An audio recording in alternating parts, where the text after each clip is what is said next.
No, they could see me. Oh no! I tried. We tried so hard. I tried. They so could far. still see me. It's alright. Hello, everybody. Welcome to the Robot Rampage League. As you can see, we have a special guest here. Yes. Had no idea he was off today. I didn't know I was off today either. Work gave me a 2-day holiday this weekend for July 3rd and 4th. So, hi. I didn't know he was here until he tackled me when I walked in the door. That's how it works here. So welcome to the Robot Rampage League. We are on to week 4 this week. Yes. What do we have to look forward to this week? Well, we have a couple interesting matchups, a couple high-profile matchups, and also you being here for some reason. Yes. Very interesting. Everybody in the chat seems rather surprised. I don't blame them. So, one of the big matchups we have this week is going to be Heavy Metal up against Kinetic. Rematch from last season where Heavy Metal won 8-3. I think it was the final week they had, so we'll see how the revamped rosters do against each other. Both of them are doing really well this season. They're pretty good. Heavy Metal's at the top, and Kinetic is doing a lot of damage as per usual. Yes. Speaking of being at the top, later on we have the Pelagic Wanderers against the Jubilife City Jigglypuffs. This could very easily be a bracket matchup in the playoffs. Very easily. Yes, they are. I believe Jubilife's leading Division 1, and Pelagic is just behind Heavy Metal in Division 2. Yes. Like, very realistic. Pelagic has more points, though. They do have more points. They have 28. So, doing pretty good. Also, one of my personal favorite matchups of this stream will be in the second half. Sinister Creations will be taking on the Nightvale Spiderwolves. I get to beat up on my big sister finally. yes. I've been waiting so long. Yep. First Psycho Family match between, well, not between us. Yes, pretty much. So, We'll see how that goes. It'd be very annoying if I lost. oh, Very you're gonna ironic, lose. considering how bad. I'm going to love it, your face, when you guys lose. And then, of course, even though Pride Month is over, we still have a Pride matchup. The NYC Pride will face Pride Beanie. Month is not over. Every month is Pride Month here. This is true. Every month is Pride Month. But yes, we have a Pride matchup between the NYC Pride and No Beanie Robotics, which is the ND team. Yes. So I got to rep my Pride team with my shirt today. You are repping bowling. I'm repping bowling. I was going to be like in full bowling uniform, but then you were here. And that's not fun anymore. Yeah, that's how it goes. Psycho have popcorn ready for the sibling match. I should get... Oh, you do not want to hear me chewing popcorn on stream. This is not an ASMR stream. No, not ASMR here.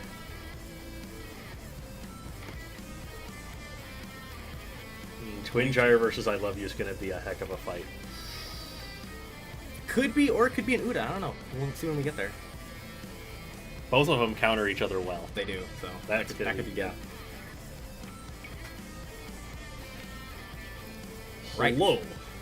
Well, shall we check out the standings and their decisions from last week? Yes, let's get to the results from last week. So there were not as many judges' decisions. Not quite. Some of the most one-sided judges' decisions in history in there. Yeah, rip shock therapy. I'm amazed Shock Therapy even got 5 points. Yeah, that's a lot. So, yes, that was the results of those decisions. Quite a few close ones. And then, standings currently after 3 weeks. Ah, yes. As you can see, Jubilife, Jigglypuffs leading Division 1, Heavy Metal and Pelagic pretty close. Actually, most of Division 2 is pretty close. Yeah, they've almost completely outscored Division 1 already. The first half. Just like last season. Very unsurprising, I guess. So, were there any big moves here? Not really. I can't remember because COVID brain. So, Divisions 3 and 4.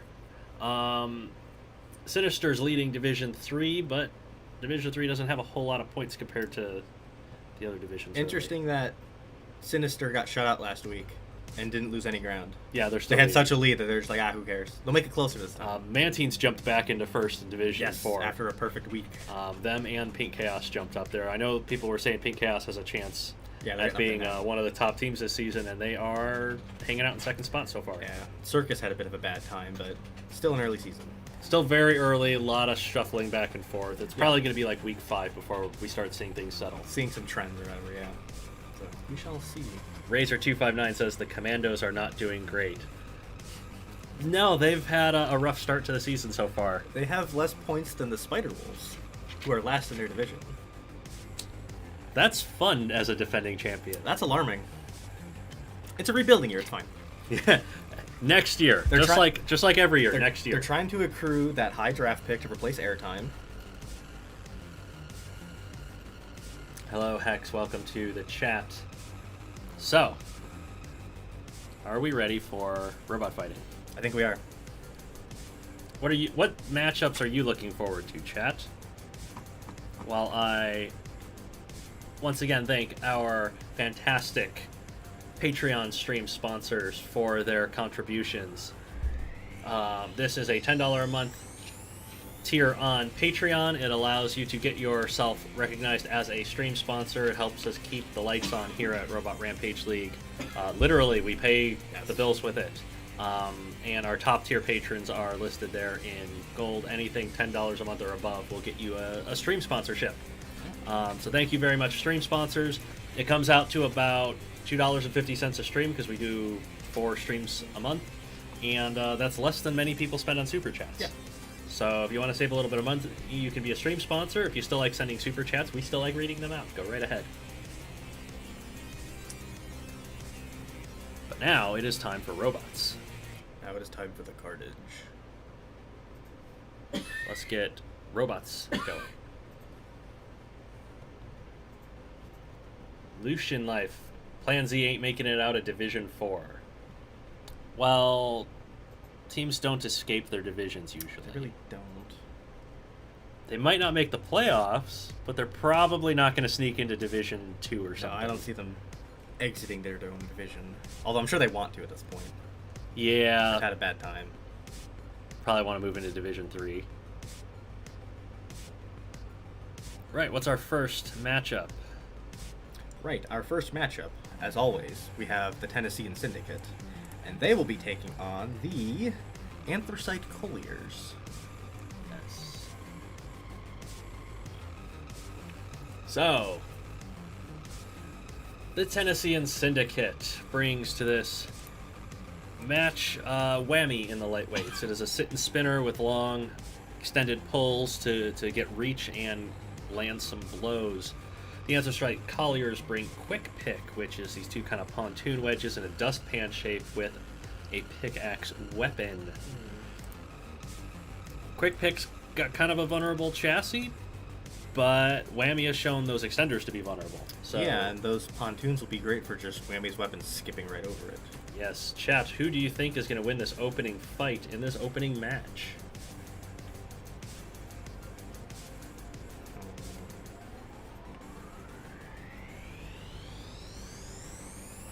Ratty is on the stream for the first time. Welcome, Ratty. Hell yeah. Pontoons may be an issue, says Cool Runner. Yes.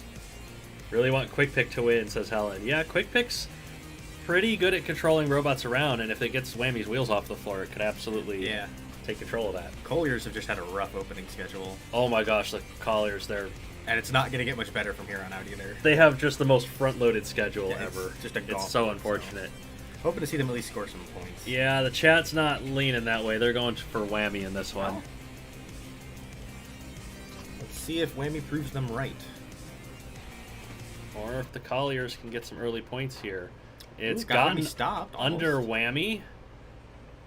Whammy's threatening that pickaxe. And landing blows to the chassis. Quick Pick's doing a good job of moving it around, though. Using those pontoons as advantage. Well, there goes the axe. Not able to get Whammy stopped with those pontoons. Not quite. It's just able to get too much traction and keep going. At this point, Quick Pick needs to do is, like that, get Whammy off balance and into the arena walls and grinder. And it's doing an excellent job of it so far. Might be able to knock one of those extender setups off in a second. Or trap Whammy under the grinder. Not quite. Smart. Yeah, some smart strategic driving here from Quick Pick. Unfortunately, it's taken a lot of damage to that right side. Whammy getting off balance, though. Not able to make full use of its weapon power.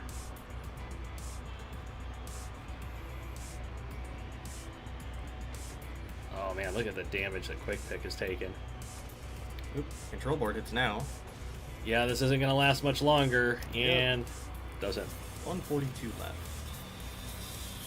78 seconds. The Syndicate with the opening fight win.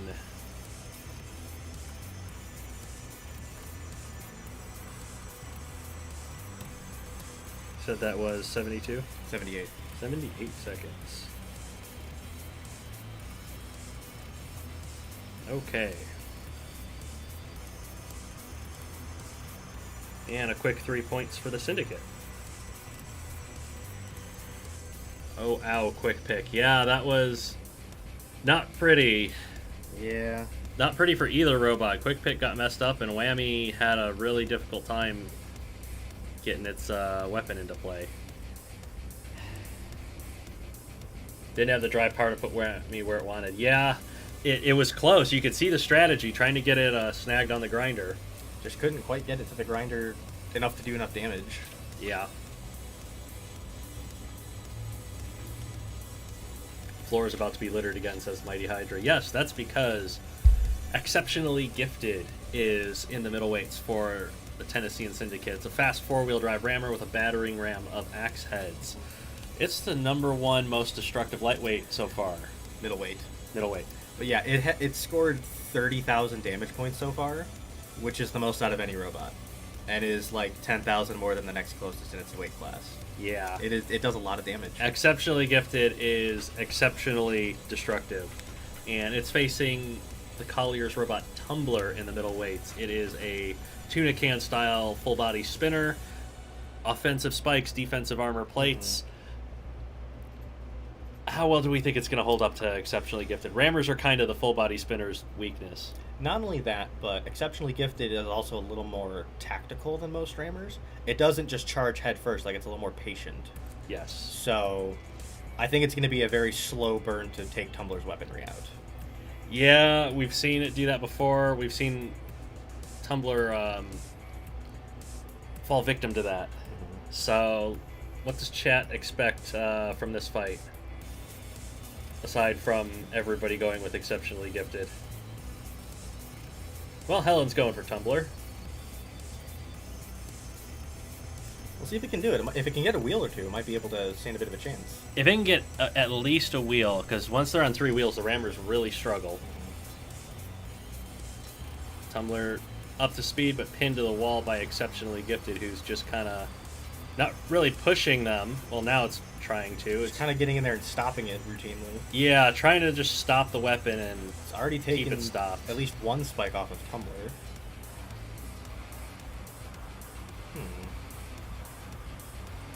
Tumbler's just not able to get to the side or get that weapon to stay at speed. Not quite. Tumbler's not a very fast robot. Don't really need to be fast against Exceptionally, though, because it's taking its time being patient, just making contact. So Tumbler hooked around the side of that wheel armor on Exceptionally Gifted. Wasn't quite able to take advantage of it. There was a ram plate off of Tumbler. And now Tumbler's weaponry is starting to come apart. It's hitting those axes from the side, though, and that could break the axes off. Or it could break Tumbler's ram plates off.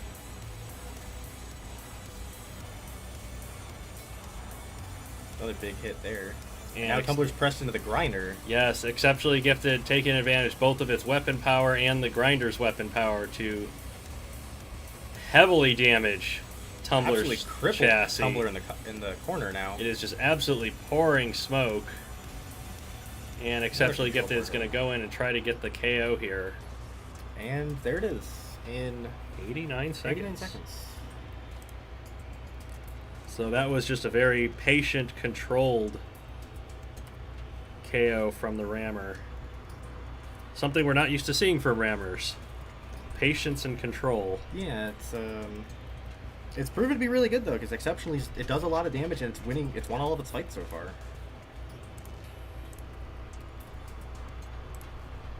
Kind of the re-embodiment of Blood Eagle. Yes. So, Tumblr had 5,000 something damage points. Unfortunately, that's kind of the story of the Colliers season so far. They are 8th in total damage points scored, but they're near the bottom of the standings because they're just not getting the wins. Yeah, just not getting the damage where they need it. Again, though, they're such a heavily front-loaded schedule. Yeah. Maybe they'll have more luck in the heavyweights here. We shall see. So, the Syndicate has Relentless Heartburn. It is a double vertical spinner, 4-wheel drive, burst wedges. It is a very offensively aggressive robot. Yes.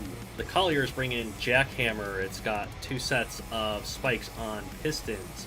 It's what we call a piston poker weapon. Very low, very invertible.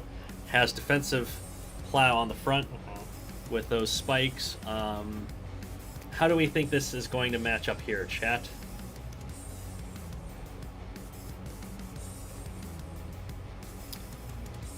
This could be interesting, because I believe the pistons on Jackhammer line up with the pontoons, or kind of the side parts of Relentless Heartburn, but Relentless Heartburn has a ground game there.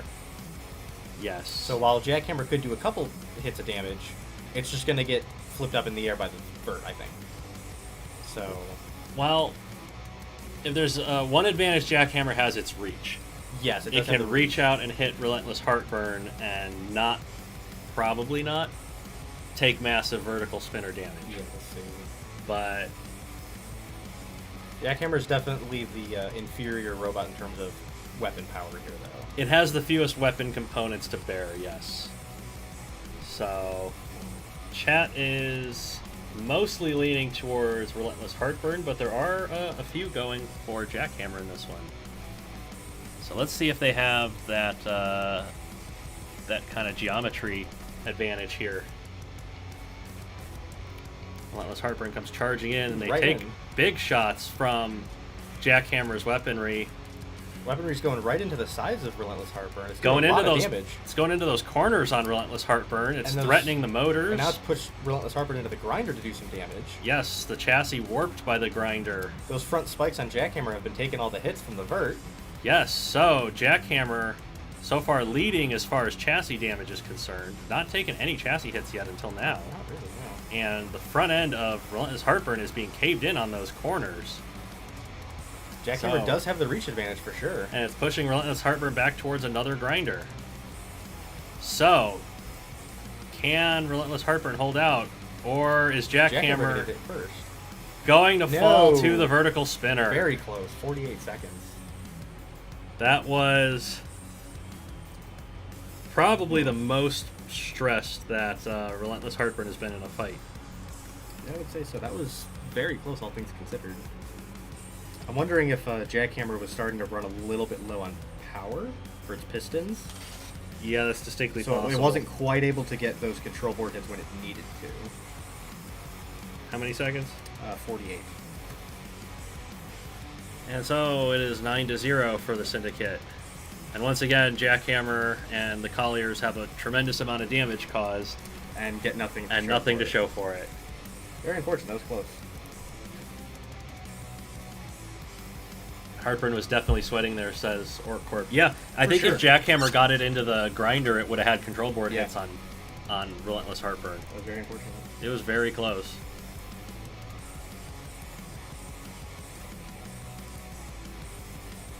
Now Super Heavyweight's time. Hell, in the closest 48-second fight ever. More or less. Very similar to, like, Lockjaw and Hypershock. Yeah. Very short, very destructive, very close. Mm-hmm. So, one last fight in this matchup. This Tennessean Syndicate has one father. It is a double horizontal spinner, kind of rotator-esque. One high, one low, front and back. A lot of defensive work around the sides. Yes. The Colliers bring Big Bore, which is a vertical drill spinner. It has drills on a drill. Mm-hmm. Very unique, interesting weapon setup. Does not quite take advantage of stacking weapon motors because they're not aligned with each other. Yeah, they're not quite aligned, so it's not broken for sure. So, chat, what do we expect out of Big Boar and One Father here? I see the chat mentioning a perfect shutout inbound, thinking One Father's going to get this. Well, One Father has yet to win anything. And it's definitely more of a defensive robot rather than offensive. And I think it's going to be a big deal here because Big Boar has a lot of weapon power. I think Big Boar's big advantage here is that One Father has no ground game. Yes, that too. So, however, Big Boar also has exposed fronts and sides, yes, which One Father can also take advantage of. Could go either way here. Chat's pretty split. I think they're leaning on Big Boar's side. See if Could the Colliers get some points back at the end of this match? We'll see if Syndicate can clutch up a perfect shutout. That'd be good for them in the standings. Big Boar going right in. Ooh, directly underneath the One chassis. Father. That's going to be grinding away at the chassis of One Father. Taking weaponry off of that lower disc. So One Father losing its weapon power here, losing its chassis Big armor. Boar also in complete control, just moving One Father around. Yes, absolutely Ooh, bullying going right One at Father. the wheel now. Drilling away at that There goes wheel. the wheel. Both wheels. So One Father completely driveless here.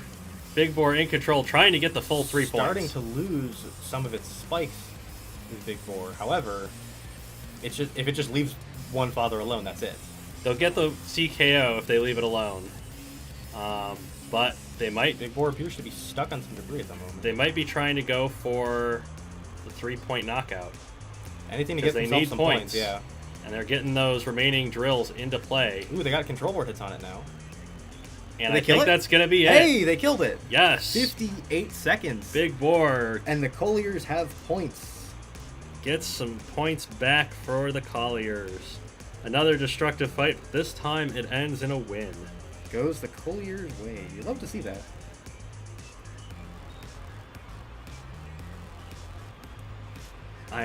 My brain is shutting off. How many seconds? 58 seconds. 58. Very tactical matchup from Big Boar. Actually using its size to really move One Father around. Yes. So, the Colliers lose the match 9-3, but they got a win and some points out of it, so it's not as bad as it could have been. Not as bad as some of their weeks have been. Definitely not. That was actually pretty good.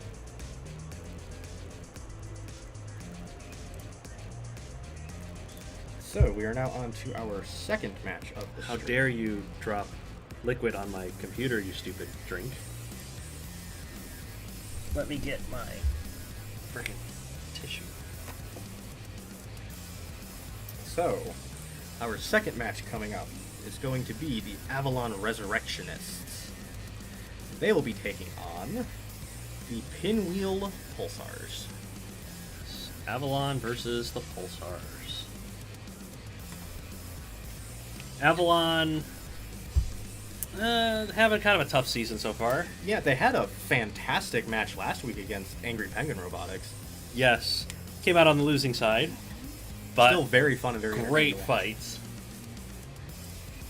So, Avalon brings Dainsleif into the lightweights. It is a 2-wheel drive rammer with 2 spikes on the sides. A little underweight for its weight class. It is. The Pinwheel Pulsars bring in Nightmare Fuel. It's got 2 spike strip side axes that come out rather than in. Different, unique weapon setup, kind of a big control bot. Yes. Chat, what do we expect for Dainsleif and Nightmare Fuel here?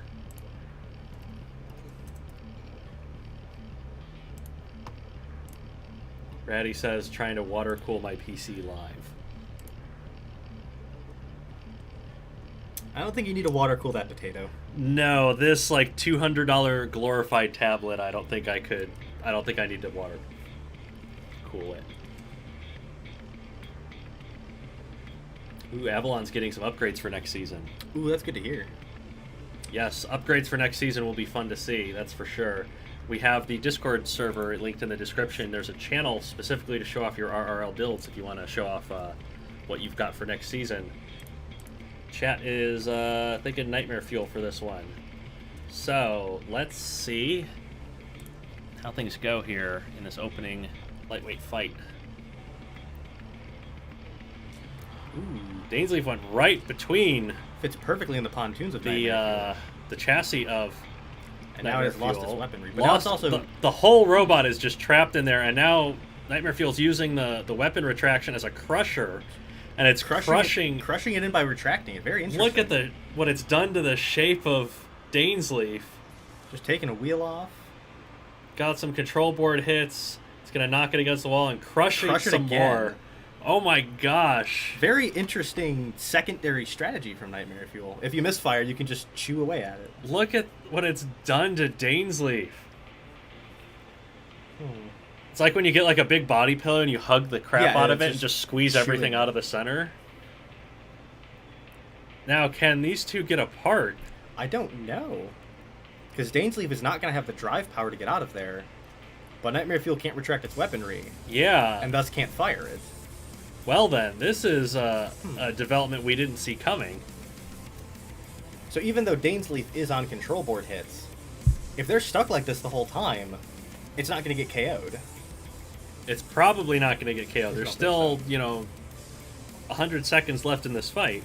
So a lot could still happen, like its last remaining wheel could come off. This is true. But for the moment, they are locked together, and neither can do anything about it. Bobber says Dainsleif is a perfect pinball for the flippers. Interesting. We've had microwave fights, and we've had wedge stalemates. I think this might be the first time we've had a hug stalemate, where it's literally just hugging a robot for 3 minutes. This is genuinely the first time we've had two robots that are completely unable to get separated. Mm-hmm.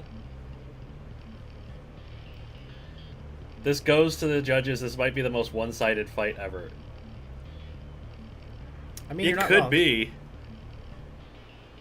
Nightmare Fuel's worked Dainsleif over near one of the grinders and might try to get the KO. Just shove it in there that way. It's gonna pull it away. Doesn't want to risk its own chassis because those corners are way out front. Definitely. 30 seconds. This will be so damaging. I can't imagine how high the damage points are going to be. Ooh, yeah, that's actually going to be huge. Because it's not doing it's big not hits. doing enough to cause the chassis damage. It's steadily doing damage. Not enough to get control board strikes, though. Can't even get the TKO count because they both have to... Look at how caved in the back of Dainsleif is. Like, the wheel is almost completely off of it. Yes. Wow. So that is a decision. That's a judge's decision. And crucially, there's only 1 point up for grab. that's 1 point.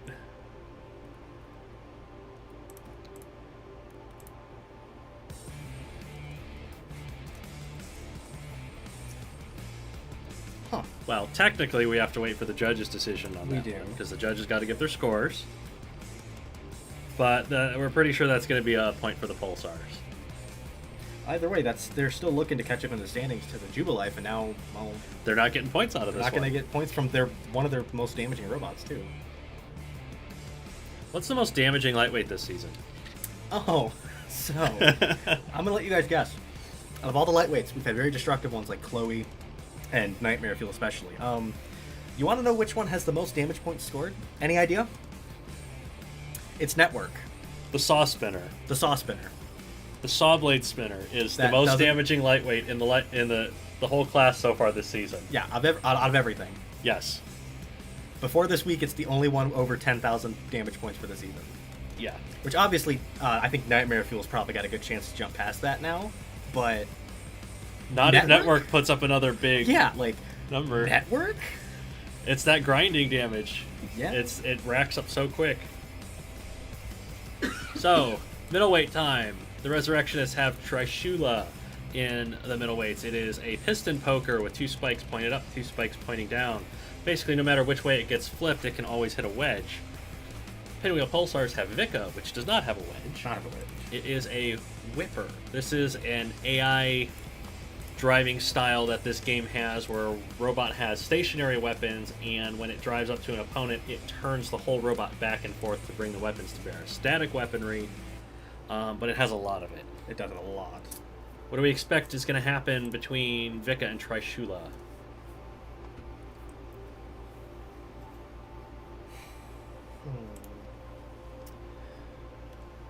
So I'm thinking the front spikes on Vika are going to go right into the connector space of the piston for Trishula, so that could very easily take it off.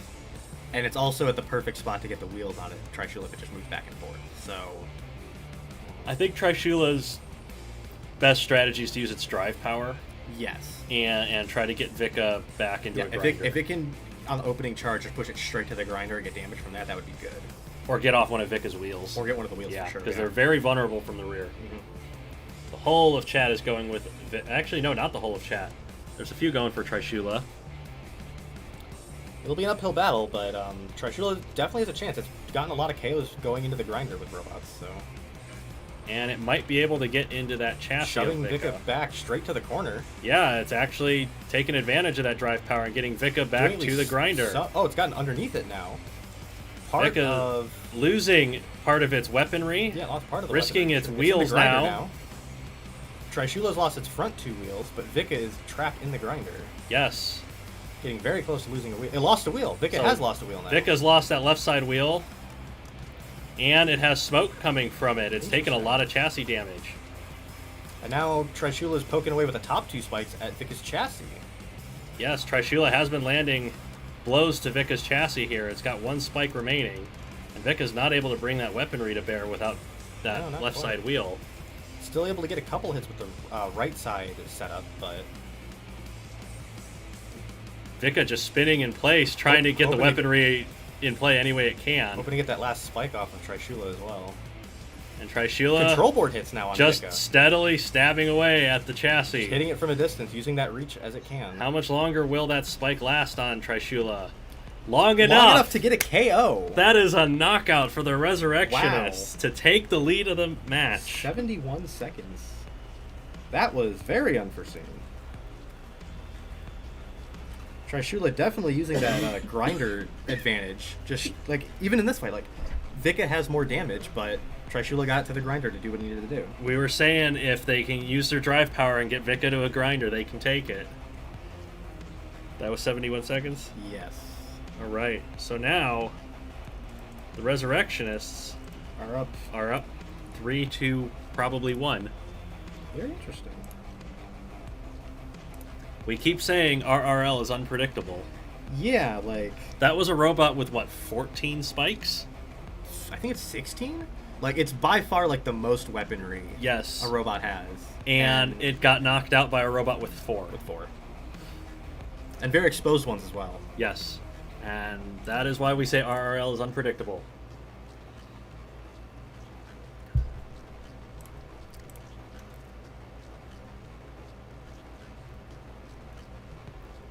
Was it Voya in Discord that was saying that the grinders haven't had much of an effect this season? Yeah, and I think Trishula specifically saw that and was like, you know what? I'll raise you. Trishula took that as a challenge. I think that's like the third fight in a row that Trishula's just gone straight for a grinder with a robot. You know, there's a reason rammers are some of the winninger robots in the league. Mm-hmm. If they can get them to the grinders do a lot of damage. Ratty saying that was very close. It was pretty close. It was very close. Yeah, Vika was only a hit away or two from really taking control of that match. Yes. Heavyweights. Multibots. Yes, multibot time. So, the Resurrectionists have Phalanx, which has fought a multibot so far. It is a pair of rear-hinged flippers on kind of a U-shaped chassis.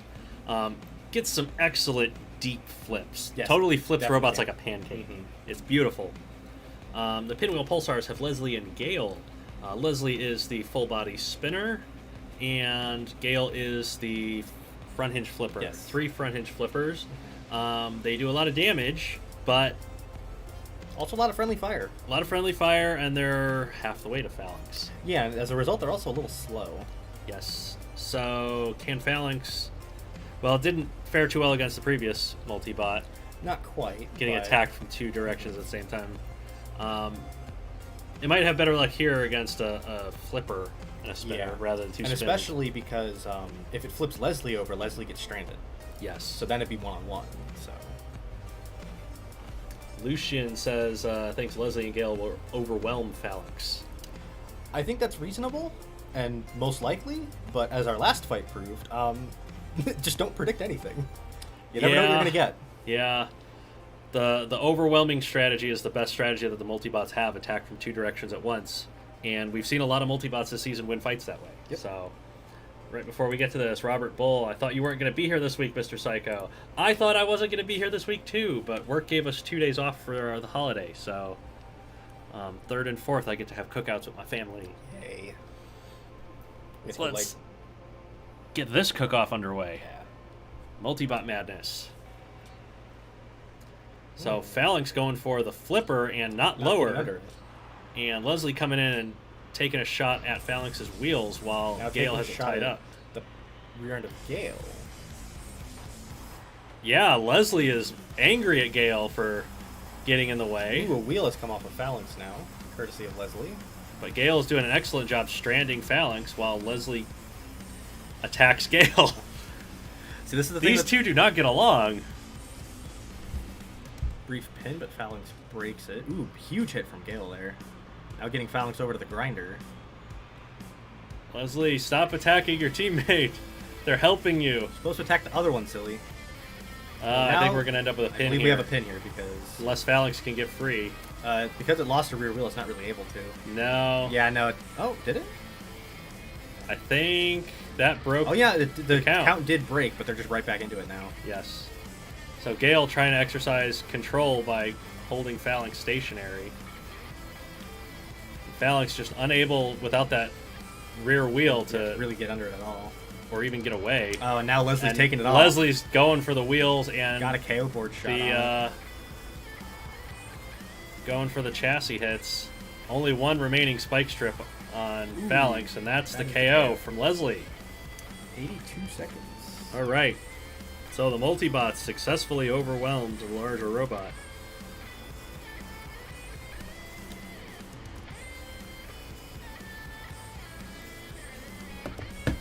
You need to do some math.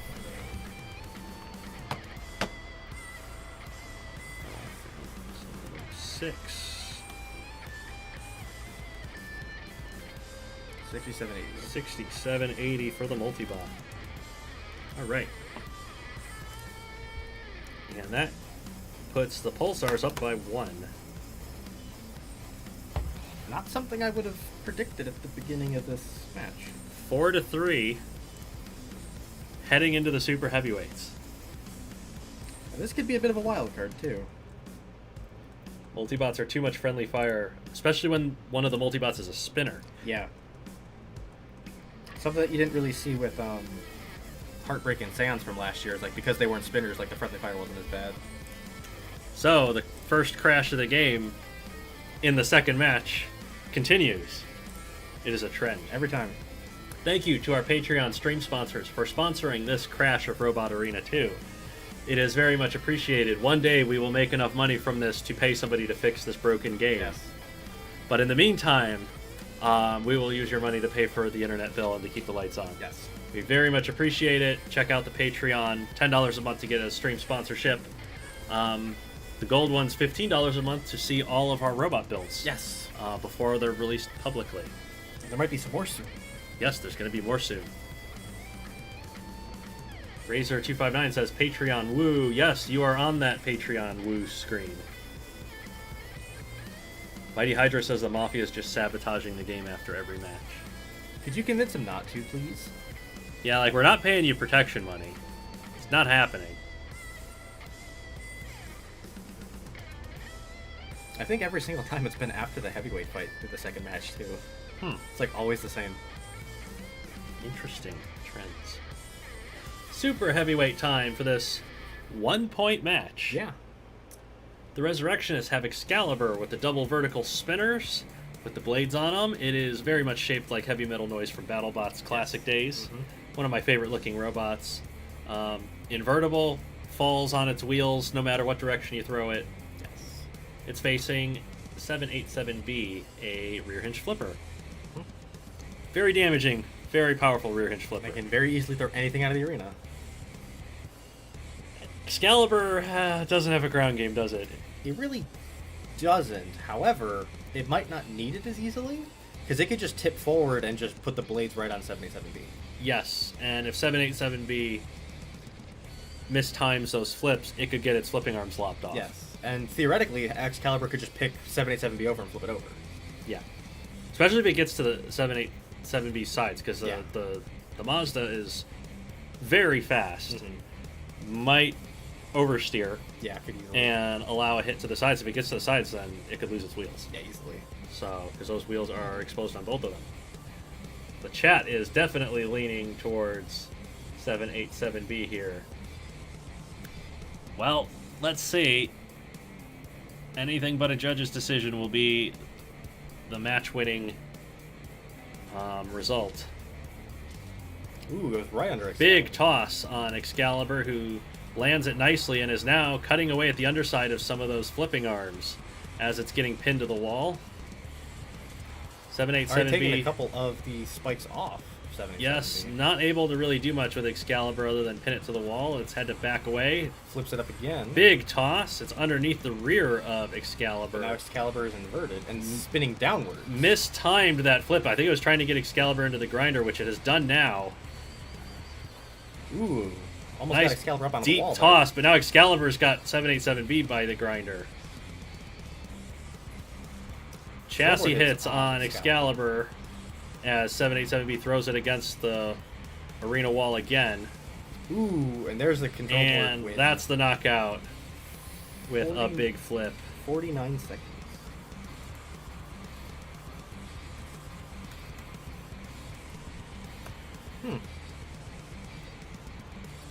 Also interesting that, as you can see here, Excalibur did more damage. Yeah, damage totals are not everything. So that is a 7-3 win for the Pulsars. Not the biggest win. Not really, no. Like they still got 2 KOs to get some more points, but missing out on the points for the Vico fight is big. Yeah, what was it last season? The playoff cutoff was right around 6-ish points per match. Yeah. And they got 7, so that's not really helping them there. Not quite. Tamabris dropped a 10-pound super chat. What is that, about $786 now with the way inflation's going? Honestly, yeah, it might as well be. As you have the first crash, making up for missing last week by being on holiday, enjoying alcohol darts, a beautiful village, and a train trip. That sounds amazing. I would adore one of those trips right about now. But, we can't take trains because they don't exist in the United States, really. We live in, one of the 3 places in the U.S. that has trains, and I haven't taken them. Yeah. I need to do that. Although, later in September, I might be able to take a beautiful village train trip in the UK. Maybe with Tamabris. I don't know if he'll be at RoboNerd. We'll see. So, next matchup. We have Angry Penguin Robotics taking on the Levantine Alliance.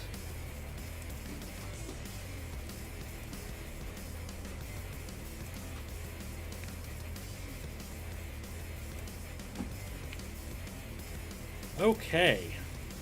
So these are 2 teams that are doing okay. They've had their struggles, their ups and downs. Yeah. Levantine is 3rd in Division 2, though. They have more points than anyone in Division 1, so, they're not doing too bad. But they're in a tough division. They're in a very tough division. Angry Penguin clawed back a lot of points last week. They did. After a tough opening couple of weeks. So let's see if they can continue that upward surge. So, Angry Penguin Robotics brings Pog Champ into the lightweights. It is a 2-wheel drive fast rammer with some spikes on it. The Levantine Alliance has VSSV. It is a vertical spinner. Very efficient vertical spinner, indeed. VSSV has the fastest average KO time of every robot in the league so far. It is 21 seconds. Yep. Very clean, very efficient. Only cares about winning. Yes, this is a robot that doesn't care about spectacle. It doesn't care about what the crowd thinks. It only cares about win. Yep. So what does the crowd think? Crowd thinks VSSV is going to win. I think that's a pretty reasonable chance. I mean, PogChamp does have the drive power to maybe get to a wheel if it gets an opening, but I don't know. It's going to take a bit. Yeah, well, let's see. Let's see if it lasts more than 21 seconds. PogChamp comes rushing in, and it gets tipped up on its end by VSSV, who now has PogChamp against the wall. But PogChamp is, besides that stabilizer, not able to take advantage, though. Now it's kind of jammed VSSV's weapon a little bit. That could be a good strat. VSSV went in for a shot on the corner, which is a great spot to attack so it doesn't have to go through the spikes, but it has gotten through them now. Yes. Ooh, but PogChamp took one of the stabilizers off. So now VSSV loses both of its stabilizers. Still has the weapon going full tilt, though. PogChamp is and on now VSSV has flipped itself over and knocked a wheel off of PogChamp in the process. Used PogChamp to self-right briefly and get another control board hit. Even for not having the stabilizers, VSSV can still kind of throw kind of around. Attack, but it is just Very all over the place. It's going to land the KO shot. 56 seconds. Basically tripled its average KO time, losing those stabilizers. Oof, unlucky. PogChamp put up a good fight. That was reasonably close.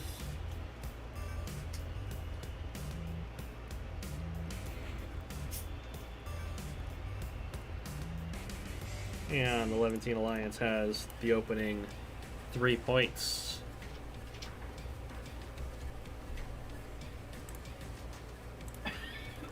Wolby says we've got 30 people here. Go like the video. Yes, like and share the stream. Get as many people into the stream as you can. I'd like to see if we could beat some of our numbers from last season. Yeah, that'd be good. That'd be nice to see, actually. It'd be really neat. VSSV's toughest match. Yeah, that was a lot more... It struggled a lot more than we expected. Yeah, I think that was because PogChamp was able to get those stabilizers and make it flop around a little bit. Yeah. Fast rammers might be its weakness. Could be. So, middleweight time.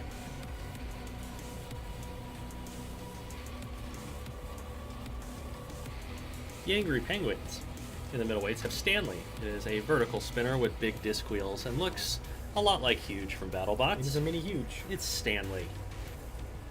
The Levantine Alliance has Rosewater. It is both a rear hinge flipper and a piston poking robot. Yes. It has been brutal this season. Yeah, it's only won by KO so far, all using that piston poker. Like, it's actually very efficient. Yeah, it uses the rear hinge flippers to get the other robots off balance, get their weapons out of the way, and then just stabs away with the piston. Yeah, real interesting. Very, very effective use of dual weapon types. Oh. So chat, you're leaning towards Rosewater at the moment. What do we think? I think that's a pretty reasonable shout, but Stanley could just climb on top of Rosewater and damage the top of it. Yeah, if Rosewater flips Stanley on top, that vertical spinner covers the whole chassis of Stanley and could absolutely claw it from above. So let's see if it'll go. Wolby says Stanley will never win a match. That's because it's in the middleweights. It can't win a whole 4-fight match in the middleweights. Rosewater with a big toss. Did not get Stanley over the wall, but did get Stanley on top of it.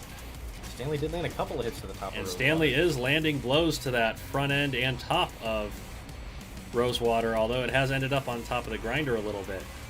Ooh, now it's been inverted.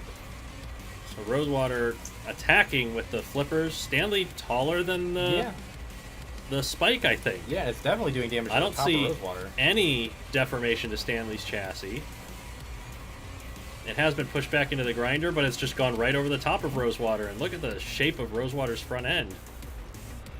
Ooh, but now that those flippers on Rosewater are up, it was able to push Stanley back. Wow, it pushed Stanley right over the top of the grinder. Stanley's unable to get out of there at the moment. Maybe it doesn't want to. Look at the damage that's happened to Rosewater. Stanley can just sit on top of Rosewater and just do damage with the disc. Rosewater Oh, using now- the flippers to push Stanley, and it's lost one of its discs. It's stuck on top of the Stuck on grinder. now. And the grinder is just destroying Stanley's chassis at the moment. It was able to get free. Got free from the grinder, but now it's down Now it's on the lower. floor. And that piston spike can get into play. Rosewater's flippers are not retracting anymore. It's taking a Just lot of damage. for Taking sure. too much damage. Stanley not quite able to get free here. Definitely a TKO count, although it looks like it broke it. Okay. Has broken it now. That vertical spinner is just pulling it into the wall. It's not really able to drive. It doesn't have enough traction to move back. And Rosewater's going to push it back over to the grinder, but the disc is stopping Stanley from getting on the grinder. Interesting. So Stanley's own wheel is saving it here. Although now lost its Except the disc. other one. And so now Stanley has no drive. And It's just in the corner. it's stuck in the corner on top of Rosewater. They're trying to stab at it, potentially get 3 points. I'm not sure if Stanley's... Well, now that it lost its other tooth on the disc, it might be able to get stuck, but... Rosewater's Now going to it hold can. it still. This is going to be a TKO, even though Rosewater is holding it in place because Stanley is not capable of breaking the count anyway. Yes. And that 36. is TKO with 36 left. 144.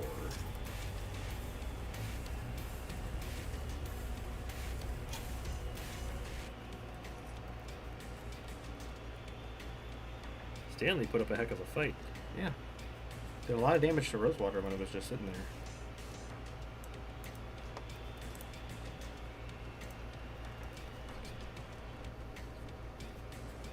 Stanley's becoming a smashy of RRL 2. Well, we have a smashy in RRL 2. Yeah, we do have a Smashy already.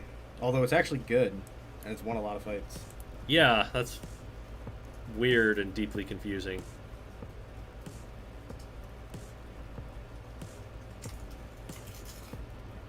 So we go to the heavyweights. Helen says fight of the week candidate. I'm willing to agree, actually. That was a pretty decent fight. Even though, like, Stanley didn't do a whole lot. It was so close. It's worth putting in the notes. Yeah. Might end up in the highlights anyway.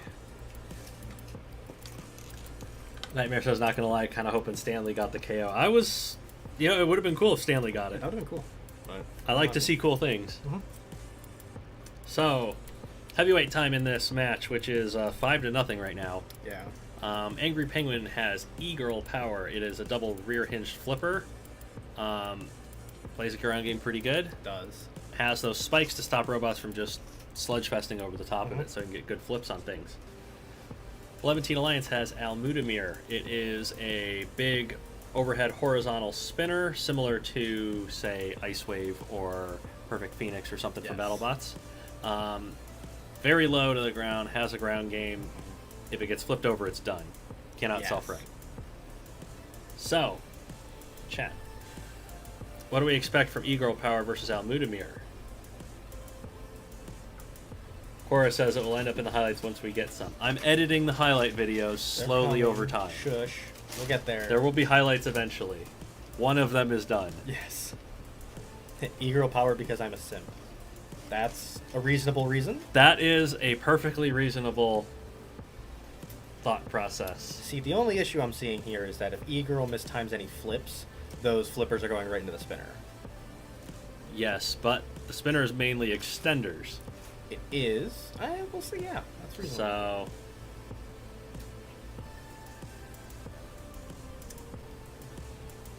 let's see what happens.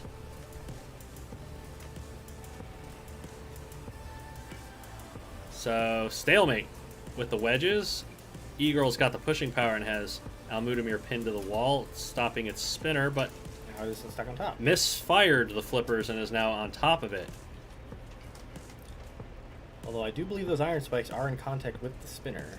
Yeah, could that knock off those extenders? As E-Girl kind of shuffles Almudamir towards the corner grinder here. But look at the There's some deformation on E-Girl for sure. Yeah, E-Girl's taking chassis damage from the ends of Almudamir's spinner. They reset. And Another this time's misfire again. from E-Girl Power as it just Ooh, and that spike club is definitely digging into E-Girl Power. digs into E-Girl Power's chassis here on the corner. perhaps not a good strategy to try to go over the top and get those spikes into play.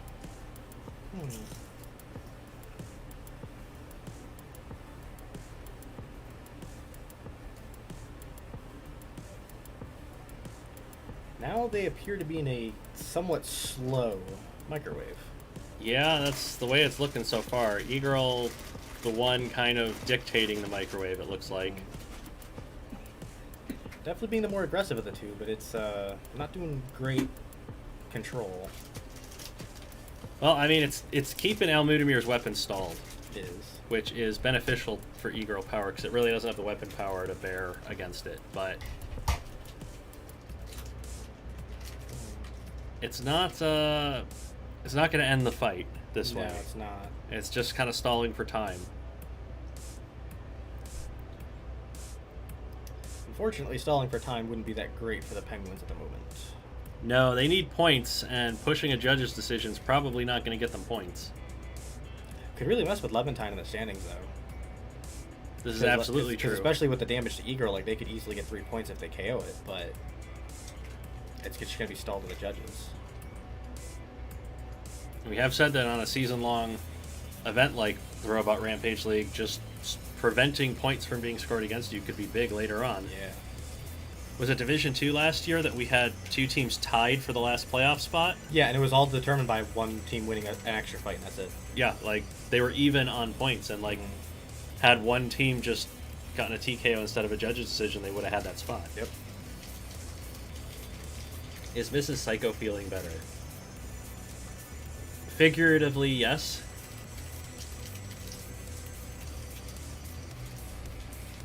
Mike and Steve, what advice do you have on living with COVID? Gatorade and something to do. Yes. That's about it. Keep your fluids up is very important. If you're not hungry, eat anyway. And invest in massive quantities of like toilet paper tissue. Yes. Because you're going to go through immense amounts of tissue blowing your nose. So that is a judge's decision. Indeed. And I don't know who won that. Yeah, I don't really know. Because there's a clear damage favorite, but I can't say Almudamir was in control of a lot of that. Yeah, the judges look at damage, control, strategy, and aggression, and a little bit at spectacle. Yes. So only one of those 4 categories is damage. Yes. It's also the 3rd judge's decision that Almudamir has gone to in a row. Yeah, it's... Is it the vacuity of this season? It could be. Like, I think it's won a couple of them, though. So, I just saw somebody, Helen pointed out in chat, the Penguins have lost this match. They have lost. Because there's not 6 points available to get the lead. Almudamir won this fight, this match for Levantine. By going to the judges. By just pushing it. They have a fantastic strategy here. Get early points, push a judge's decision, win the match that way. Yeah, just really just clean cut. Prevent the other team getting points. And finally, one more fight in the super heavyweights. I'm paying attention to the bots. I didn't even notice the motive shirt. Your motive man. Cool. I purely got this because I thought it looked cool. Motive has some of the better looking bowling balls. They do, which is why I have one that's all black. The one that doesn't look good. Yeah. I'm not a brand person. Instead of getting like only from one brand, I get every brand possible just to troll people. So. Yes, I'm the same way. Yes, I only have one motive ball. I have no brand loyalty at all with bowling balls. Yes. At one point, I think I had 7 or 8 different brands of bowling balls. I think right now I'm at 8 or 9. I'm not sure. So, bowling aside, we have a super heavyweight fight to get to. The Angry Penguins bring Pingu's Death Machine, overhead axes, low slung undercutter horizontal spinner on the front. Yes. The axes do a lot of damage. They can. The Levantine Alliance has Androctonus or Androctonus. I've always said Androctonus. That's how I've always said it, but I heard KJ say it the other day, Androctonus. We know words. It's okay. English is a made-up language. Don't worry about it. Androctonus thing has side axes. It has an overhead scorpion tail axe. It might not have the reach to use a scorpion tail here against Pingu. Maybe not. What does chat think?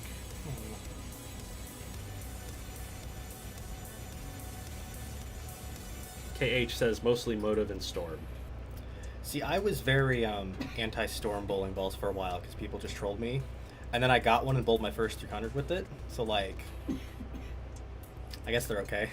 Yeah, I was anti-storm as well because everybody bought them immediately and always said they were the best ever. It was like watching Apple fanboys. Yeah, and then they stopped using it after like 3 months. I genuinely called certain storm bowling balls the iPhone because it was just, it would come out and literally everybody would buy it regardless of if it was good. Yeah, and then they stopped using it in like 3 months. Yeah. It was hilarious. And then I got a couple of storm bowling balls for a league and I did really well in that league. Yeah, that's how it goes. I got go to a ball demo, try it out, get the exact one that works for you. Yes, rather than just don't just buy what everybody else buys. Moving on. We have a robot fight to do. Pingu comes in, they both fire their axes, but it is the horizontal spinner throwing physics for a loop. Yeah, that was I'm gonna restart that. Yeah, I'm willing to bet. I'm pretty sure they took damage there. The scorpion tail on Androctonus can definitely hit the spinner that we've seen. If they reset better, I might have let it go, but that knocked Pingu to the side. Pingu's to the side of so now they're attacking that left and taking off the left side axe. Yes, the left side axe is gone. So now Androctonus has and now it's getting the scorpion tail on Androctonus. Lost some of its weapon power, and Pingu is making great use of those axes. Taking off the scorpion tail now. Interesting. Oh my goodness! So look at the chassis damage that Pingu's getting on the corner with those. The spinner's definitely something. And Androctonus is not able to get that right side into play because Pingu is doing a great job keeping to the side as extender work goes flying. Yes. Androctonus definitely has some front spikes still available to take hits, but that left side corner's taking a lot of damage. Yeah, Pingu is really doing a lot of work on that corner. Although Androctonus is starting to land some hits to the left side of Pingu. Not really a whole lot of action happening from those battle axes, except for one of them coming off. That was a well-timed attack by Androctonus with that right side axe. They're threatening the wheels of Pingu.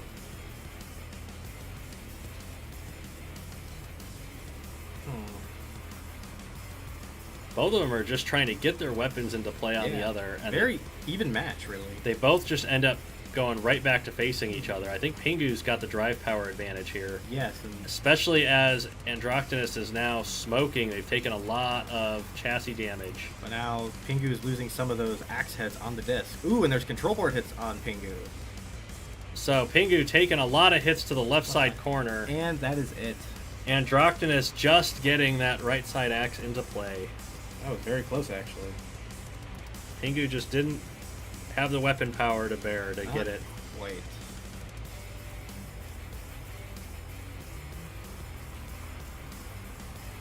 Once again, most damage points didn't win the fight. Yep. Number of seconds? 100 seconds. 100 seconds.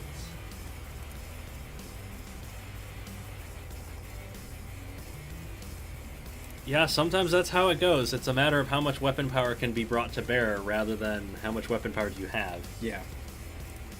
Pingu was bringing to bear their weapon power, just didn't quite have enough of it. And didn't land it in quite the right spots either.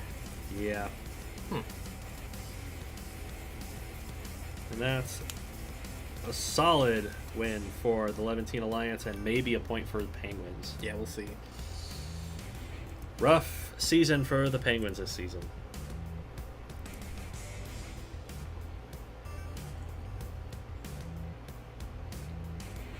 Hex, are TKOs worth the same? No, TKOs are worth 2 points, KOs are worth 3 points. Yes.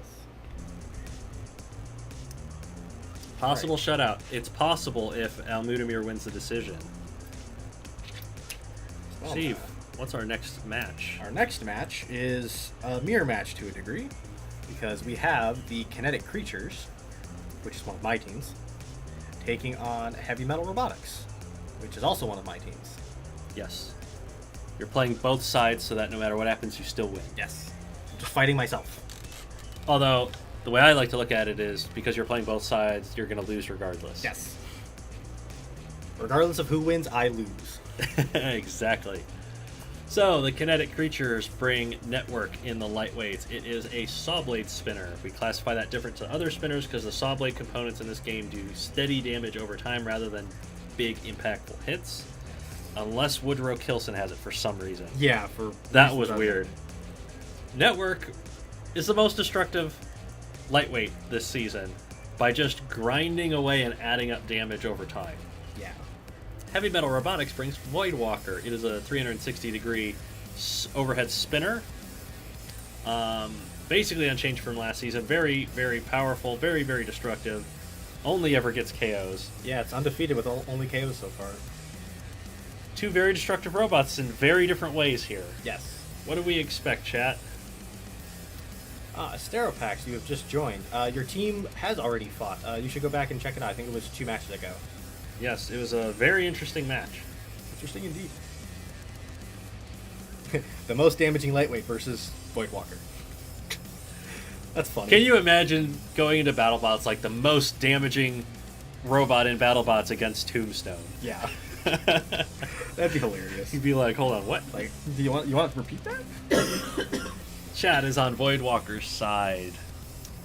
We'll see. It Let's is facing the most damaging lightweight. Let's see if Heavy Metal can get the opening here. It's smashed that right side Sawblade motor and taking it right off. Working on the left side one, and physics said no, go to space. You dare insult the most damaging lightweight? Away with you. Mark that down as a physics somewhere in the notes. Physics indeed. There we go on take 2. Voidwalker gets up to speed, smashing into that right side Sawblade motor and taking it off right away. Minor physics glitch, not a problem. We're going to let them continue as Voidwalker tries to get that other motor off, and has done so. So now Network, lacking weaponry altogether,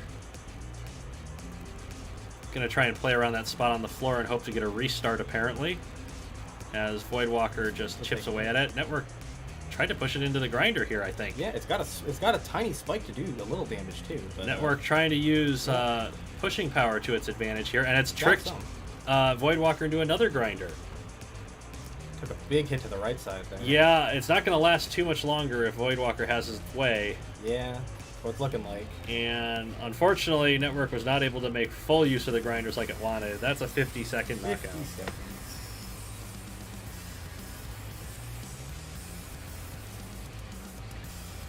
Network did what it could with its lack of weaponry, but it's facing, I think, the winningest lightweight at this point between 2 seasons. Yeah. Like, there's not much it can really do. Pretty sure that's exactly how that fight went last season as well. Most likely. I am just getting all of the buttons wrong in this. There we go. Okay. My brain is not working this morning. I need more mysterious orange liquid. Mysterious orange.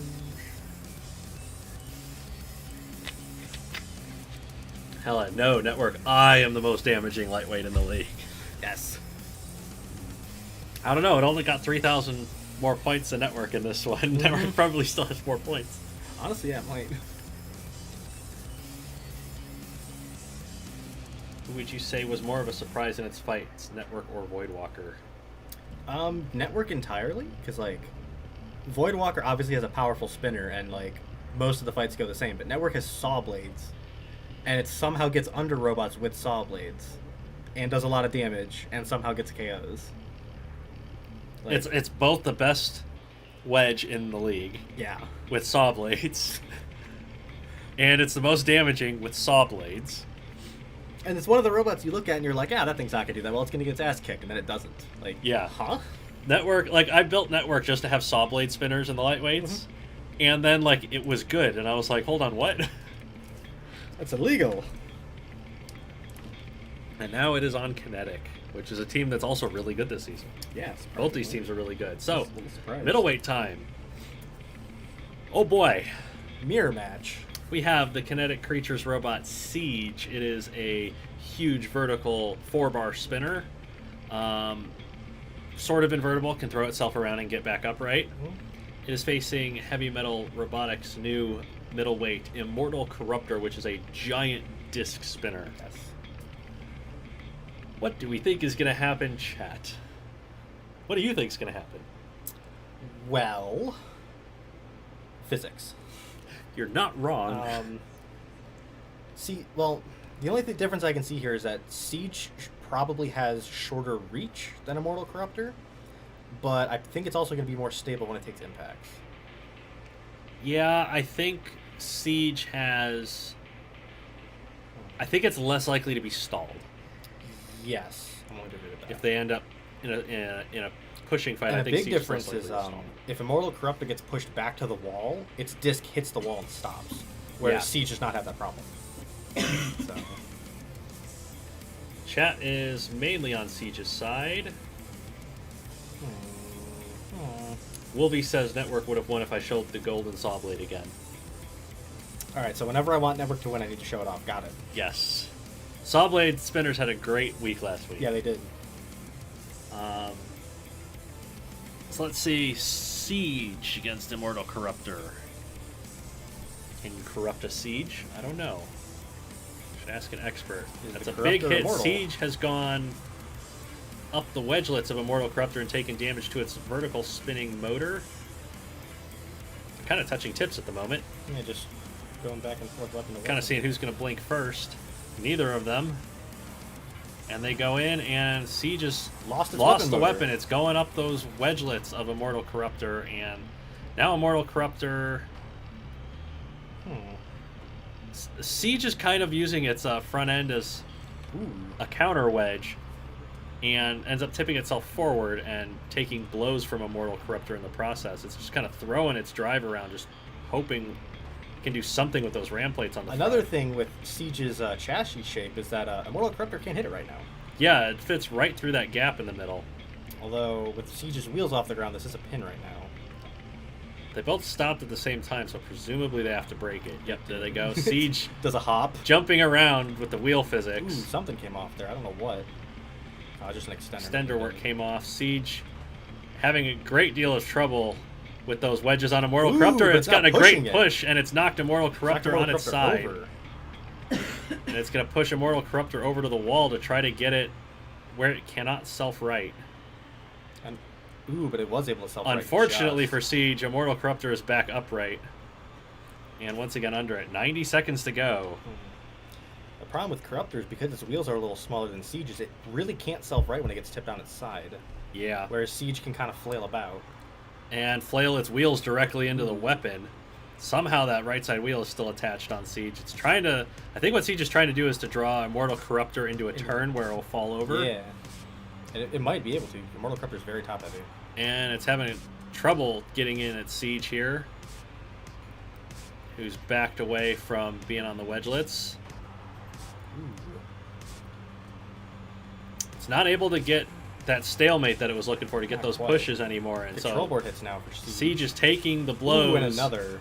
From Immortal Corruptor's route. There's that stalemate, but Siege... It backed itself into the grinder. Siege blinked into the grinder. 45 left. 135.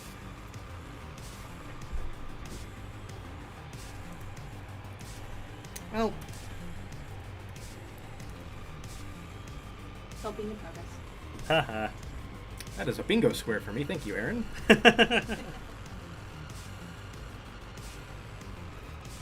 What, did you have Aaron makes a cameo? Yes. That's awesome. Well, Heavy Metal up 6-0 against Kinetic. Indeed. How did last season's fight go, or match go? Well, it was 8-3, so somewhere in there, Kinetic got a KO. I'm thinking it was probably over... It was probably over Vacuity, actually. Yeah. Well, they got Vacuity next.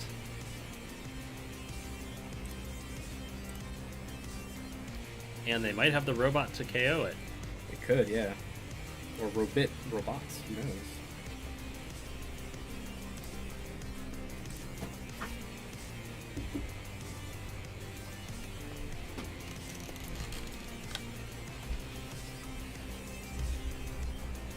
Siege has always done weird things when in a corner. I mean, yeah, you're not wrong. Like, that's how it lost to Heartbreak and Seance last year. Got parked on a grinder. Someone should make Network in real life for lightweight tournaments. You've been thinking about building an Antweight for Merca. Just build. Do you want to build Network? That would be kind of fun. I have a bunch of saw blades from Hit and Run. We do have a bunch of saw blades sitting around. Just make an Antweight network just hanging around. Oh my god, the saw blades would be literally half of its weight. Yeah. Oh god, everyone would be freaking out about them being put into the ceiling. Now, can you imagine if it had to face like Mud Shifter or something? Mud Skipper? Yeah, Mud Skipper. So everybody in the US with insect weight robots brings a vertical spinner. What if we bring saw blades out like this? The vertical spinner's going to go in the middle and we're going to hit the corners. Good strategy. That's a good strat. Okay. Heavyweights time. The kinetic creatures have Dunning and Kruger. Two overhead horizontal spinners. Multibot pair. Pretty much identical except they spin opposite directions. Heavy Metal Robotics brings back Vacuity with an upgraded axe. It is deadly this season. Yes, it's gotten KOs, oddly enough. Last season, it would lose its weapon early and then push judges' decisions to prevent the other team from getting points. And this season, it's just straight up winning. Yes. Very weird. Chat, what do we think is going to happen between Vacuity and Dunning and Kruger?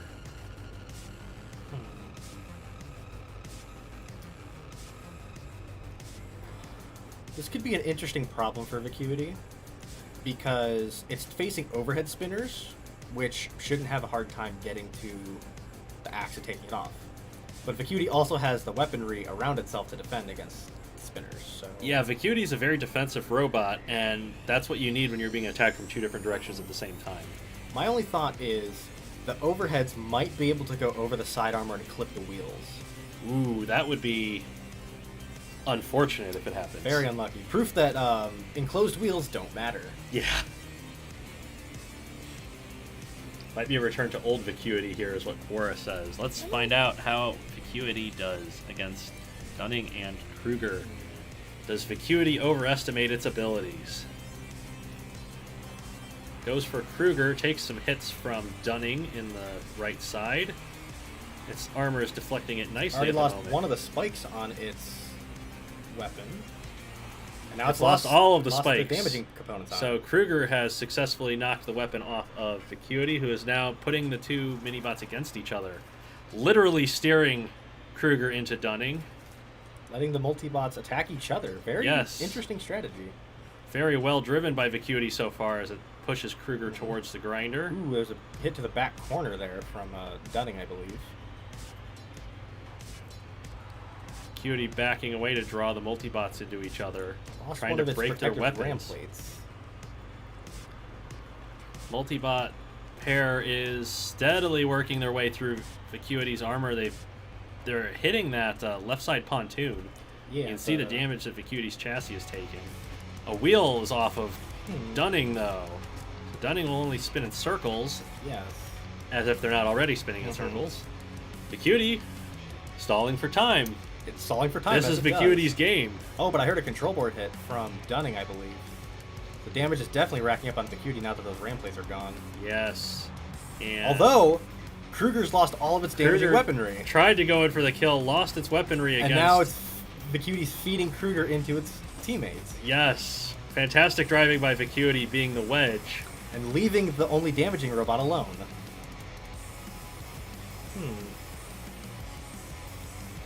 Trying to draw the multi-bot pair together once again, which it has now successfully done so, but Kruger escapes without taking Also damage. interesting, those little corner spikes on Vacuity's pontoons are digging into the front of the robots. You can see Kruger Yes. has lost a wheel now as a result of So that. Vacuity using its defensive work to take wheels off of Kruger, who has lost both of them. wheels now. That's definitely going to be a mobile. And Dunning is now kind of stalled against Vacuity's armor and caught in the grinder in the corner. Can it get away? It has.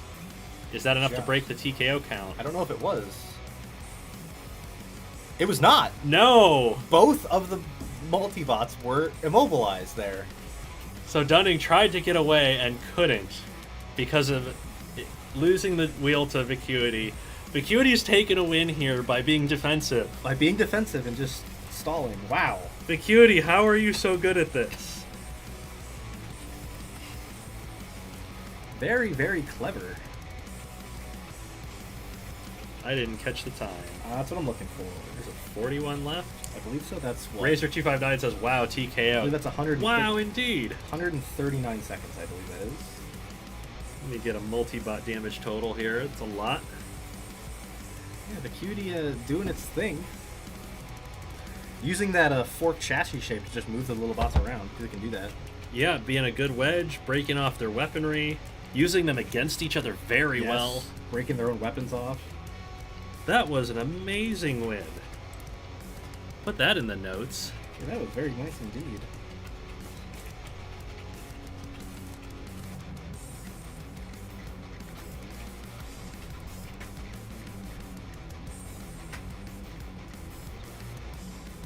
Gotta make sure I got these robots on the correct side. Yes. Tomographer says, great tactics by Vacuity. Just let the other bots kill each other, says Bammy 2. Cool Runner, Vacuity is in the running for most improved this season. So, with that win, Vacuity has 8 points. I think that's all it scored last season. How many wins does it have this season? Is that 4 wins? 3 wins. 3 wins. What does this world come to? You know, we can do a most improved this season because we have returning bots. We could, yes. Vacuity is certainly looking like a candidate there. Wolby points out that Vacuity was on control board hits. It was. It and took it pulled one. that win out. So, Heavy Metal. Oh boy. It has a shutout going. Kinetic Creatures, however, brings death penalty into the super heavyweights. It is a monstrous sit and spin flail whack bomb. Puts up a tremendous amount of damage very quickly if it can get spinning. Heavy Metal Robotics has Aqua Dementia in the super heavyweights. It is a side hinged flipper. Best super heavyweight last season? It was by points scored. Yes. Very deadly, very good at getting any kind of win that it could. Mm-hmm. Death penalty's weakness is wedges. What do we think's going to happen, chat? Well, Aqua Dementia does have the drive power, but it also has a lot of exposed chassis above the spikes. Yes. And when death penalty is at speed, you're going to have a bad time. Yeah, it tends to knock robots away and just keep Yeah. hitting them with the flails. So, like, this is a bit of a coin flip. Like, if Aqua Dementia gets under death penalty, that's it. But if death penalty gets up to speed, that's it. Yeah. Aqua Dementia's got that side armor, though. Does have the side armor. I don't know if the flails are going to hit it, though. It might be a little too high. That's true. Nitro says both of these robots are 3-0. They are very destructive, both of them. I think Aqua Dementia has only been fighting for 72 seconds this season in 3 fights. Winning very effectively by KO. And now it's going to have to do it again. This is going to be a case where Aqua Dementia has to win fast or it's going to get ripped open. Yeah, one of these two is going to win fast. Let's see. Chat is split. Mostly on Aqua's side, I think.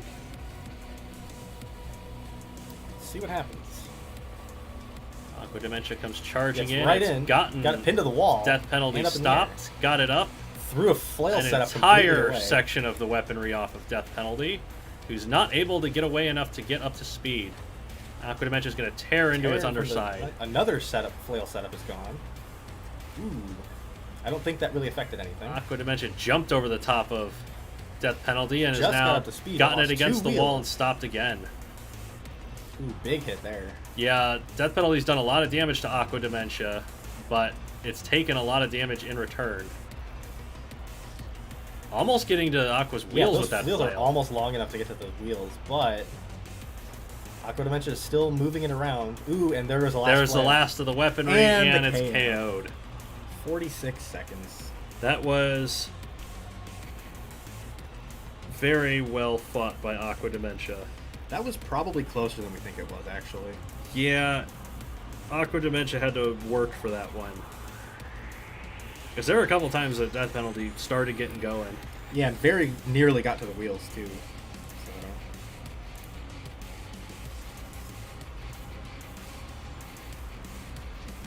Well, Last season, Kinetic lost 8-3. This season, Kinetic loses 11-0. Turns out those upgrades didn't matter. Well, the upgrades for heavy metal did. The singular upgrade they did ended up working. Well, I mean, they replaced a whole ass robot, so. Whole ass 2 robots. Shoosh. I mean, you put them together, they're basically one. Yeah.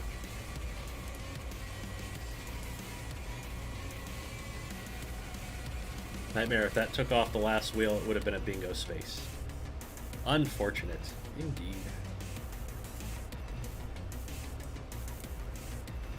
Death penalty not that strong if it's stopped. Yes, that's death penalty's weakness, is fast robots that can stop it. Alright, well, I just noticed Zester mentioning her team literally cannot catch up. It is actually onto her team now. Because we have the Pelagic Wanderers taking on the Jubilife City Jigglypuffs. And this could be a bloodbath.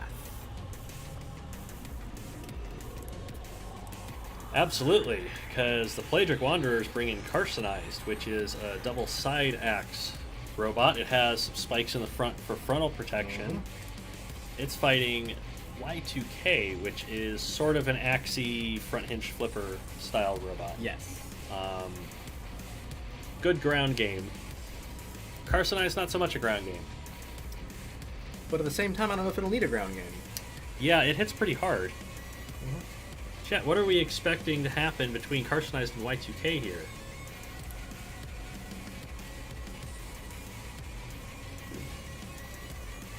Smobris is shocked at how fast Death Penalty fell apart. Yeah, it's got those like single extenders holding the whole weapon system on. So that's part of the reason why it's not like we didn't deem it as OP, because if you take anything off, it's just the entire thing is gone. Yeah. So like, it's definitely a glass cannon, but still very beatable. That's what we aim for with robots in the league, is beatable. Like robots like VSSV showed today. It has just been immensely efficient with its KOs, and as soon as the stabilizer was gone, it was all over the place. Yeah, like that still could have been a very close fight. So, you know, Death Penalty, it's super good at getting KOs and damage very quickly if it gets up to speed. Yeah. And you just stuff a wedge under it, and it's like, it's done. Yeah. So, chat is split on Carcinized versus Y2K, so let's see how this one goes. Who can get the opening points in this match? Carcinized missed. Y2K landed blows. Ooh, but it's now chomping right at the axe a little bit. Oh, pushed into the grinder by Y2K. Yes, and chopping the right side axe straight off of Carcinized. Now going for the left side axe. Landed a blow on the left side. Gonna try and use the grinder to its advantage here. Land some blows to the front of Carcinized, who's desperately trying to get away from the grinder. Y2K's completely got it upended and everything. Yes, now it's just holding Carcinized in the corner. There's a count, unfortunately. Oh, there's a TKO count. I think this is going to end up being a pin. Was that a pin or a KO? That was a pin. That was a pin. I heard control board hits, but it was a pin. So we're going to restart that, because holding a robot stationary is not fair. Yep. Ooh, yet again. Y2K's weapon went right down between the spikes on the front end of Carcinized. He's landing shots to the sides of Y2K here. So one thing is, Carcinized definitely has the reach even without the ground game. Y2K drove straight into the grinder. Look at the damage it's taken to the front end, but Y2K has gotten behind Carcinized and is attacking from the rear. And Carcinized is too wide with those side spikes in order to turn around. Yes, it's struggling to get turned here, and Y2K, with its faster drive speed, is taking advantage of that.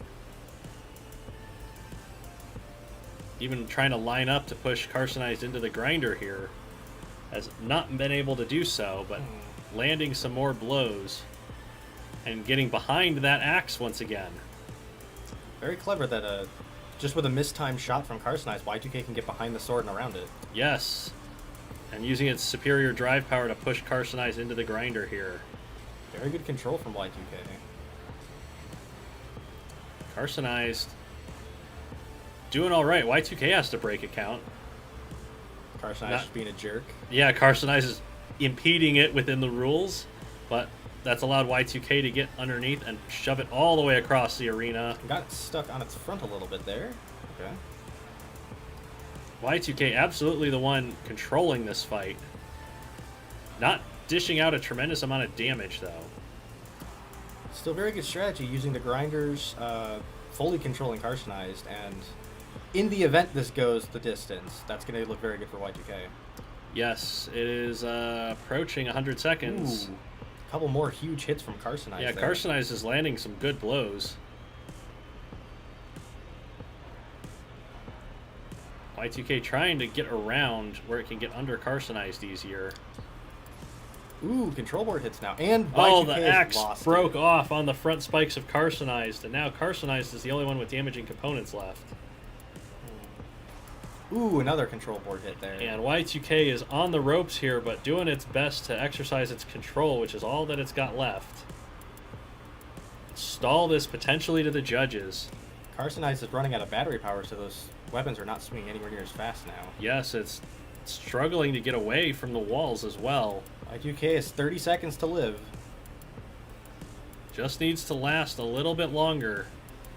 Doing a good job getting Carcinized up in the air so those weapons do not make contact with the chassis. Yes. 15 seconds to go for Y2K and Carcinized here. Slid right under Once Carcinized again, ramming Carcinized aside and pinning it to the wall as And we go time- to the judges. Time has expired. Wow. That was a fantastic end to that fight for Y2K after it lost its weapon. Because it was on the verge of a loss, and they managed to successfully push to the judges, and they might win it. They could very easily, yeah. Like even with all that damage that Y2K took, that was really good. Y2K, I'm not going to suffer death by robot crab. This is true. And Y2K has resisted the transition to Crab. So, the transition to crab does not continue past the end of the millennium. It does not.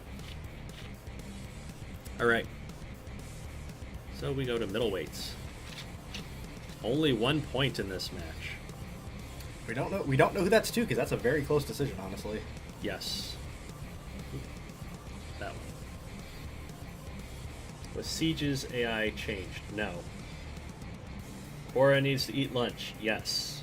Lunch is delicious. Don't eat Crab. Has anybody entered a bot with Crab Drive?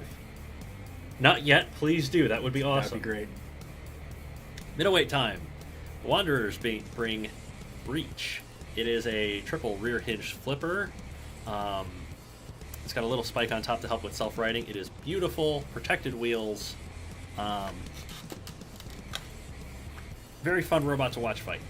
Jubilife City brings in Polybius. It's a rammer with a row of spikes on the top, and it tries to wedge under the opponents and leave them stranded on the spikes. So, chat, what do we expect between Breach, which has a pretty good ground game, against Polybius, which also has a ground game? This could unironically be a really good fight. Breach looks stunning. Yes, Breach is really cool. It's very beautiful.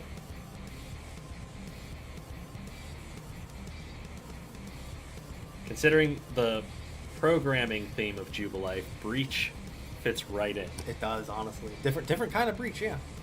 Yep, security Breach.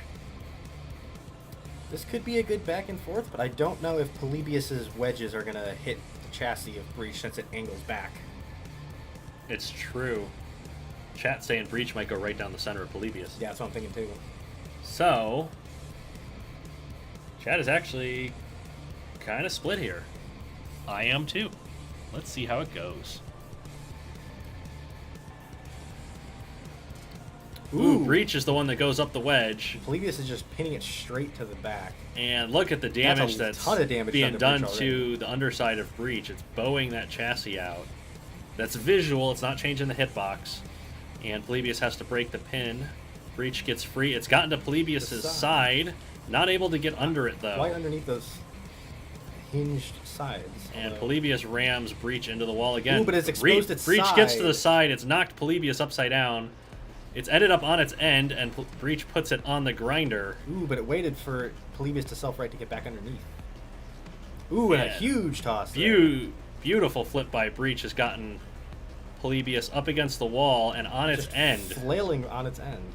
Huh. Is Breach going to try and go for the ring out again?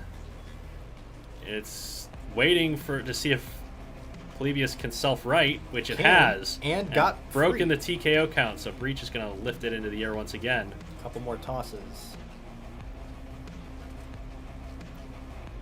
So that early damage not affecting Breach too much, as it's just tossing Polybius around here and not allowing it to recover. Oh, but Breach misflips. And Polybius is shoving it straight into the grinder. What a ram into the grinder by Polybius. And now Breach is on control board hits. Wedged on the grinder. Smoking heavily. Going right back in, but Polybius is going to pin it to the wall in response. 90 seconds to go. And Breach just continues taking grinding damage to the underside. Polybius retreats. Okay. Breach does move, but it's very... Ooh, Polybius flipped over the top of Breach that time. But Breach's weapon is taking so much damage, it just cannot retract in time. And we've got a stalemate here, as Breach tries to push Polybius back towards the grinder. A minute remaining, and we have a push of war by the grinders here. And Breach is on control board hits. If it goes into the grinder, that's going to take a ton of damage really quick. Yes, but Breach is leading this push of war so far. Gonna get Polybius back into the wall.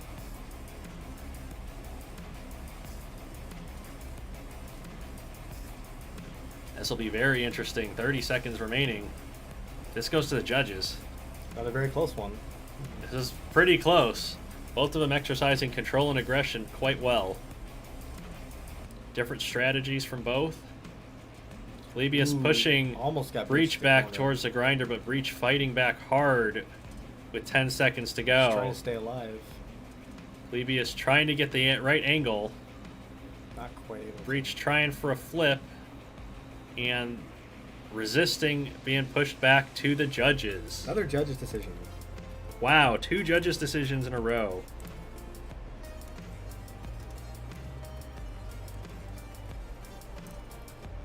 I'm over here saying this match is going to be a bloodbath, and nobody's been KO'd yet. It's just been very tactical. I wouldn't even describe it as tactical. It's just been good. Both robots taking advantage of each other and getting good strategies into play. Red, he says, fight of the week contender for sure. Oh, I put both of them on the list. It's both been really good so far. Rather exciting and close, this Temabris. Yes. Both robots put up a great fight. Definitely. Mighty Hydra points out, because these teams are towards the top, these judges' decisions are great for the teams that have to catch up, because there's only 2 points in the match so far that are being given out so far. Yeah, and especially in Pelagiac's case, they're 2 points down on Heavy Metal, who just got an 11-point shutout. Yeah. Well, would you look at that? Our patrons have visited us once again. Indeed, they have. Thank you to our Patreon stream sponsors for sponsoring this crash of the game once again. Yes, $10 a month gets you a stream sponsorship, helps us keep the lights on and keep things running here. If you want to support the channel, you can do so by liking the stream, sharing it around. You can support us financially on Patreon or with Super Chats or with the merch store down below. You can actually buy some MS2 merch if you want. All of that helps us keep the league running.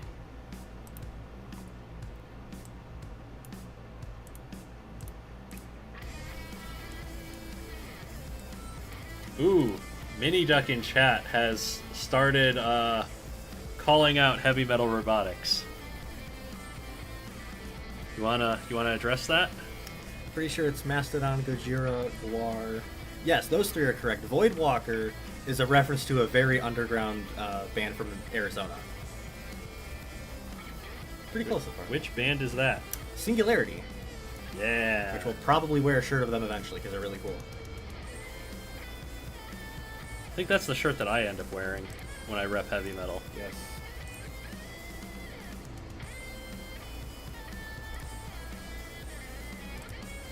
Modris asks, has there ever been a 4-0 fixture with every fight a judge's decision? Nope. We have never had, in the RRL so far, we have never had a match that was all judges' decisions. Never happened I don't yet. think we've ever had one with even 3. We've got potential, but Yeah. we also have knockout artists coming up. Yeah, I don't know. This. So, in the heavyweights, the Pelagic Wanderers have Twin Gyre with the 2 angled horizontal/vertical spinners. They're angled enough to be considered both. Could dish out a lot of damage. A little unstable if robots wedge under it. Yes. The Jubilife City Jigglypuffs bring I Love You. Massive vertical spinners on I Love You. Long pontoon wedges on the front. Both of them deliver a lot of weapon power in completely different ways. Uh-huh. Chat, what do we think is going to happen here? Well, Razor259 asks, have you looked up Argent Metal yet? I probably have at some point and just forgot. I might make a note of that later. Right, write it in the notes. What is Argent Metal? Yes. Chat is split on these two, leaning towards I Love You at the moment. I love you too, chat. Let's see how these two do.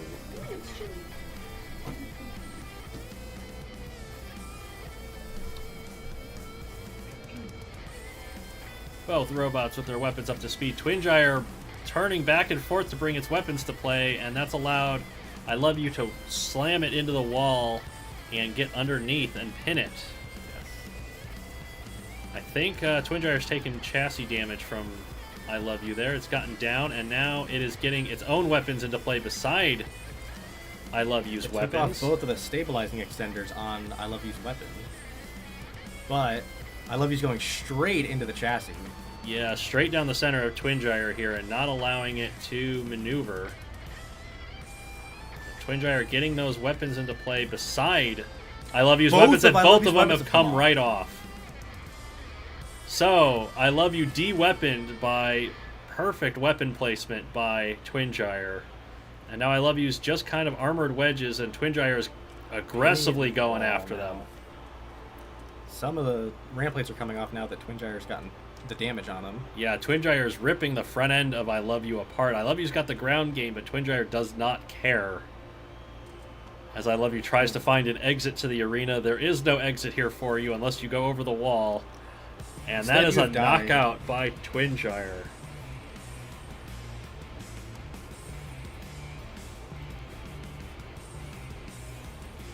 I think the big difference there is that Twin Gyre has the opening in the chassis in the center, so I Love You's weaponry wasn't catching the chassis very often. Yeah, it was hitting that spike strip, and it was kind of grinding, but it wasn't getting the big hits that Twin Gyre was getting. Seconds were... 133. That doesn't sound right. Did I misread it? Probably. We're going to check back and see how many seconds that was, because that is useful information. 73. 73. 73 seconds. Okay. And now, the Pelagic Wanderers have the lead. Regardless of how the judges' decisions go, that's only 2 points available. So yes, they're in the lead the regardless. 3-point knockout puts the Pelagic Wanderers in the lead with 1 fight remaining.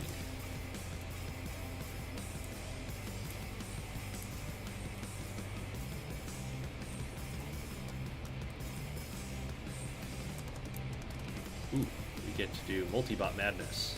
Ah, yes, our super heavyweight multi-bot. Cora is already done with lunch. That was a fast lunch, Cora. Only missed 2 fights. Well, I mean, they were pretty long fights to be fair. I'm thinking we've had, I think, 4.5 minutes worth of fights already. Actually, not 4.5, 8.5. Sorry, I can't math. Zester, that's what Twin Gyre does to Verts. Yes. Robot kind of specifically designed to get those weapon motors. Yeah.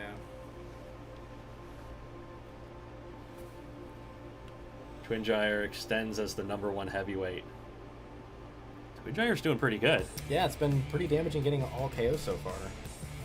Doesn't look like it's a #1 heavyweight, but it is. See, the problem is there's really no way to... You have to go through its weaponry. You can't really get around it or, like...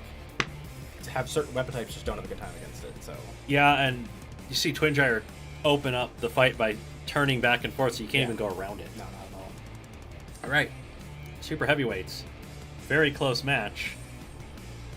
Pelagic Wanderers have the multi-bot, Sharp Snout and Blunt Nose, the two sharks with their overhead axe weapons. The Jubilife City Jigglypuffs have Hello World. It's a juggler in old school Robot Arena 2 vocabulary. It's two horizontal spinners that are behind a wedge so that robots go up and over the top and sit on top of them and take grinding damage. I don't think Hello World is going to have trouble getting Sharp Snout or Blunt Nose, the little robots, up on top. No, the issue is if one of the little ones comes around from behind. It's how is Hello World going to handle being attacked from the sides. Chat is looking like they're leaning towards Hello World so far. Wilby says, what happens if both teams get 4 points? Is there draws? Yes, there are draws. In the regular season, teams can draw, and the way that it works is the match winner gets a bonus point. If there's a draw, no bonus points are awarded. Both teams lose out on an extra point, so... That could be big when you're at the top of the standings. Yes, Orlando last season, I think, had 7 draws during the season. Any extra points, that would have put them, like, at the #1 in their division, So, you know, draws, like the playoffs are stepladder format, so the seeding is actually going to matter, and missing out on 2 or 3 points can be really important on seeding. Chat is split mostly on Hello World's side. Let's see who wins this low-scoring match. Only 5 points given out so far. Hello World going for Sharp Snout, and Blunt Nose coming into attack. Sharp Snout has been placed on top of the grinder. Physics has gotten angry about that, and made us restart. Physics does not like having sharks and computers mix. Sharks and computers is not something I thought I would hear today. Well, it's something you're going to hear a lot more as Sharp Snout throws itself over the wall trying to self-right. That's unfortunate. And now Blunt Nose is stranded on top of the horizontal spinners of Hello World. Well, as much as Hello World can very much dominate this fight now, it can only score a maximum of 2 points because you have to KO both of them. KO both to get the full 3 points. And so even though a Blunt Nose has been KO'd, that's only 2 points because Sharp Snout was eliminated. So the way that we award the points is it's the lower scoring of the 2 different ways that the multi-bot's knocked out. Mm-hmm. The lower scoring method here was a ring out. Yes, it was. So this is an official ring out for Hello World.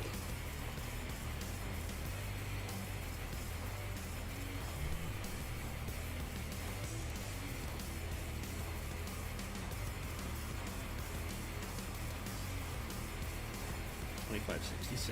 Okay. How many seconds? 29. 29 seconds. Well, that was interesting. It's also a big deal since there were only technically 7 points allowed there. That's a very, very low... What's the lowest scoring match we've ever had? 6? I think 7. 6? No. 6 or 7 might be the lowest scoring match we've had. Some low ones. Madiator in chat points out, Sharp Snout threw itself over the wall specifically to ensure Hello World would not get the full 3 points. See? That's how it goes. That might have won them the match, depending on the judges' decisions. A tactical loss, as we say. Seems like an exploit. No, we call those tactical losses. It's a team sport for a reason. Yeah. Sometimes you need to rein things in and control yourself a little bit to ensure you get the win. We saw that last season with intentional ring outs in the super heavyweights.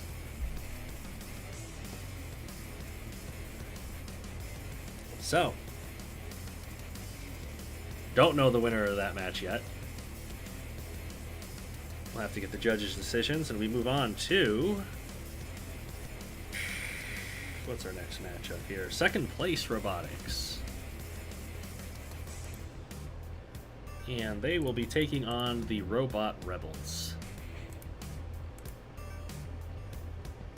Taking second place to the Robot Rebel Ranch. This is suburbs of Indiana against Detroit. Yes. Suburbs of Indianapolis. Excuse me.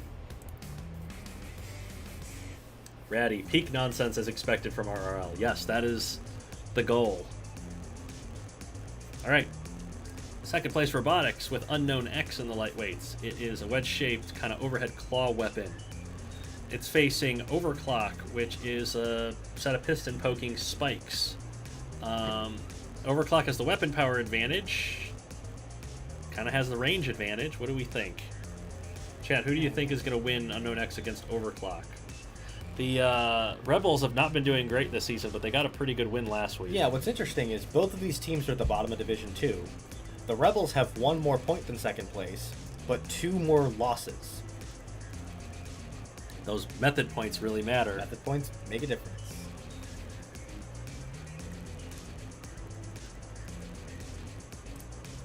Chad is on Overclock's side, saying the wedge won't help. Let's see if that is true.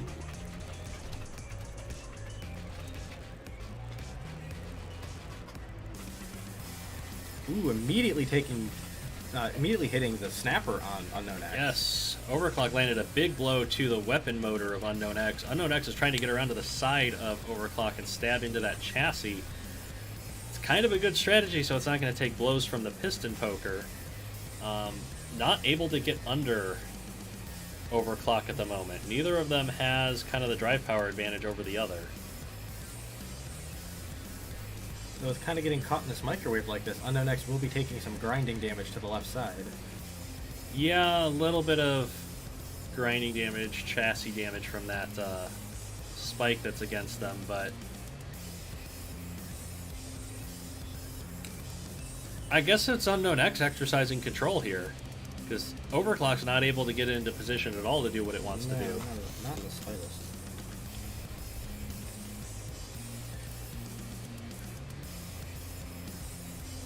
So chat, because we have kind of a crushing weapon on screen,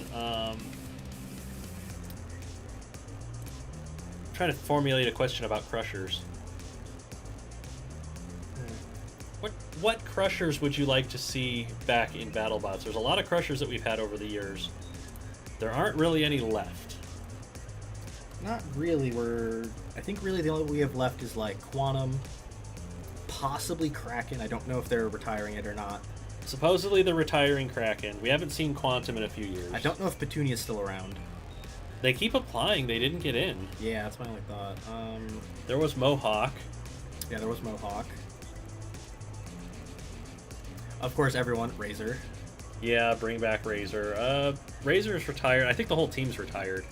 I don't think they're going to bring back Warhead either. I don't know. There was technically, what was it? Gamma 9, Photon Storm, whichever one that was? Yeah, Photon Storm was technically a crusher. That was kind of a hodgepodge of Robot Wars teams. Yeah. With like an old Series 7 robot. Yeah. None left because BattleBots keeps putting them against top-tier spinners. You're not wrong. Yeah, honestly. Like, it's terribly unfortunate that they only put Kraken against monster spinners. There are so many robots that Kraken could actually crush through. And they never put against And they just put it against, like, Rotator and Hijinks and Valkyrie and stuff. Like, it'd be cool to see Kraken fight, like, Shatter, or Sub-Zero, or some other flat robot, like Perfect Phoenix. Oh yeah, that would be actually really good. That'd be great to see Kraken fight.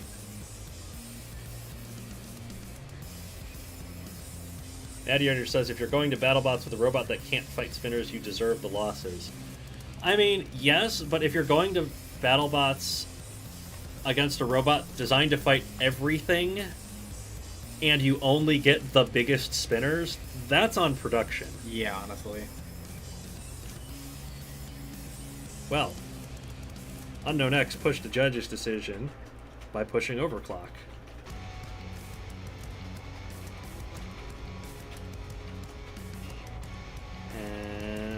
who knows how the judges are going to see that one.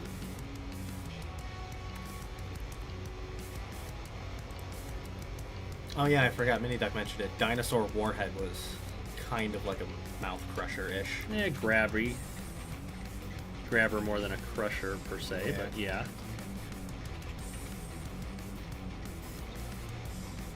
Yeah, we really only have grabbers left. Stuff like Claw Viper and stuff. Mm-hmm. And like all the grabbers are gravitating to the same design anyway, so like we don't even have anything interesting.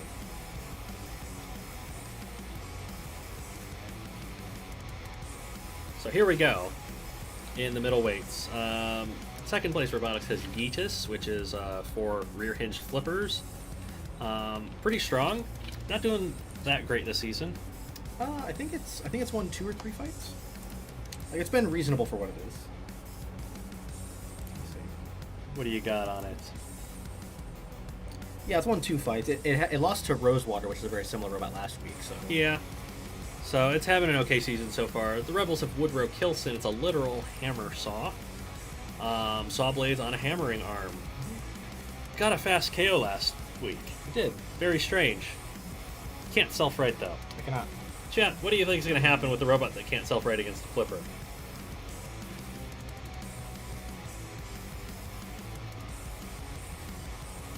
Wolby says Quantum is overrated. I think yes, but also no. Like, I think Quantum could be extremely good. They just had, like, minor setup problems. Yeah, and they also, like, need to be able to fight again in order to work through all of that. Yeah. Because, They like, only fought 1 season. their losses that they took, they got knocked over by Tombstone. You don't expect to get flipped by Tombstone. Yeah, and didn't it also, like, take 2 of its wheels out, too? Yeah, like, Tombstone flipped it over and then hit the side while it was trying to get back up. Lockjaw, they had this weird hinged wedge edge that took 1 hit from Lockjaw and folded under. Yeah. Which is just the strangest setup I've ever seen. I don't understand why a team would do that. So, you know, Quantum with forks, and you don't have that problem. So, like, Quantum, I think, has the potential to be really good. It just needs to actually compete. Yeah, they just need to actually be able to fight it. I don't remember if they got accepted or if they missed it because of COVID. I don't know. First one, then the other. Let's get this middleweight fight underway. Ooh, Woodrow So, is underneath Yeetus, of all things. Kilson with the lower ground against the flipper, who's not able to Definitely flip doing some damage. it over. Woodrow's kind of swinging away while Yeetus claws at the underside of it. Trying to get those Definitely taking some damage now. saws into play. It's lost one of the rear stabilizers, so that's going to make Woodrow even less stable than it already is. Definitely getting some hits on the top of Yeetus. Smoke is pouring out of Woodrow Kilson as it takes control board shots. And there's a knockout. 29-second knockout from Yeetus.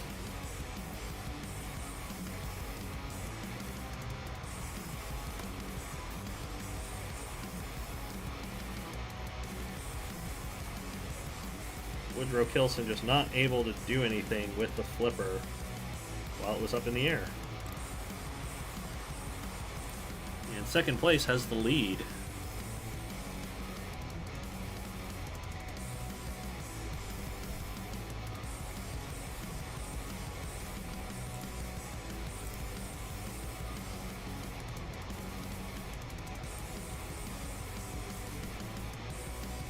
Instead of yeeted, Jevin got deleted. Sounds reasonable. Not wrong. Heavyweight time. Second place robotics has Rumblebee with the kind of axy front hinged flipper. The Robot Rebels have Jaws of Death with the 2 side axes. Jaws of Death has a little bit of a burst wedge ground game. Not really known for its ground game, is known for just swinging the weapons away. Unlike the photo here, Rumblebee does have wheel guards though. So, a really defensive kind of flipper robot against the side axes. What do we expect here, chat? I'm hoping this isn't more of a wedge stalemate that Rumblebee is known for. I don't think the forks are going to match up with Jaws' wedges easily, but Jaws, when it swings the axes, could just go straight up that wedge. Yeah, that's one of the weaknesses Jaws has, is it usually swings the weapons into a wedge and then gets lifted up that way. But Rumblebee's got the side armor that it might hit, so who knows? Zester thinks Jaws of Death has the reach to hit it without needing to get under. I agree, but when it swings like that, it's going to go up the wedge, I think. Which, I don't know if Rumblebee can get underneath it, but that'll open Jaws up to an attack. Yeah. And, who knows what happens from there. Yeah, it's anybody's guess how this is going to turn out. Although chat is really liking Jaws of Death in this one. Like I said, Rumblebee does have wheel guards around those wheels. Ooh. Wow. On the opening impact, Rumblebee jumped on top of Jaws. Ooh, huge hits from Rumblebee. So, Jaws of Death originally had the ground game advantage, and now it is on top of Rumblebee like you were predicting. Oddly enough, Rumblebee has the weapon reach. They're both hitting each other's chassis. Which one is going to get the KO here first? It appears it is Rumblebee. Rumblebee going over the top of Jaws of Death. 24 seconds, wow. I did not know that Rumblebee had quite the reach to do that. That is a lot of damage points in a short period of time from Rumblebee. Very even as well. You can tell Jaws was doing a lot of damage. 24 seconds. 24 seconds. And that's won second place the match because there's a judge's decision pending, which means there's only 3 points left to get.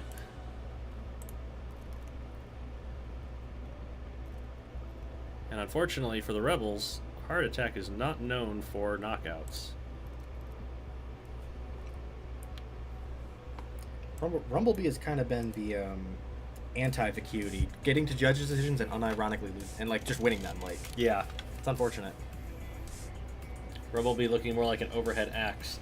Yeah, we have 2 robots this season that were classified as front hinge flippers that are really axe-like. Yeah. And we have an axe that's very front hinge flipper-like. Mm-hmm. Builder's really blurring the lines between our weapon types here. Might be something to look into in the rules just to specify. Nobody's taking advantage of it by having multiple of each, though. Well, technically, Unknown X would be considered an overhead axe hit as a crusher. So, that's really the only thing I can think of off the top of my head, but, you can tell it wasn't maliciously done in any way. Yeah. They're not trying to stack a bunch of them on the team. Well, speaking of stacks, we have Supernova in the second place robotics team for the super heavyweights. Low slung, horizontal undercutter, and a lot of defensive work around it. The Robot Rebels have a stack of spikes on Heart Attack. It is a pushy rammer with the spikes pointed up to protect against axes. It kind of scoops robots up and slams them into grinders. Chat, what do we expect out of Supernova and Heart Attack? Well, Heart Attack also has a stack of wheels on it, on high-powered motors, so it definitely has the drive advantage over Supernova, who's pretty slow. But I'm also willing to think Supernova has the weapon advantage. I believe Supernova has the weapon power advantage in terms of component count. Heart Attack can kind of hit him from any side and just run into weapons. Not only that, but it can also run Supernova to the grinder, and it'll take a bit to get through that armor. Yes. This could be another decision, maybe. We'll see. We'll see. Supernova's not been particularly efficient with its weapon power in previous fights. Not really, no. So, Chad is on Heart Attack's side. Helen says one of you is going to end your losing streak. It's the best way to do it. Put them against each other and see who comes out with the win. Heart Attack is going to pin Supernova to the wall in its own corner. Get to its side. Wedge under Supernova and push it over to the grinder. And get it wedged on the grinder. Wedged with that wheel guard on the grinder, using those spikes on the chassis underneath. Heart Attack exercising a great deal of control in this fight, not allowing Supernova any room to breathe. Supernova landing blows to those front wedges, though, and one of them is off. Heart Attack not really able to do much here as Supernova is backing itself into the wall rather than being pushed to the side. Heart Attack is also now out of wedges, but it still has plenty of front armor and spikes to do some damage. Yeah, it's trying its best, but Supernova is beginning to resist these attacks quite well. The armor panel off the front of Heart Attack has come off now. Like we said, it'll run into Supernova, but it'll run into weaponry. Supernova still has that spinner going. As Heart Attack's now kind of lifting itself over the top of Supernova without those wedges there to balance it. Ooh, kind of juked Supernova to get to its side. Supernova resisting the attacks and coming back at Heart Attack some more. Heart Attack going around to the corner and trying to get Supernova back towards a grinder. Looks like that undercutter is actually hitting the underside of Heart Attack's chassis. Oh, yeah, all of the spikes coming off of Heart Attack now, and it's just an exposed chassis. And this is exactly what Supernova wanted to see. Just cut away with that undercutter into Heart Attack and knock the front wheels off. Supernova stalking the crippled Heart Attack for the knockout. 117 seconds.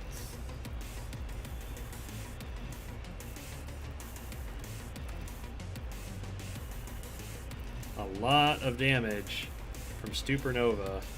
Had to get through a lot of components on Heart Attack to do it, but it got the knockout. And that is a massive win for second place. Potentially only 1 point for the Rebels, or it's a shutout. Yeah, we'll see. No team has ever taken 3 shutouts before. No. Could be the Rebels' time. Yeah, even after last week's massive success, they're still down bad. Underestimated Supernova a lot. Yeah, it's, as Wolby says, slow and steady, just whittled Heart Attack down. Sometimes you just need to outlast the opponent. Right, another match coming up. We have the Halifax Supernovas taking on the West Elizabeth Warbears.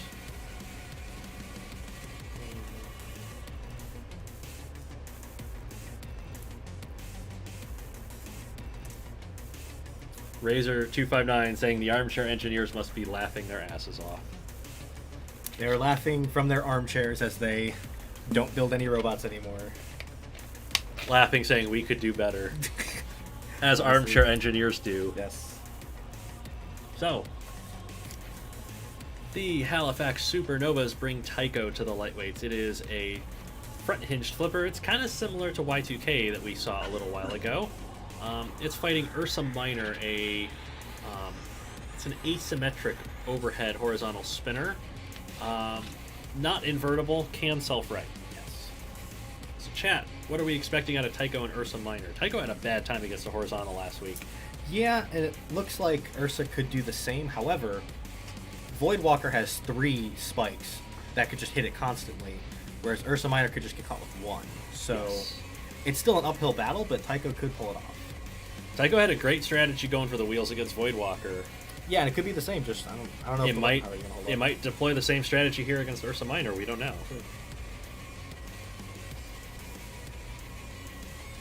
Chat is on the Warbears side for this one, and some more of them are predicting Tycho. It's kind of split. All right, can the Warbears handle the space flippers? Well, Ursa's been flipped over now. Tycho was able to get in there and land a hit. Now, flippers tend not to attack robots while they're upside down. Tycho's gotten Ursa over to the grinder They now. can push them into the grinder, and Ursa Minor is stranded here, trying to do anything it can to get free. Tycho's going to back away, or not back away. Ursa Minor's going to break free of the count. Out of it. But this is how it self-rights, is by flailing around, but losing wheels is not going to help. And it lost it's the damaging spike on it, so it's going to be very unbalanced with only the counterweight left. Yes. Tycho still attacking. Now smoke pouring out of Ursa Minor. Control board hits now. Yes, Tycho very methodically taking Ursa Minor apart here, letting the grinder do its dirty work. Didn't want to deal with that horizontal spinner on its own. 64-second KO. Very smart win from Tycho there, letting the grinder get the spinner off. Yeah, you can tell from how little damage that Tycho did that like it was the grinder that did that. And so the Supernovas have the early lead, 3-0.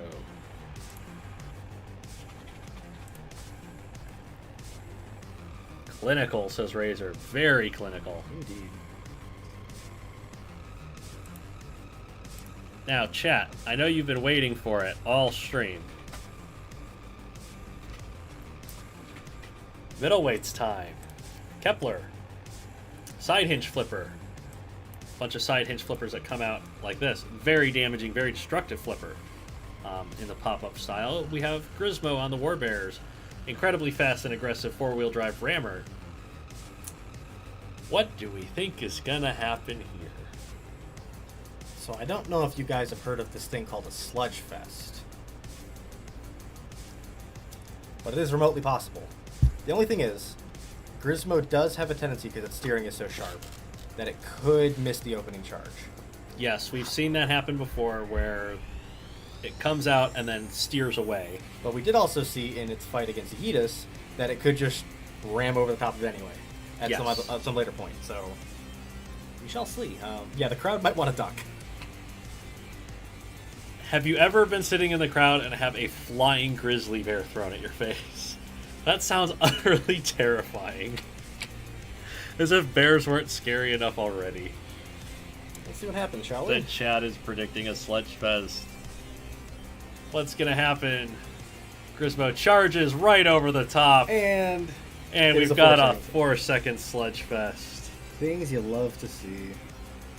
There we go. Our sludge fest quota is been achieved. Kepler fired its weapons, but only got 20 points of damage. Yeah, and Grismo got more just from having spikes. There we go. That's what the RRL is known for. And we move on to the heavyweights.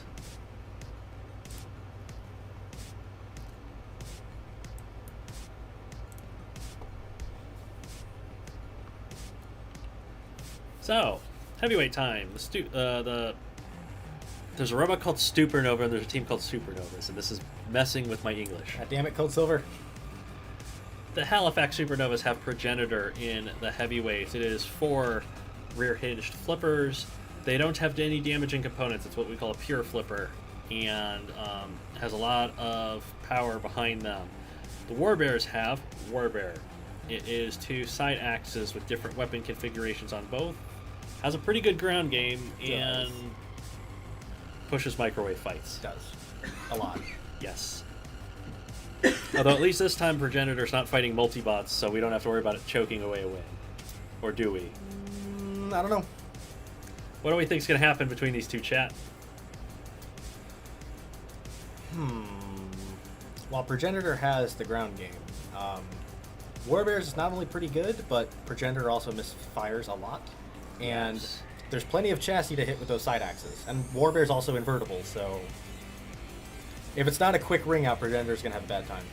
Yeah, we have seen Warbear get stranded, though, when it took damage. So, who knows how it's going to go. Except for chat, who's predicting Warbear on this one. It's the weapon power advantage, probably. Don't know. We'll see. Who has the better ground game? It is Warbear won the opening Warbear charge. bounced Progenitor on top. Progenitor's tried to escape and has now gotten underneath. Great driving by Progenitor to get underneath Warbear. Bad driving now has driven over the top of it, and Warbear is going to try and get those weapons into play. So Progenitor is going to throw it around to exercise some aggression and control. But mistimed again and is now stuck on top of Warbear. Progenitor tends to do this, and it's not great for them. Although they've mistimed their flips again. Got under it again, luckily. Warbear backed into the grinder briefly, and Progenitor is going to try and keep them in that vague vicinity as it loses flipping panels to the spikes of Warbear. Well, the Warbear is now caught on the grinder. Both kind of caught on top of each other, and I think we might end up with a pin situation here if they don't escape. Warbear's lost a wheel to the grinder now. Yeah, that's what it looks Accounts like. is happening, and Progenitor is not because of the rear backing armor. away. Progenitor's not on the ground, I don't think either. So that is a pin. It's going to have to be a pin because Warbear could possibly rock down from that position and get traction. Progenitor's just pinning it there, so that's a pin. Yep. Gonna have to go again. We shall see what happens this time. Ooh, Progenitor wins Progenitor the war of the wedges, flips Warbear, ends up on top of it. So Warbear bringing those axes into play now as Progenitor ends up stranded on the wedge. Warbear's definitely hitting the underside of Progenitor with those hits. Yes, it is. It's going for those wheel guards on the side. One of the axes broke right off. The wheel guard actually broke the axe off of Warbear. Interesting. So Progenitor's armor tougher than Warbear's left side axe.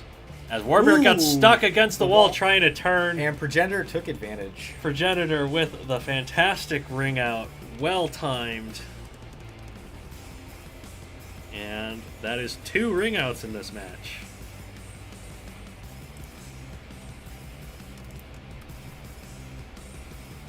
I didn't catch the time I'm looking at. Okay, get me the time when you can. Chat is excited about the ring out.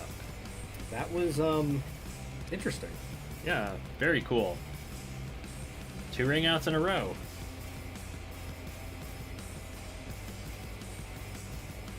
Yeah, you're watching the stream back. The stream's about I'm watching 20 or 30 seconds behind. So, that's another 2 points for the Supernovas, who have won the match with that ring out. 34 seconds, by the way. And we are on shutout alert. We are indeed. Warbears started out top of the league. Yeah, they had a perfect week. Slid down a little bit, but now it's like Supernovas taking a big loss here. They don't get some points back.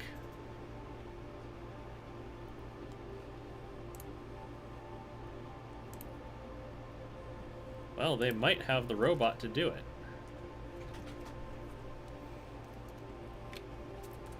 So, super heavyweight time. The last chance for the Warbears to get points here.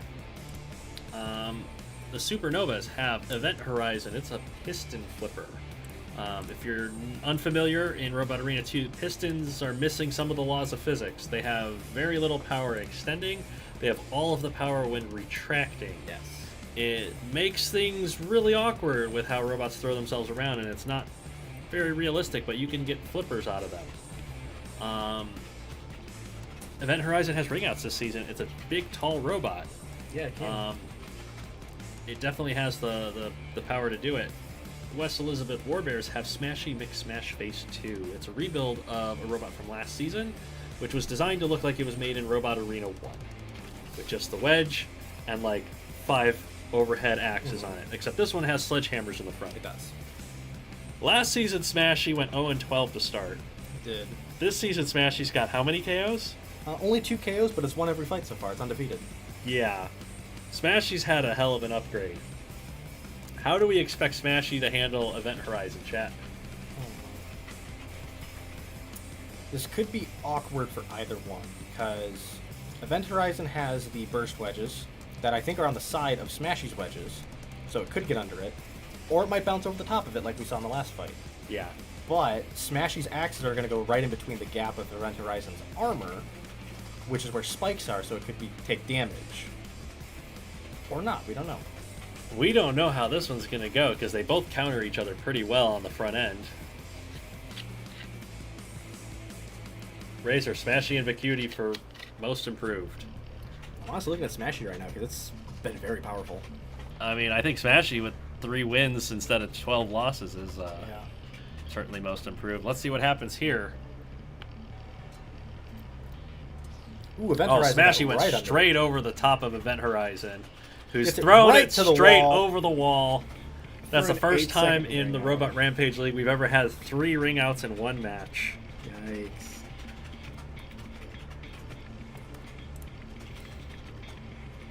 This might be the lowest scoring fight in damage totals between these two robots combined that we've had this season. Yeah, wow. What was the time? 8 seconds. 8 seconds. How interesting. A team of all flippers getting ring outs. Well, the ring outs are 2 points for a reason. Yes, because they're easier than you think they are. And the team of all flippers is going for consistent ring outs, and they're getting them. I think that's their... So that's 3 now. That's 5 total on the season already. Yeah. Which already matches the most from last season, I think. No, wait, no, never mind. Meta had a ton. I think it matched Spearman's record. Liam says, lowest damaging super heavyweight fight ever. Yeah. Almost certainly. Right, that was interesting. Fastest Uda that's not a sludge fest. No. No. Overthrown had one where Gizmo whiffed the opening charge and Overthrown just put it over the wall eventually, like in 5 seconds. So Yeah. technically not a sludge fest, but Back-to-back shutout losses for the Warbears. yikes. Rebels Might have company. might have company at the bottom of the standings. Ooh. And Cora's got a bingo square. Excellent. Good for you, Cora. More bingo squares. So, I believe this is the last match of the first half of the stream. Indeed it is. It is the Orlando Commandos defending league champions against the meme team. And then after this match, we take a 10-minute break. Yes. And then come back with the second half. So, the Orlando Commandos and the lightweights have more airtime. It is another piston flipper, a rebuild of a robot from last season that was on the team and won the championship with them. Yes, it did, despite being essentially the Make-A-Wish kid. What did it have? 3 wins and like 14 losses? Yep. And, almost all of them were KOs, too. Yeah. And it's a champion, yes. It was a champion. The meme team has demagnetized internet. It is a low-slung rammer with some spikes in the front that is not invertible. Chat.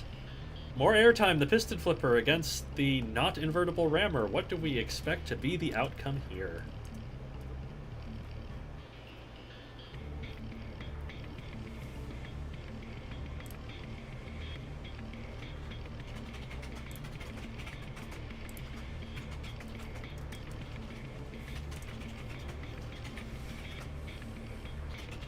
Well,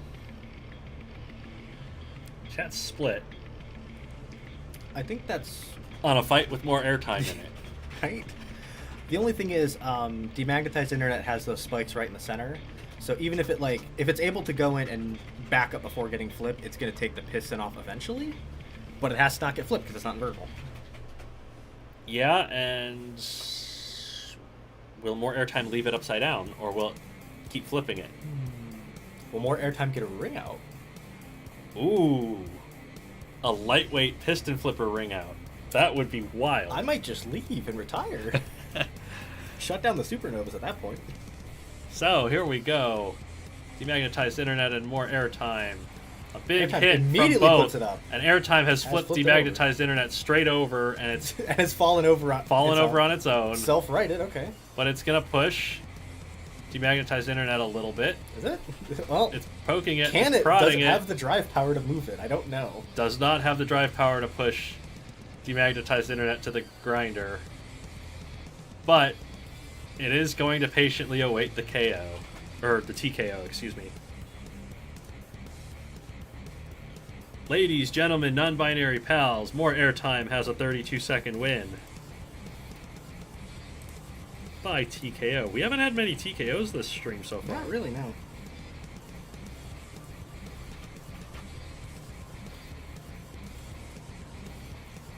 Congrats, airtime. You want to fight? You want a cookie? Yeah, look at that. More airtime. Better winning percentage than last season. Yeah, that's 25%.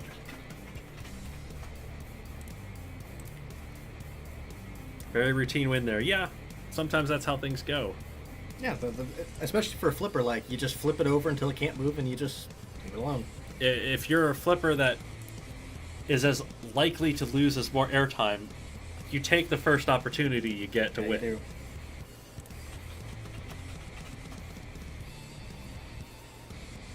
27 whole damage points. That is more than airtime scored in its first 4 fights combined last season. Yes.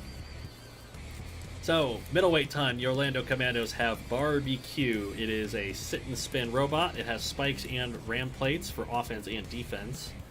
The meme team has On Your Own. It is a low-slung undercutter horizontal spinner. It has armor plates up front. It does. Can On Your Own snipe the wheels out from under Barbecue? I don't know if it's going to have quite the reach. And also, I don't think Barbecue's going to be sitting still long enough. Also, do we know if Your Own Leverloo likes Barbecue? I don't think he's about to. We're going to find out. We'll have to ask him, but we're going to find out if he likes Barbecue or not. We'll see. So, chat is on Barbecue's side. Let's see if they are correct here. On Your Own comes out weapon spinning. Immediately takes it to the right corner. Yeah, Barbecue kind of getting to the corner of On Your Own, although the spinner of On Your Own is getting underneath those armor panels. But On Your Own taking chassis hits. I think the front armor is actually deflecting Q quite well here. It is actually, like, it's even for all those hits to the corner, it's still not taking a ton. Hit to the wheel that time. But the spinner on Your Own is not very fast here, and it's losing the front armor panels and the wheel. The right side wheels off. On Your Own just spinning in circles around that undercutter spinner. Trying to use Q's own strategy against it. Yeah, the sit and spinner's active zone doesn't work this season because Q knows when to break it. So, and now we have a Beyblade fight. On Your Own breaks the TKO, and now they both spin. Q goes in for a nudge, trying to threaten that side Trying to get that other wheel of On Your Own and get that last wheel off and take a TKO.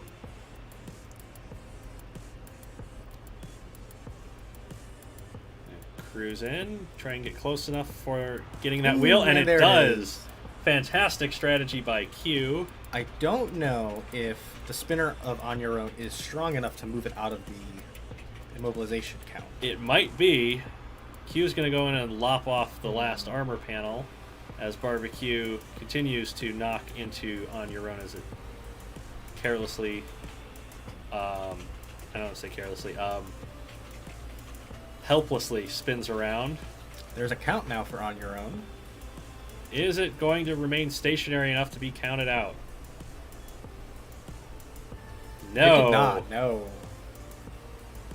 So this is critical because if this does go the distance, that's only 1 point for Barbecue. This is one of the downsides to sit and spin robots is they don't have the aggression to go for a fight ending. Yeah, because like they have to sit there and spin, and if it's a crippled robot, like it's not able to get in their radius. Although, well, it did stay stationary long enough for the TKO with 43 remaining. That would be 137. Yeah, 137.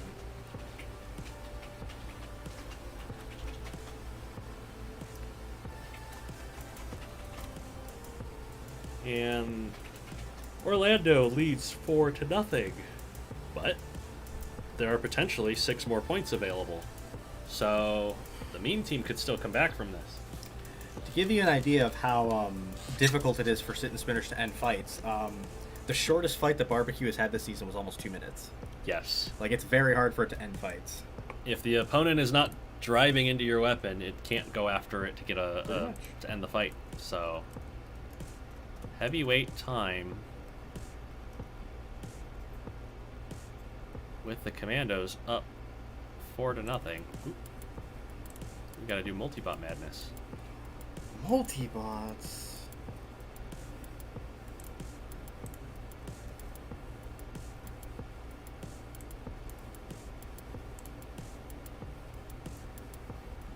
Oh boy. Or I might try building something in RA2 while they watch. It's an excellent use of your time. Vimming ain't easy is hungry. Me too. Have some lunch. Well, it's what happens when you watch barbecues and you want to go barbecue now. Yeah. Razor barbecued wheels for Rira.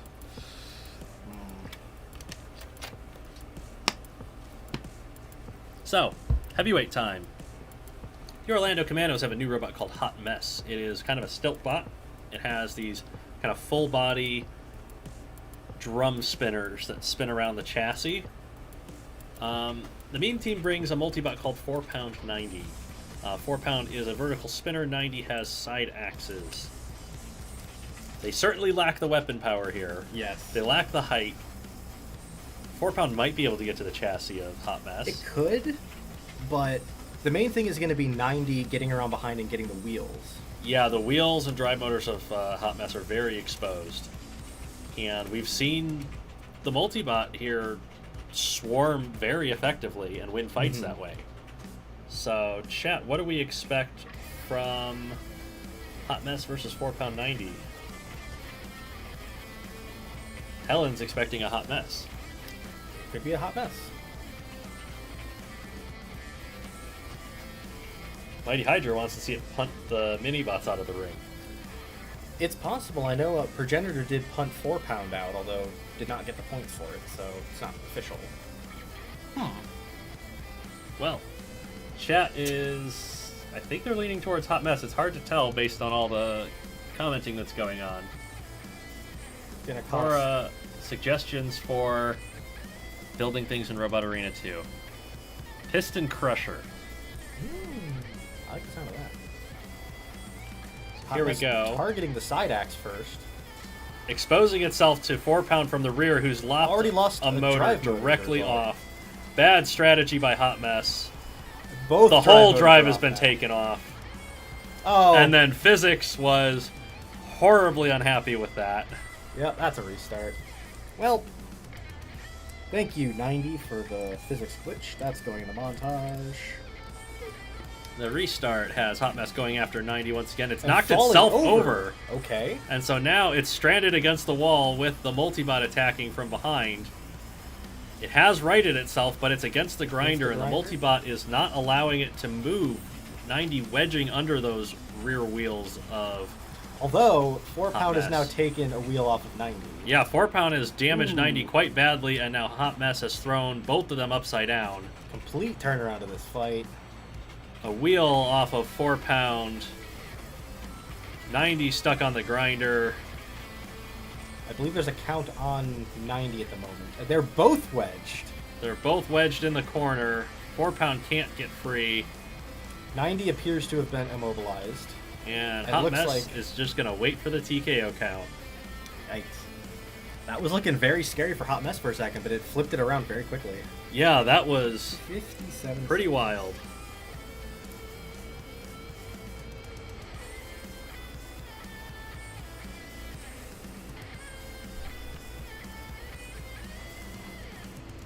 So, that's 3 straight TKOs. We gotta look up what the record for most TKOs in a match is. If we get one more, it would definitely be a record. I don't think we've ever had a match with 4 straight TKOs. Yeah, I think so.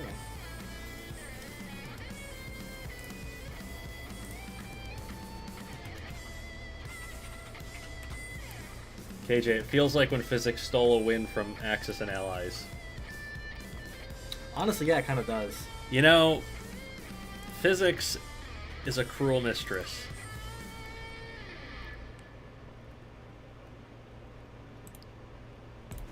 Was looking promising for the multibots even in the official fight, but then Hot Mess pulled out the Uno reverse card. Literally a reverse. Flipped over the top of him and tore him up. So, Super Heavyweights time with Orlando leading 6-0. They have King Drillosaurus in the Super Heavyweights, 3 horizontal drill spinners on top, armor in the front. The meme team has Monk Eat Banan, which is a rear hinged flipper, lots of wheel armor around the sides. Pretty defensive, not terribly fast, but it's methodical. Yes. And King Drillosaurus not known for its ground game. Yes, and even though obviously it was a rammer, Monk did throw Heart Attack out of the arena. So it does definitely have a reliable ground game in the front. Yes. Those drive motors on King Drillosaurus are exposed as well to damage from the flipper. So, Chet, what do we expect out of King Drillosaurus versus Monk Eat Banan?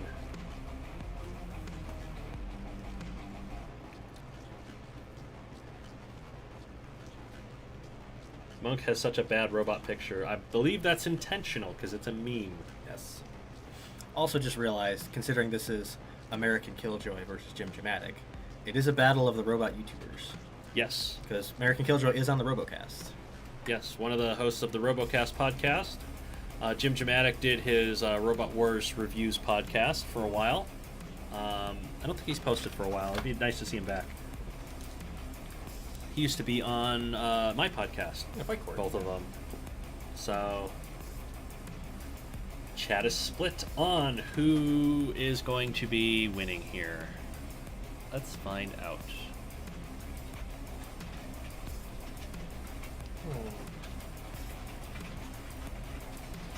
Ooh, King Drellosaurus went right up the wedge of Monk Eats Banana and is getting lifted into the air at least. Those spike strips on Monk are definitely eating up the underside of Drill. However, Drellosaurus trying to get around them, but not really having success quite. with it. It's now underneath it, but it's pinning it to the wall. Yeah, it's gotten the corner of Monk, but not able to wedge under Monk and get it up into those drills.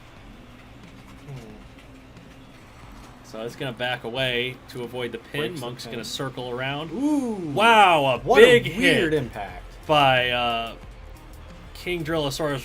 Knocked them both over, but Monk is the one that comes down, and King Drellosaurus is now upside down and unable to get back onto its wheels. That was a weird breakdance from King Drellosaurus when it flipped over, too. Monk is going to try and get some free flips in, and it's just tearing the front end off of King Drellosaurus. If it gets the right purchase, it could get King Drellosaurus at least up to the top of the wall. Oh, but now the drills are facing no. downwards, and Monk is just feeding its lifting spikes into them. I believe Monk has lost at least one flipping spike. Yes, it has, as Drellosaurus bounces around the arena uncontrollably. This is definitely one of the fights where a flipper just wants to leave it be. Yep. But Monk is trying to go for the KO, get some more points back, I guess. Yeah, points are necessary when you're down by 6. It's knocked Physics is getting a little the burst unhappy, wedge but- off of King Drellosaurus, but knocked Drellosaurus back upright. Although King Drellosaurus has no ground game now. Although Monk is running out of flippers. It is has. done with its flippers. So now it's just two robots pushing against each other. Monk unable to use active weaponry, and King Drellosaurus with its active weaponry up top. Physics through the Monk that's a across restart, the arena. Unfortunately. That's going to be a restart. Unfortunate.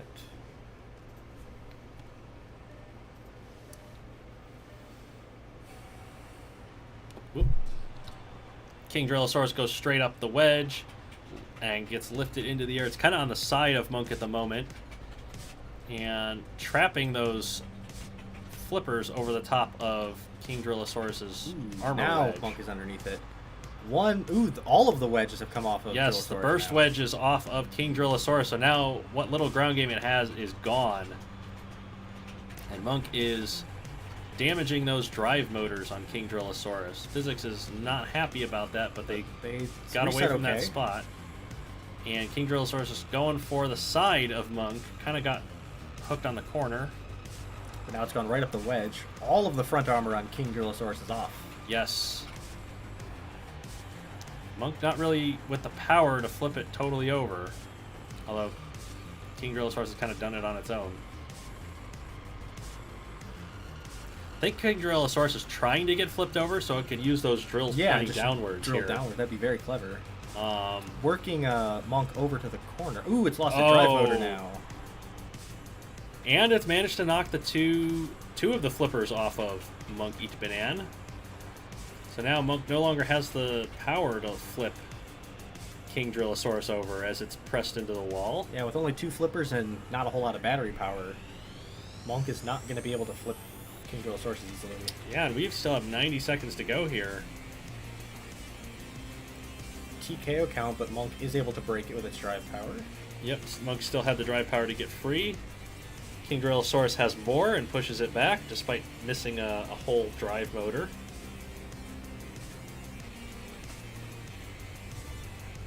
I think Drellosaurus is just exercising control here. Yeah, lashing to the judges. Ooh, a control Wow, hit on Monk King Drellosaurus. stabbed those spike flippers into the chassis And physics happened. And then physics decided we had to restart. Well, Because we can't have nice things here. that is take 3, sorry, but that's 2 restarts. Hit the button. Button.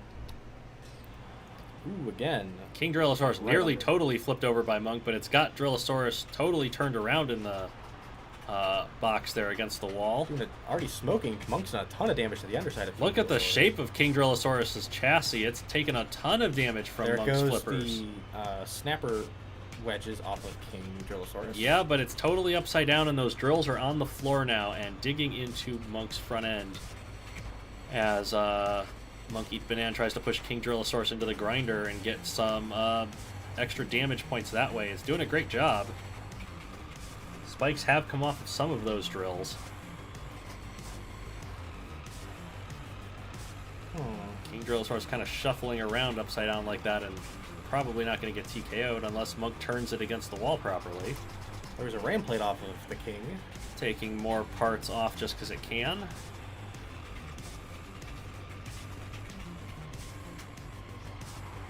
Ooh, another big hit to King Drillosaurus' chassis right there. Control board hits now. Wow, King Drillosaurus is on the ropes here as it's gotten free finally and is now trying to drive those drills into those flipping spikes. There's only 2 spikes remaining as there's another control board hit. Oh, and there's the KO. And that's a KO. 83 seconds. So, Monk Eat Banan has eaten a Drillosaurus and gotten 3 points back for the meme team. Who knew that monkeys like eating kinetic dinosaurs? Maybe that's why the dinosaurs aren't here anymore.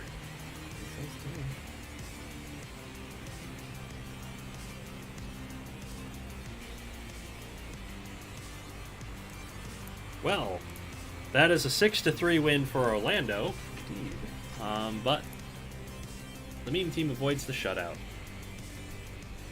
Drillosaurus really regretting its evolution. Evolution is not an improvement process, it's a process of change, and sometimes that change is bad. Yep.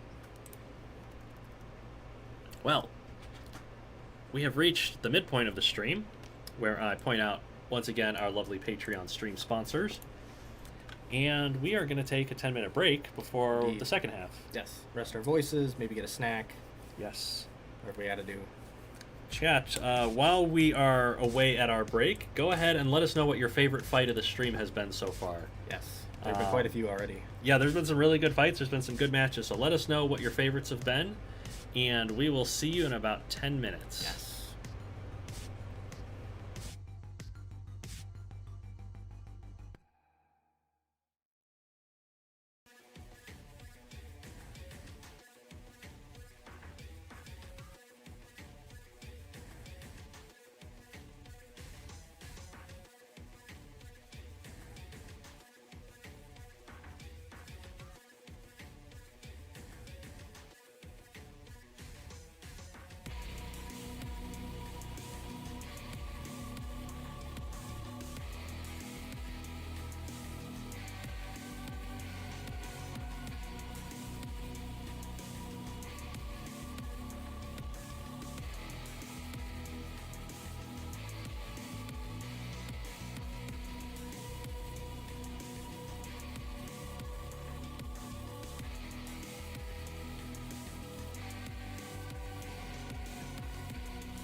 no, we're back. We've returned. The camera's on? Yeah. I had no idea. Oh no. All the shit talking we were doing. Yeah, shit talking my team's being bad. Well, yeah. Now my team's coming up. It's okay, you're definitely gonna win like the Rebels did. Oh yeah, my only team in the top half.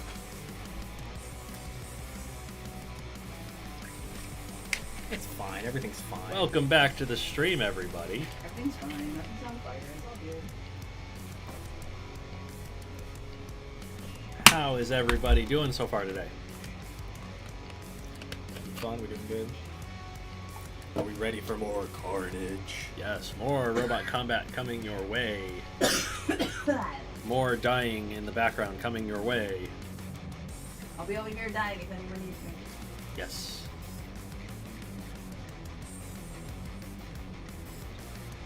So, yeah, there's the rest of the chat. They're here. Oh, Steve. Helen wants to know what you did to your arm. I very quickly and very swiftly painted the entire thing while we were on break. Yes, he's Definitely extremely totally not- talented. It's totally not a sleeve. Yeah, that's just a compression sleeve that you use when bowling. Yeah, it's just a compression sleeve. Yeah. I forgot to put it on earlier, so Yep. act like I'm over here bowling when I'm just watching robots. I mean, we were talking about bowling. We were so- talking about bowling. Well, second half of the stream. Shall we get it underway? Indeed, we start the second half, as always, with Moscow. Well, we start it by starting up the game usually. I mean, you know, I'm trying to get ahead of myself. Let's get the game going. Welcome back, everybody, from your break. Hope you had a chance to eat and use the restroom like we did. Because we have another 2.5 hours or so of robot fighting goodness coming your way. Moscow starts off the second half as usual. And who are they facing? They will be facing, I have to look this up, the Rotterdam Invaders. Ooh, Moscow Interesting and matchup. Rotterdam. Interesting matchup. This is the only comment I'm ever going to make about this stupid war the entire season. Rotterdam might be the next target. Could be. Russia going after Rotterdam next. Okay. Well, crucially, Moscow is in first in their division with 26 points. Rotterdam is in second of Division 3 with 18 points. Yes. Both So- teams doing okay in terms of placement. Moscow really strong this season. Well, I mean, as long as you're in the top 4 and make the playoffs, like, you can then go one by one, and like points don't matter quite as much. Obviously, for seeding it does. Seeding matters, but the playoffs, when you're in the playoffs, you've made it. Yeah, pretty So, much. as long as you're in the top 4. Okay. First fight of this match is between Metallica for the Moscow Mantines. It is a fast rammer with a W shape of spikes on the front. I was trying to think, does Metallica have songs that start with a W? They have Whiplash. Ooh, Whiplash. Yeah, Speed Metal is the name of the game for Metallica. The Rotterdam Invaders have Kang. It is 2 side-hinged war pickaxes. Pretty destructive. Yeah, it definitely can be. It can land a lot of damage quickly if it can get to a chassis. Yeah, but also like we saw last week against Kevin, where it just couldn't. Sometimes it's just awkward robots. And it has exposed chassis that Metallica can exploit. Yes. Chat.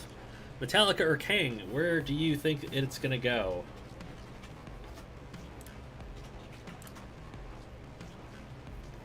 It looks like much of chat is saying Metallica, and a slightly smaller much of chat is saying Kang.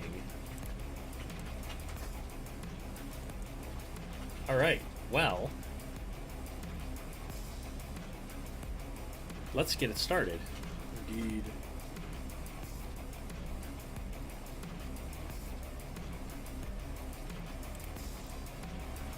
And Metallica starts out oversteering, not able to line up against Kang, and Kang is going to go in right and to the attack. side. Metallica's going to shove it back into the wall, and look at the damage all those spikes together have done to the front end of Kang. Kang's taking a ton of damage. Huge amount of smoke pouring out of Kang. As Metallica backs up for another attack. Look at the shape of Metallica taking damage from those axes. Control board hits on King, but Metallica's probably pretty close itself, but it ain't gonna matter. 26-second KO from Metallica. Taking advantage of that exposed chassis. Something that the side axes don't do very well is the fronts are usually blocked thanks to the motors in the way. Yeah, there's usually a lot of exposed chassis on the side axe spots. Well, that's a very quick 3 points to Moscow to start this match.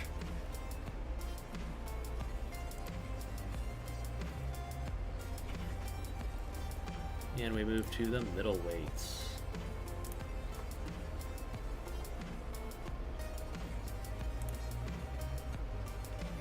Oh, Quora went and brushed their teeth during the break. Sounds like a solid strat. Good thing I didn't. Brushing right after eating is a good strategy, yes.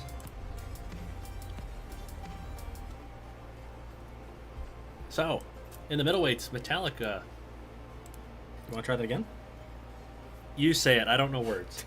In the middleweights, the Moscow Mantines have Falcon Punch, a very slim, half the weight of the old Falcon Punch. It is a sit-and spinner with 8 iron fists, kind of just spins around. Very well contained wheels in those fists as well.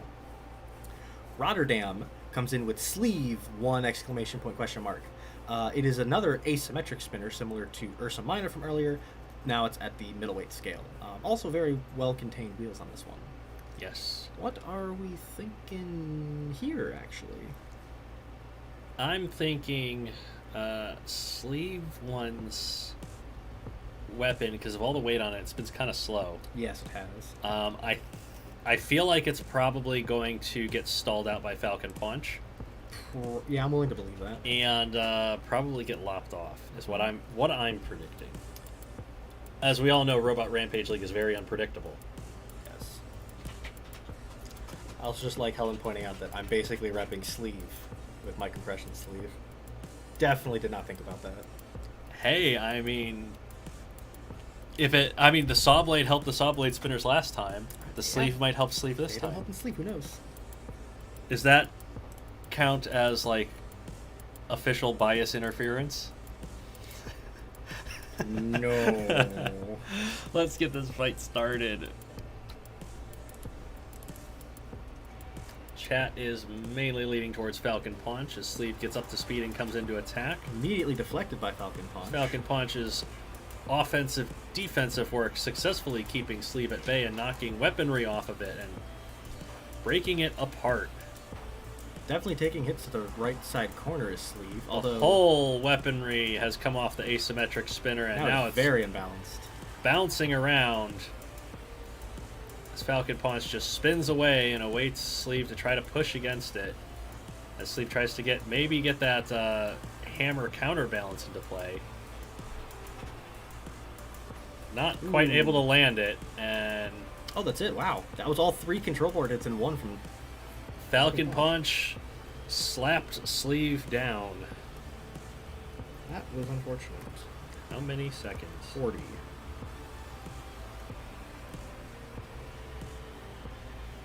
And Metallica. God damn it. Falcon Punch. Moscow has a 6-0 lead.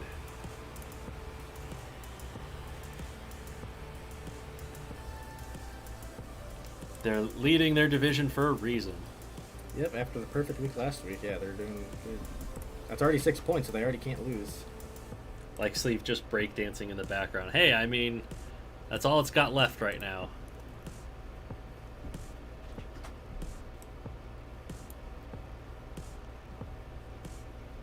Moscow looked very threatening. Absolutely, they're very threatening. They're one of the top teams in the league so far. And in the heavyweights, could be more of the same. Moscow Mantines bring 917. It's another race car flipper, rear hinged flipper. Very fast, very aggressive. It's facing the Rotterdam Invaders front hinged flipper, Pathfinder. It has front hinge flippers that come out of the top, and it has vertical spinners on the sides that kind of drag the opponent up over the top of it. Chat, what do we expect between 917 and Pathfinder?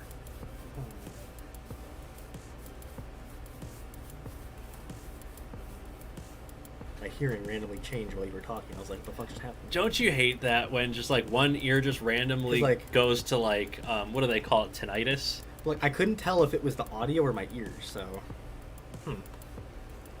weird. Could just be Well, if this. you don't use earplugs around race cars, your hearing does Oh, trust me, I've heard does that. bad things Loud after as a fuck. while. The chat is leaning towards 917 here. So, can Metallica get 3 KOs in a row? Ooh, Goes up the wedge. 917 goes up the wedge of Pathfinder and flips itself over. And Pathfinder is just spiking it against the arena wall and doing a ton of damage to the top of 917 here. Ooh, huge. hit. What a big hit that was. Nearly got 917 out of the ring. 917's done a lot of damage to Pathfinder and knocked the front wedge off of it while trying to self-right. So Pathfinder is unable to get underneath 917 is 917, now wedged. but it is stuck leaning against the wall, and Pathfinder is going to say, I will take a TKO, thank you.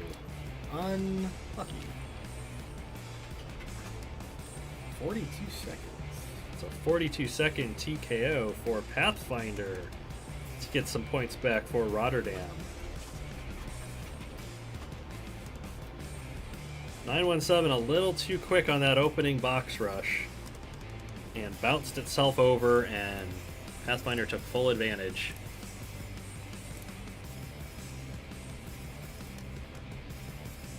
It's not the end of the world for Moscow, however, as that wins them the match. Does indeed. They have 6 points, and the most that Rotterdam can have at this point is 5. So the match is won, but there's still more points available.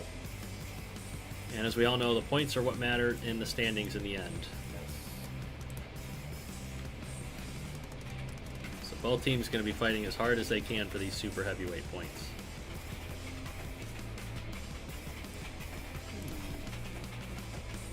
Blackbird 71, late to chat, but they're here now. Welcome Hell yeah. to the stream. We had just started our second half with Moscow Mantines winning the match. Yeah. And Rotterdam hoping to get some points back against them.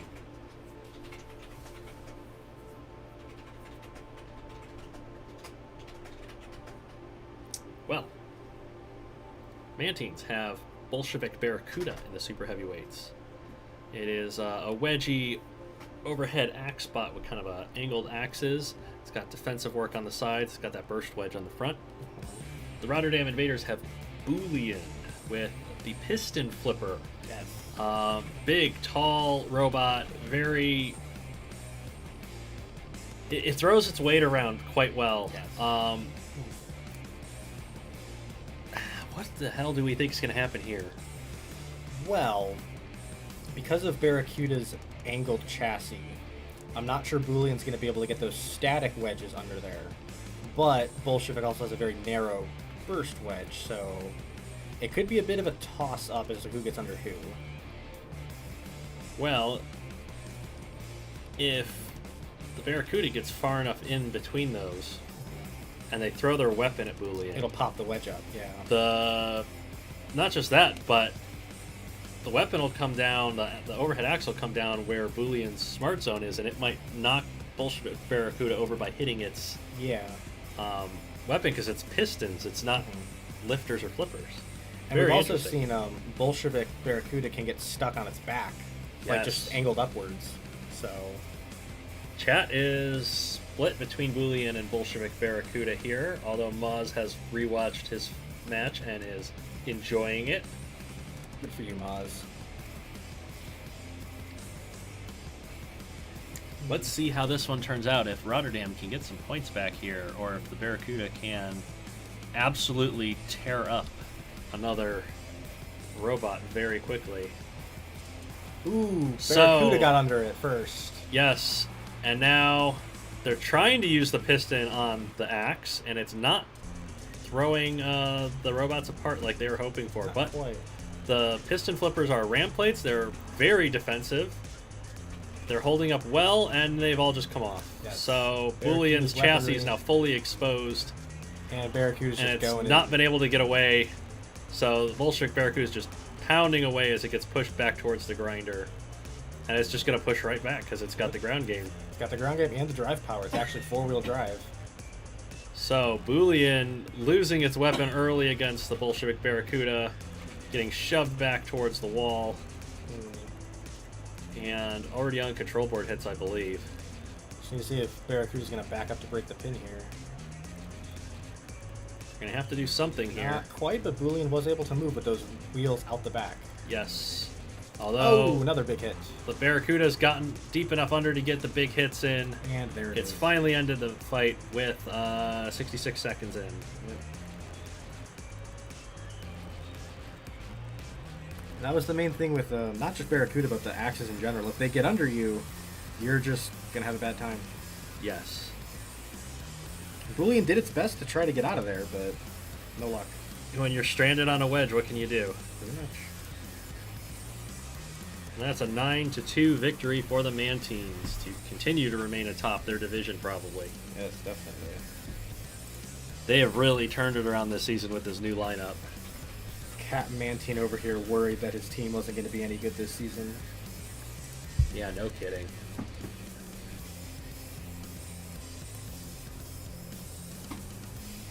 Next matchup. All right. Ooh, this will be a fun match. Yeah, what do we got?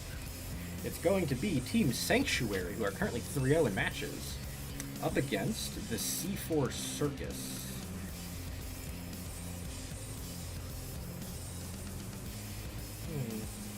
Sanctuary is only 3 points behind the Mantines going into this week, so you're gonna need some points here to really catch up. Yeah, they don't want to fall too far behind before the middle of the season really kicks off. And the Circus dropped 3 spots after a bad loss last week, so they really need some points here. Yes, absolutely. So, yes, KJ says honk.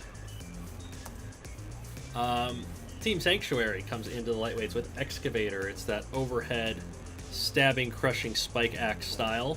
Long wheel guards out the side with the swords. It's fighting Clown Car from C4 Circus, which is a very long, stabby rammer. Yes, it is. Chat, what do we expect to happen here from Excavator versus Clown Car? Oh, Mantine says he never lost faith. You lost faith, we could tell. Your Discord messages beg to differ, Captain.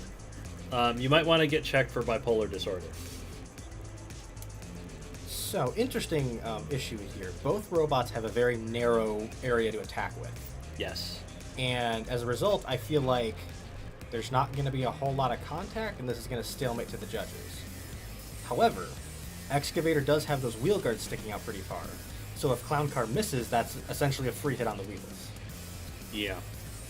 It could also kind of act like those piston things that cars use to roll over for like movies. So you could just see a rolling Clown Car. Yeah, it's distinctly possible. Cora says the ram plate on the top of Clown Car might make the difference. It could, but it also depends if that actually lines up there. I don't know. Yeah, let's see how these two fight each other. Clown Car going for the side and rolling immediately right rolling over. And so the ram plate not going to make a difference, but Clown Car ended up in the physics grinder, so is on Clown Car's side yes. and gives it a restart. Yeah, Clown Car ended up in the grinder, so that's definitely a restart from that one. Clown Car going for that side again. It got a Didn't hit. flip itself over. Ooh, Going right yeah. up the wedge, trying to get that. Although now Excavator's hitting. Excavator's hitting the ram plate, not really doing a whole lot of damage. Now it caught part of the chassis. I think Clown Car's going for that weapon motor on Excavator. But the The ram ram plate has plates been come removed. off, and now the crushing axe is just smashing the Clown Car if it wasn't small enough already. Yes.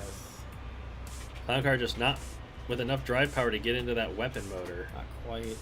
It's not quite getting the angle because it's so narrow too. Going It right up there. drives right over and falls over, and it drives Falls over and falls right over back again. again. It's like an episode of Fail Race or something here from the Clown Car, but it's going at the extenders holding the wheel guards Yeah, on. might be able to get that wheel guard in a second. So I think it's trying to get those wheel guards off so it can go for the wheels. Not a bad strategy, but they're already... Ooh, that was a big hit to the snapper motor on Excavator. Yes, Clown Car's already kind of on the back foot here. Hit The motor is now the smoking. motor, and there's a lot of smoke coming out of it now. But they're taking more direct chassis There are- hits from Excavator. Control board hits now. Lots of wheels come smoke off. pouring out of these robots. And a KO. That is a 70-second knockout for Excavator.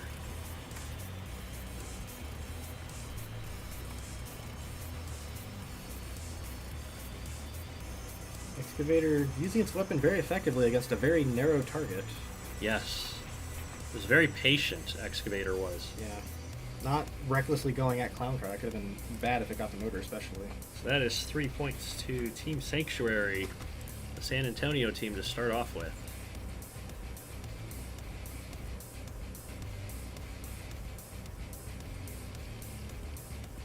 Here we go to the middleweights. Oh no. Oh god. Someone save us. Quora always loves the way this stupid card loses. It is We do too. It is the embodiment of fail race. It just rolls over. It's hilarious. Yes. So, somebody in the chat pops up saying, how are you? I am doing okay. I have 2 days off of work, which is why I'm even here in the first place. And we have a holiday this weekend. Well, technically it's tomorrow on Monday, but we have a holiday and I get to hang out with my family. And yeah, I'm feeling pretty good. I technically get 3 days off because I have Saturdays off. But don't have any plans, so I'm probably just going to be, I don't know, playing Robot Arena 2 or something later. Just hanging out. Yeah, probably. Middleweight time. Team Sanctuary has RRL, which is front hinge flipper? 4 rear hinge flippers. 4 rear hinge flippers. I can never keep these straight anymore. I have COVID brain, that's why. The C4 Circus has Noise Bomb, which is front hinged and rear hinge flippers. Indeed. Kind of a bitey flipper style. Does a lot of damage. So does RRL. Does. This one's going to come down to ground game, I think. Yeah, this is kind of a little bit of a repeat of last week when Noise Bomb fought Overthrown. Just different way the weapon flips this time. Yes. And Noise Bomb did really well against Overthrown until it didn't. Yes. So that could be more of the same here. RRL's been doing really well this season too. Chat kind of likes RRL at the moment. They kind of they're split between RRL and Noise Bomb.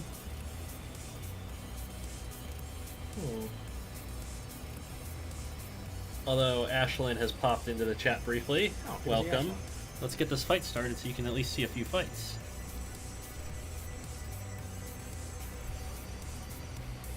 RRL straight up the wedge of Noise Bomb, who has knocked itself over. And Noise Bomb struggling to self-right. RRL's going to push it to the wall. Almost got it over the wall. Threw itself out of the ring. RRL going Another to huge toss flip. Noise Bomb into the air some more. Noise Bomb's gotten down. It's well, they're both to each other's sides, and Noise Bomb's losing out against the wall. Well, RRL's not quite able to get under it from the side right now. No, it's You have to pinning back to off. exercise some control and aggression. Ooh, Noise but Bomb Noise Bomb backed backed over over the it. wedge. It was the first to blink. And that was a RRL goes knockout. in for the kill. 37 seconds.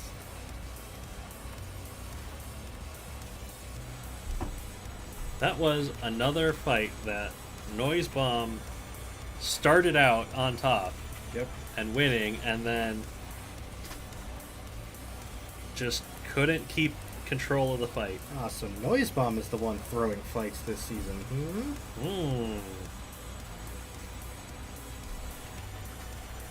Noise Bomb is very noisy, but doesn't have a lot to show for it. It does not.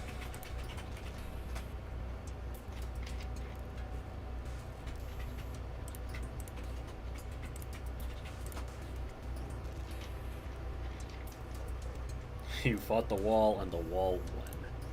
Yep. Fought the RRL. Heavyweight time, and the Circus is down 6 points. Indeed. But the Circus also has currently the most damaging heavyweight in terms of damage points. Yes. Damage points the wrong way around. Yeah, probably. Correct. 807. 807. Shoosh. Okay. Team Sanctuary has Fire Prince in the heavyweights. It is a double vertical spinner. It's got spiky stabilizer forks on the front. Can do a lot of damage if it gets under a robot. Can indeed. The C4 Circus has random acts of violence with 4 side axes, spike strip axes. It also has an undercutting horizontal saw blade spinner. How is this one gonna go? Well, the problem with Fire Prince is while those stabilizers are spiky and fairly good, they're only on the ground at the front where they're on, like they're pointed. So it's not actually that great of a wedge. And as we know, saw blades are the best wedge. So Yes. Random Acts of Violence actually has a good wedge. Yeah, you're not wrong about that. That being said, the stabilizers on Fire Prince might protect its wheels a little bit from those side axes. And especially if Random Acts of Violence swings while it's not underneath, that's going to feed the axes right into the vert. Yes. Random Acts of Violence does have an exposed chassis in the front. It does indeed. And verts love exposed chassis. Chat is split between these two. I think it's going to be a good fight. These are two good robots. Fire Prince just doesn't have the wins to show for it. Yeah, it's been performing well and putting on good fights. Just 0-3 right now. So here we go with this heavyweight fight. Ooh. Wow, a big hit, and Fire Prince did a full front flip off of the saw blade wedge of Random Acts of Violence. Now kind of just dueling weapons. Ooh. Not able to get those axes into Fire Prince's chassis, but knocking away the stabilizers on the front. Although I believe Fire Prince has caught at least one axe. Yes, the axes are coming apart, and Fire Prince has managed to get some chassis hits on. Most of those stabilizers have come off of Fire Prince. And it's tripping over all of the debris in their that was a arena. huge What hit. a massive hit. Parts went everywhere. There's only one axe on Random Acts of Violence. But now Fire Prince is completely unstabilized. And now it's lost a wheel. And it's going to lose another wheel to the grinder here due to Random Acts of Violence with Hitting its it in the shoving corner. power. It's managed to keep that wheel briefly, caving in the front end of Random Acts of Violence while it tries to come in and get that remaining axe into play. Going after that remaining wheel. Great strategy from Random Acts of Violence here. Getting it over to the grinder as well. Trying to use the arena to its advantage while it was getting its weaponry torn up. Ooh, and there's control There's board hits control on board hits on Fire Prince, who's lost its wheel, it's lost its weapon, and it's lost the fight. I believe that, yes, that was a KO. 144 left. That was extremely damaging. 76 seconds.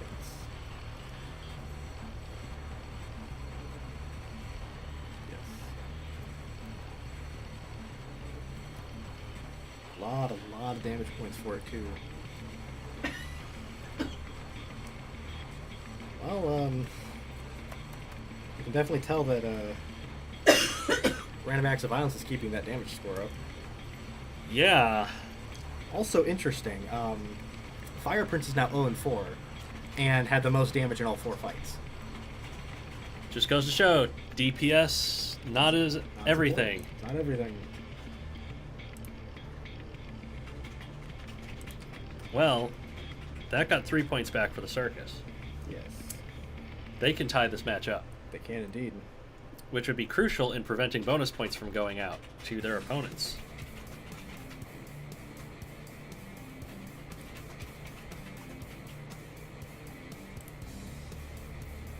So we go to the super heavyweights to see what comes of this match.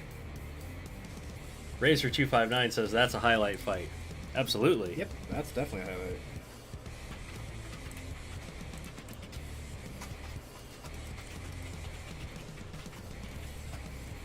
Team Sanctuary has Comatose in the super heavyweights. 6-wheel drive, invertible, high-speed rammer with racks of spikes on the front.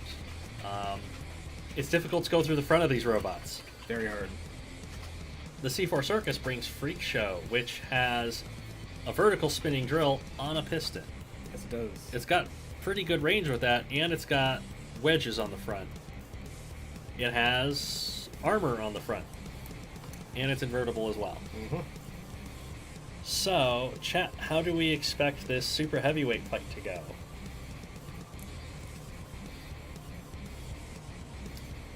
What are you expecting? Well, while I'm thinking Comatose has the weapon power advantage, it's also somewhat uncontrolled because of that drive power. And Freak Show is also very good at controlling stuff when it gets to the sides, where there's nice exposed wheels on Comatose. Yes, and it has the reach to just reach out and get them even if they don't get under. Yes. Also noting, Comatose is the most damaging super heavyweight by damage points, so both the heavy and super heavy most damaging in this match. Yeah, pretty interesting. Can the most damaging robot win both of them? We'll see. It could. Chat is leaning to Freak Show on this one, and some are predicting a possible Sledge Fest. I don't know about that. Let's find out if the hive mind of chat is correct. No Sledge Fest. Instead, Comatose repelled by that vertical spinning drill that is just eating away at the underside of the chassis. Comatose kind of stranded on the corner of Freak Show. They've managed to get away, but they've lost spikes in the process to that drill attacking from underneath. Ooh. Freak Show kind of spun around there and exposed its wheels, and Comatose went for it. Didn't quite get it. Now their spikes are kind of meshed together in a bit of a microwave. Yeah. Although Comatose, I think, is going to catch the wall here in a second. Comatose has those side spikes that stop robots from going around the side. One of those spike strips on Comatose might be catching that right front wheel of Freak Show. Ooh, yeah, they might be attacking that wheel there, and that would be hugely damaging for Freak Show's drive power. Although at the moment, their spike strips are just stuck together. Yes. 2 minutes remaining, and these robots are stuck to each other. They have damaging components stuck to each other, so they could possibly break free. But for the moment, we have a high-speed microwave. One thing definitely of note is if this does go out, even if Freak Show ends up getting a decision, that would win Sanctuary the match. Yeah, the C4 Circus needs a KO here, and Comatose is just stalling for time. This is tactical by Team Sanctuary. Comatose has always been very tactical, very good about outlasting robots as well. So Freak Show's the one that blinked first, and they briefly went back. It's managed to get under the front end of Comatose again. Going and getting that piston drill into the wheels and knocking more spikes off of that right front corner of Comatose. So the damage is starting to pile up on Comatose. Freak Show knows it needs the knockout. It's on control board hits. Oh, it got it! No, not quite. The fight still goes. They're still stuck together. Comatose is hiding as a hat. Is it trying to draw a pin to get a restart? No, it's trying to spin away now. I wouldn't call that tactical. And Freak Show's going to finally get that piston drill into play. 34 seconds remaining. 146. And the C4 Circus has pulled this match back to a draw. That is our first draw in 3 weeks. Yeah, it's been a while since we've had a draw. We were expecting a lot more. But the matchups have just been pretty one-sided. How many seconds? 146.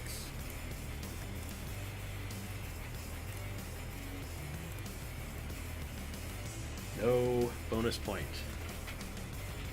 for either of these teams.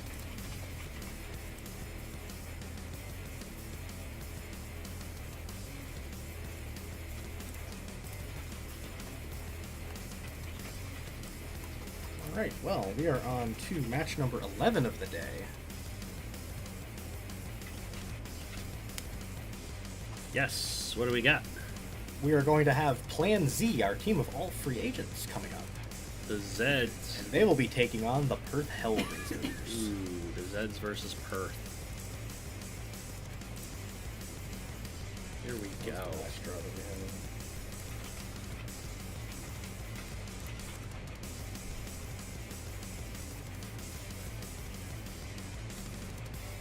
Ashlyn and Troll Gaming is going to work. Have fun at work on a Sunday. Hope it's okay. So, Plan Z brings to the lightweights Geohash. It is kind of a defensive rear hinge flipper with that snowplow. Been okay so far. Yeah, it's been surprisingly good considering it has no damaging weaponry. Yeah, it's against Stone Imp in the Perth Hellrazers team. Vertical spinner, a little bit similar to VSSV, pretty destructive. Yep. Chat, what do we expect between Geohash and Stone Imp here? Razor259 says Leafeons are weak against fire. Leafeons are weak against fire. This is also Battle of the Patrons. Yes, this is a patron battle between Leafeon and Razor 259. Battling for patron affection, I guess. Yeah, considering both teams are not looking too hot in their divisions right now. Yeah, they've had some tough matchups. Yeah, they've had some bad ones, so... Well, chat is actually... I think they're leaning towards Geohash mostly. So Patreon battle increase the chances of a game crash. We shall see. Let's get the match going. Ooh, okay, that was Geohash tossing Stone Imp back away against the wall, and it's flipped it over and is just kind of stalling its weapon against the leading it over to the grinder now. the walls. It's got it on the grinder, but they're both kind of at risk of the grinder here. Geohash being very aggressive in attacking Stone Imp and has ended up on top of the weapon, and Stone Imp is just going to attack it. Ooh, but it's managed to get one of these spikes off of Stone Imp because of that grinder damage. Yeah, and it's kind of stalled the weapon at the moment, but Stone Imp has just ripped the whole plow right everything off apart. of Geohash. Ripped a wheel off. It's going for the second wheel. Extenders now, yeah. Geohash is like coming apart. On fire, smoke pouring out of the robot as Stone Imp just grinds away at the front of it. Control board hits. And that's going to be a knockout 58 seconds. for the Hellrazers.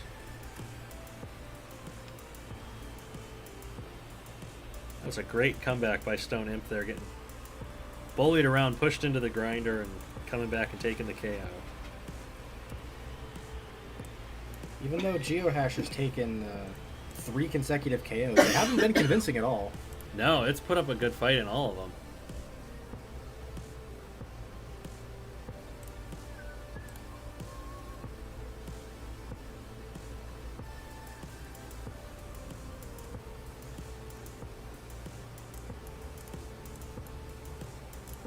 Right, onto the middleweights now.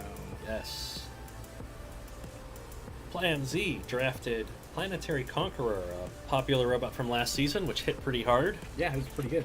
Not doing so well this season. It's got the overhead horizontal spinner on it and a little bit of defensive work up front. The Perth Hellrazers have Marauder in the middleweights with a kind of an angled horizontal spinner on the front end of Marauder. What do we think is going to happen between these two horizontals? Well, I'm going to point out what Razor mentioned in the chat. Marauder has stolen Planetary Conqueror's old weapon. Planetary Conqueror used to have a tri-bar with spike clubs, and now has a kind of quad bar, which I believe will have more reach than Marauder. The difference here is that Marauder's weapon mode is exposed. Yes. Planetary Conqueror known for a lot of drive power last season. And it does have defensive work that Marauder really doesn't have. Yes. Also, its wheels are much smaller targets. But Razor says Marauder can hit lower. It can indeed. I mean... Will that expose the tri-bar to attack? That's what I'm thinking, but... And in that case, like, Planetary Conqueror is also prone to the extenders as well. I think the tri-bar has more... Like, can take more hits than the extender setup, so... Well, it is split in chat as to which robot to go with, so... Let's see what happens.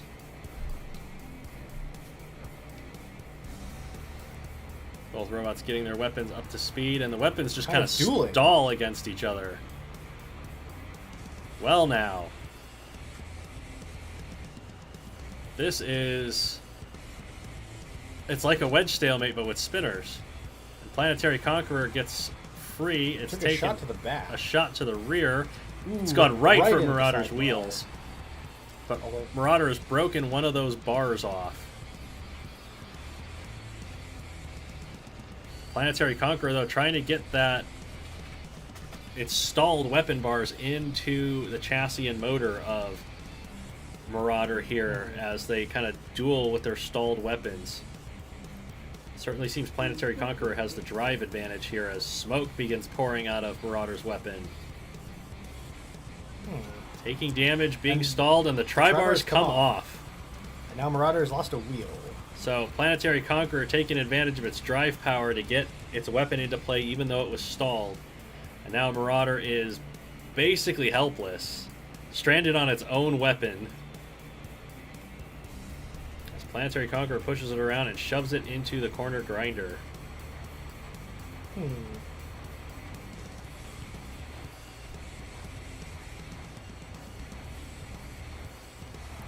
Okay, Planetary Conqueror backs away to break the count. Marauder is stranded on that piece of debris. Can it get free? It has. It does. And Planetary right in. Conqueror shoves it into the grinder to take the last wheel off, and so now it doesn't matter if it pins it or not.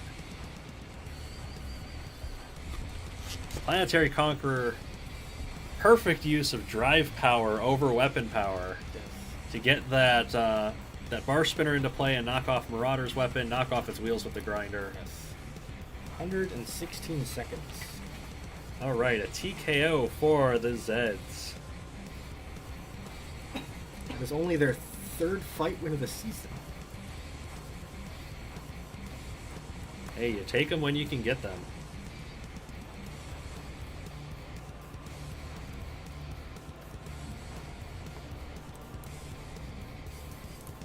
Quora says Planetary Conqueror took its old weapon back. Yes, it did. How cool would it be if we could change the robots between fights? We obviously aren't going to change things mid-season. But how cool it would be if we could like swap its old weapon back onto it now? That would be hilarious. Be like, this is mine now. Who do you think you are? I am. With the bowling quote while in bowling cosplay. Is it really cosplay if it's just the real stuff? I think you're not wrong. I remember seeing a couple of YouTubers playing the new the Nintendo Switch Sports, and they were playing bowling, and they dropped that quote. And we're like, "Hey, it's topical." Look at that. All right, heavyweights time in this 3-2 match. So Perth still leading over Plan Z. Where's Plan Z from again? Plan Z, they are from the Pokemon region. Out of Motostoke Galar. Are they? Pretty sure they are. I don't remember these things. Let's find out. I don't remember anything. Plan Z has Mad Train in their heavyweight slot. 6-wheel drive, battering ram of axe heads, extremely aggressive. They're from the Galar region. So. Okay, they're from Motostoke. Cool. The Perth Hellrazers have Revenant. It is dual overhead claw axes. It has claws on the side that are stationary to scoop robots around and keep them in front. That could be really helpful against Mad Train because it's going to stop Mad Train from going over the top and taking the axes off. Chat, what are we expecting out of Mad Train and Revenant? Kind of an interesting matchup here. The Rammers haven't done well against axes this season. Yeah, and Mad Train's a bit of a wild card. Because it's either like super damaging with that battering ram setup, or it's sludge. Yeah. Like there's really no in between. So like this could either be really good or really bad for Revenant. Yeah, the chat is leaning towards Revenant for this one. That open top end of Mad Train to attack. Or maybe if Mad Train gets propped up far enough, it'll hit the extenders on Revenant and take the axes off. Yeah, if it bounces right over those claws, it could just go straight into the extenders. Yeah, we'll see. Well, we are going to find out, as Chad is on Revenant's side quite conclusively. Wow, Mad Train bounced off of the floor. Revenant has enough power to flip it over and push it into the grinder, so Mad Train's lost a wheel now. On the bottom plate of Mad Train. Is not going to drive straight anymore as it tries to push Revenant, who and just got KO. Clawed the underside of Mad Train to death. That was a 13-second knockout from Revenant. That was actually very impressive. And that won the match for the Hellrazers. It did indeed.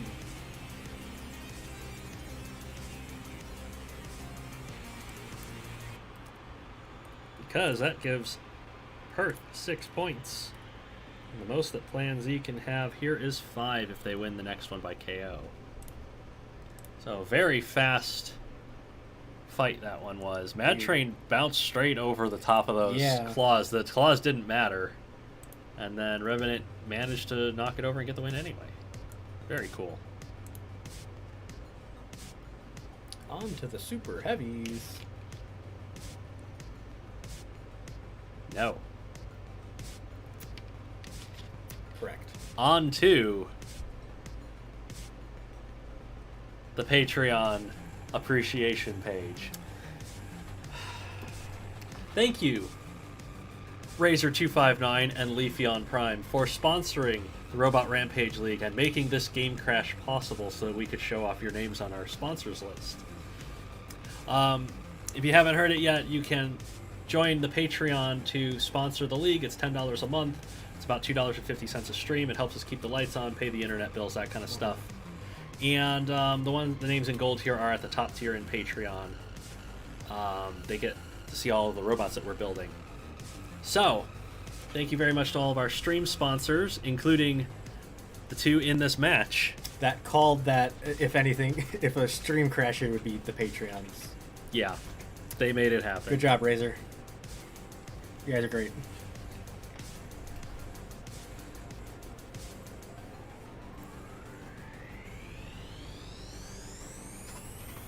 Of course, if you are not interested in supporting on Patreon, you can check out the MS2 merch store in the description, or you can send super chats. Either way, whatever works for you. Whatever works for you, and either way, it'll be supporting us. I would like to point out that the merch is very reasonably priced, and we don't make a lot of money off of it. Because I don't believe in charging $95 for a t-shirt. Yeah, that's dumb. Try to keep it as realistic for people as we can. So, super heavyweight time to end this match between the Zeds and the Hellrazers. Plan Z has giant enemy crab with 2 vertical drum spinners on the front end of it, 4-wheel drive, and 2 pontoons in the back. Hellrazers have Baron Baron of Hell. Single rear hinge flipper, but is mainly a rammer, and it's got a bunch of claws and horns to ram into its opponents. Chat, Baron of Hell or giant enemy crab? Who do you got?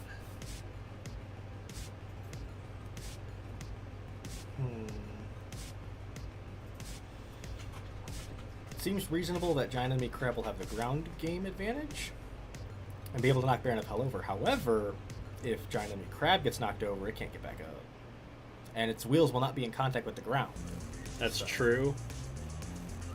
I'm not sure how long those weapon motors on giant enemy crab will last to the spiky horns of Baron of Hell. Yeah, I don't know. It just depends if the horns are at the right angle to hit the motors, or are those going straight to the drum.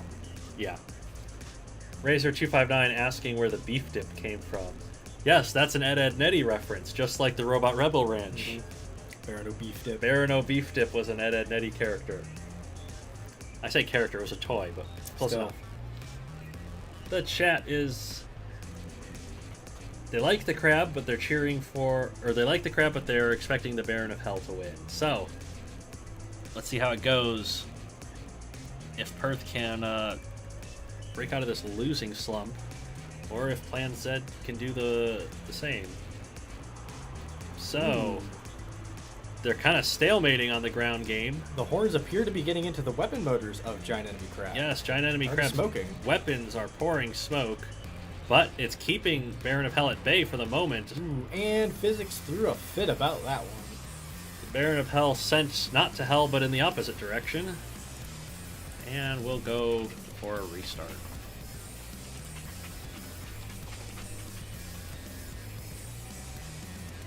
And the 2 robots come together. Baron of Hell going for that left side weapon motor on giant enemy crab, who kind of lifted it up in the air a little bit, and is getting underneath those spikes on Baron of Hell, getting their wheels off of the floor. Yeah, that's going to let giant enemy crab just grind away. Grinding on those horns, but the horns have remained strong. Baron of Hell trying to stab those individual horns into play, but it's just driving right over the top of giant enemy crab, who's going to grind away at the underside of Baron of Hell. Keep those wheels off of the floor. Baron of Hell managed to get away, but Giant enemy crab's right back on it. Ooh. And then physics decided we're not having any of that either. Yeah, and that's hard to bear on the wall, so that is a restart. Well, the drum spinners caused glitches last season.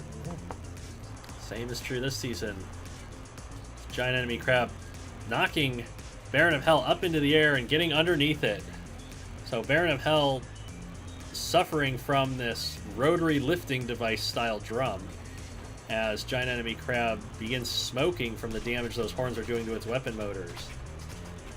But it continues to just grind away at the underside of Baron of Hell. Not getting any wheels or anything important, just racking up chassis damage. One of the drums comes off. Still using that left side drum to great effect, but Baron of Hell has stalled it. So, ooh, big collision there has allowed Giant enemy crab and Baron of Hell to reset nicely. Ooh, and once Giant again, Crab is underneath it. Giant enemy crab just very patiently awaiting for Baron of Hell to go up, and it's slotted into the gap where the old drum used to be. Yeah, so it can just hold it there. And so away. Giant enemy crab's just grinding the whole chassis of Baron of Hell apart. It's on control board hits now at the moment. Baron of Hell can hardly move after all that damage. Look at all the smoke pouring out of Baron of Hell. It's retreated back towards a grinder, which it's still trying for that strategy of getting those motors off. It worked once. Close. Some of the spike strips of the drum on Giant enemy crab are coming off. Yes, there's one spike strip remaining, but it's flipped Baron of Hell over onto its side. Baron of Hell resting on the grinder and the wall. Giant enemy crab going to be sporting and knock it back down, but it is still wedged. Baron of Hell still stranded on the grinder. All of the spikes have come off of Giant enemy crab's drum now, but I don't think that's going to matter. Nope.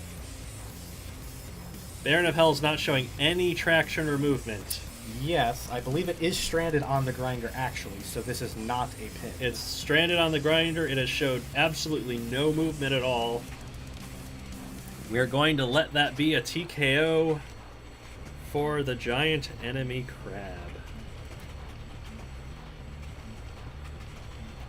Just no way that Baron of Hell was getting down from there. Nope, not quite.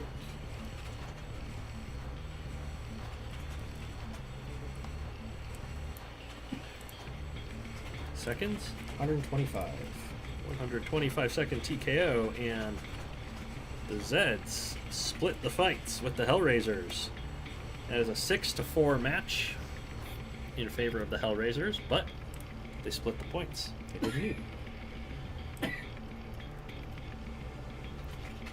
To continue with the Ed, Edd and Eddy references, Baron of Hell is looking like it met the Hat of Discipline.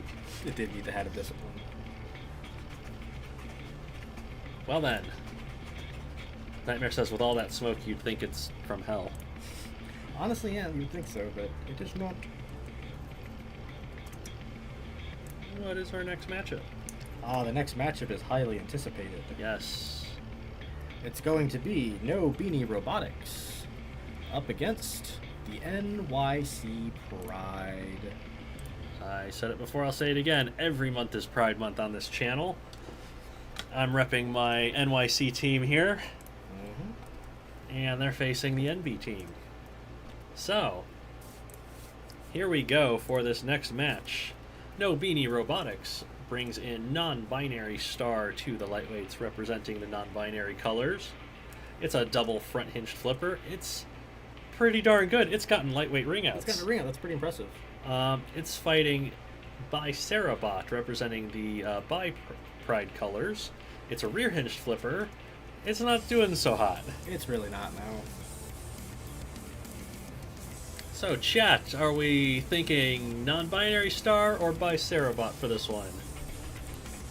Either way, there's lots of Pride to go around. Plenty of pride. Honestly, no. There's no such thing as too much pride, to be honest. At least not in terms of like sexuality and such. Yeah, for LGBT stuff, there's not really too much pride unless it Pride Month spills over into Wrath Month. Yeah, but like when every month is Pride Month, it always spills over. Yeah, that's true. Chat is very much in favor of non-binary star for this one. So let's get this match underway between the two Pride teams.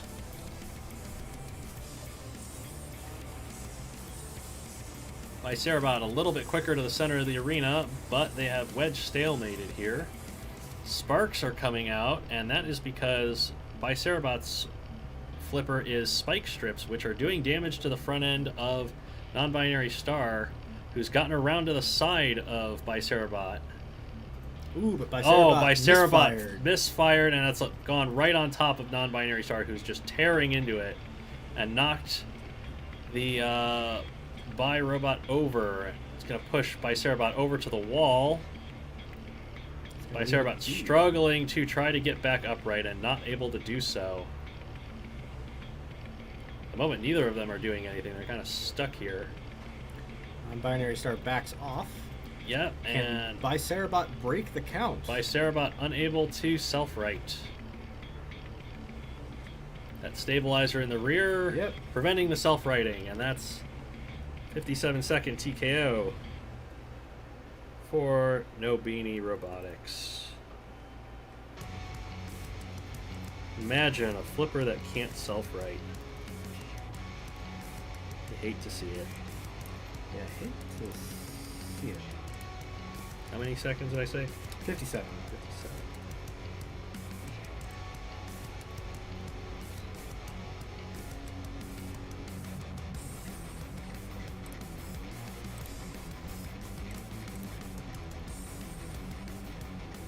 Middleweight time. Ooh, this could be interesting. This is absolutely going to be interesting.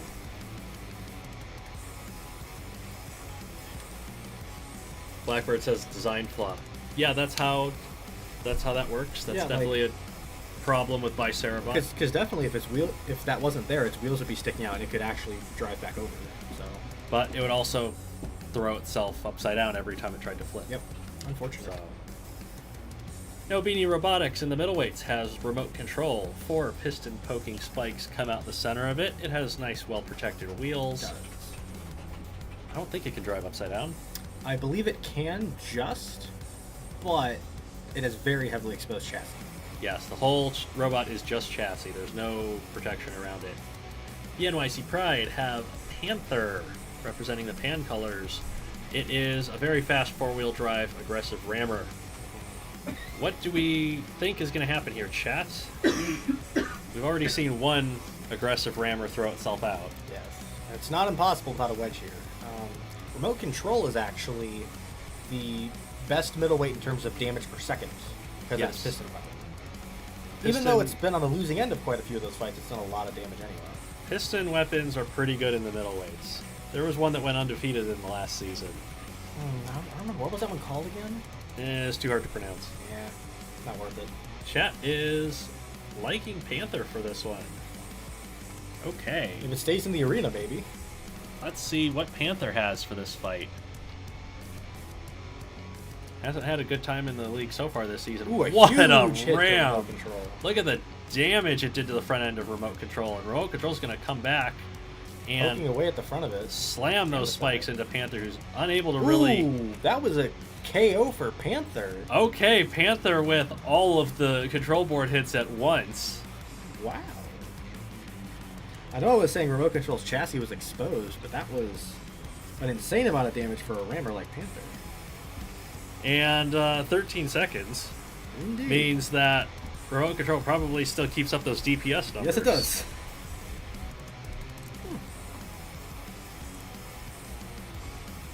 Panther was probably very close to control board hits, given how much damage remote control did.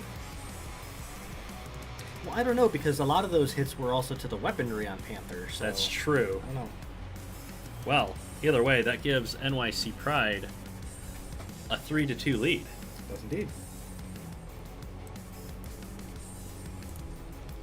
Huh. And moves us on to the heavyweights.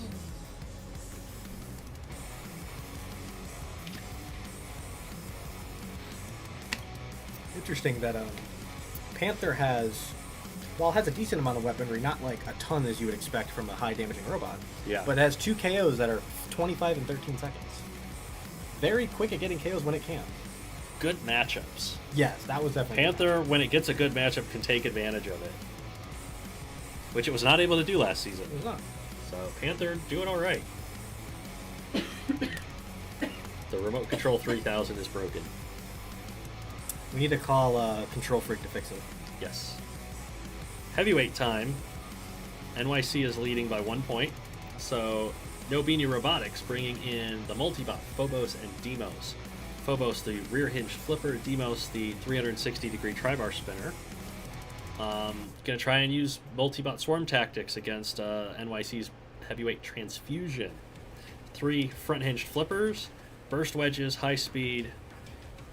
Very good this season so far. It's been pretty good. A lot of good wins, including a fantastic fight against Pathfinder. Yeah, that was an incredible fight, actually. Incredible comeback. Great comeback. Can dish out the punishment when it gets the low ground. Chat, what do we expect from Phobos versus Demos? The main thing for Transfusion here are those drive motors. They are so exposed. They're very exposed, and if Demos gets around behind it specifically, not going to have a good time. Yeah, if the multi-bot tactic of getting to the sides and getting around multiple directions at once is not to Transfusion's favor here, because it's set up entirely to attack from the front. Yeah, we'll see how that goes. Although chat is leaning in favor of Transfusion, so We shall see what happens. well, because I'm wearing my trans rights shirt, I'm going to say that if Transfusion loses, that's transphobia. Sure, why not? I can go That's with how it works, right? that. Something like that. Here we go with this heavyweight fight. Ooh, Transfusion trying specifically goes to after take Demos. out the spinner first. It's ignoring Phobos for the moment and is just attacking Demos. Ooh, but Phobos has gotten underneath it. Although, Transfusion's killed Demos Demos outright. is already dead. And Phobos unable to make any headway attacking Transfusion from the rear, and Transfusion's going to absolutely tear Phobos apart now. Huge hits on the smaller robot. Yes, absolutely. And that is a KO. That is a KO on both of them and the full 3 points. In 28 seconds. So Transfusion playing around. divide and conquer. Divide and conquer, it yeah. picked one of them and it stayed on it. And I think that's what robots need to do when they face multibots. 1507, right? Because we've seen when they get swarmed and they can't decide what to do, the multibot absolutely can take advantage. And Transfusion's like, nope, you're first. It's like single one of them out and is like, no, you're mine. So that is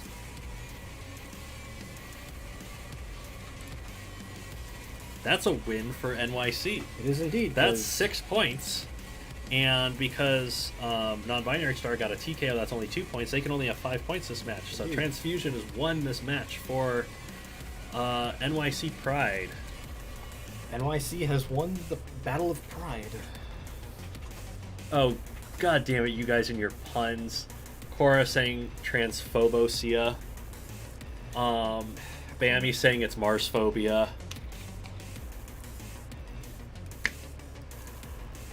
I thought my puns were bad. Transphobos, yeah. Well, we're gonna keep some puns going. Yeah, we're on to the super heavies, and we're gonna need to check in on the Havoc's physics engine after this one. Oh wow. No Beanie Robotics brings in. Please don't die, Aaron. No Beanie Robotics brings in Ace of Spades with 8 war pickaxes. Yes, 8. 8 of them. 4 from the side and 4 from overhead. If you get in front of it, it will kill you. Yes, it will. Representing the Ace colors. Indeed. Asexual colors. NYC Pride has Friendly Fire. 4-wheel drive, aggressive, double vertical spinner, representing the non-binary colors. So, what is this? 5? Yeah, 5 Pride colors represented in this match. Yeah, non-binary, asexual, pansexual, bisexual, transsexual. Yeah. Because there's 2 non-binaries in this one. Yep. Well, chat, what do we think between the Ace robot and the NB robot? Is Friendbee going to be very friendly to them? I don't know if it wants to be, because Ace isn't going to be very friendly back. I'm worried that Friendbee Fire is going to charge straight in and just take massive frontal damage. Yes. However, we've seen Ace is so powerful with those 8 axes that it can actually flip itself over with a shot. Yeah, but is it going to take off all the weapons of Friendbee Fire in one hit?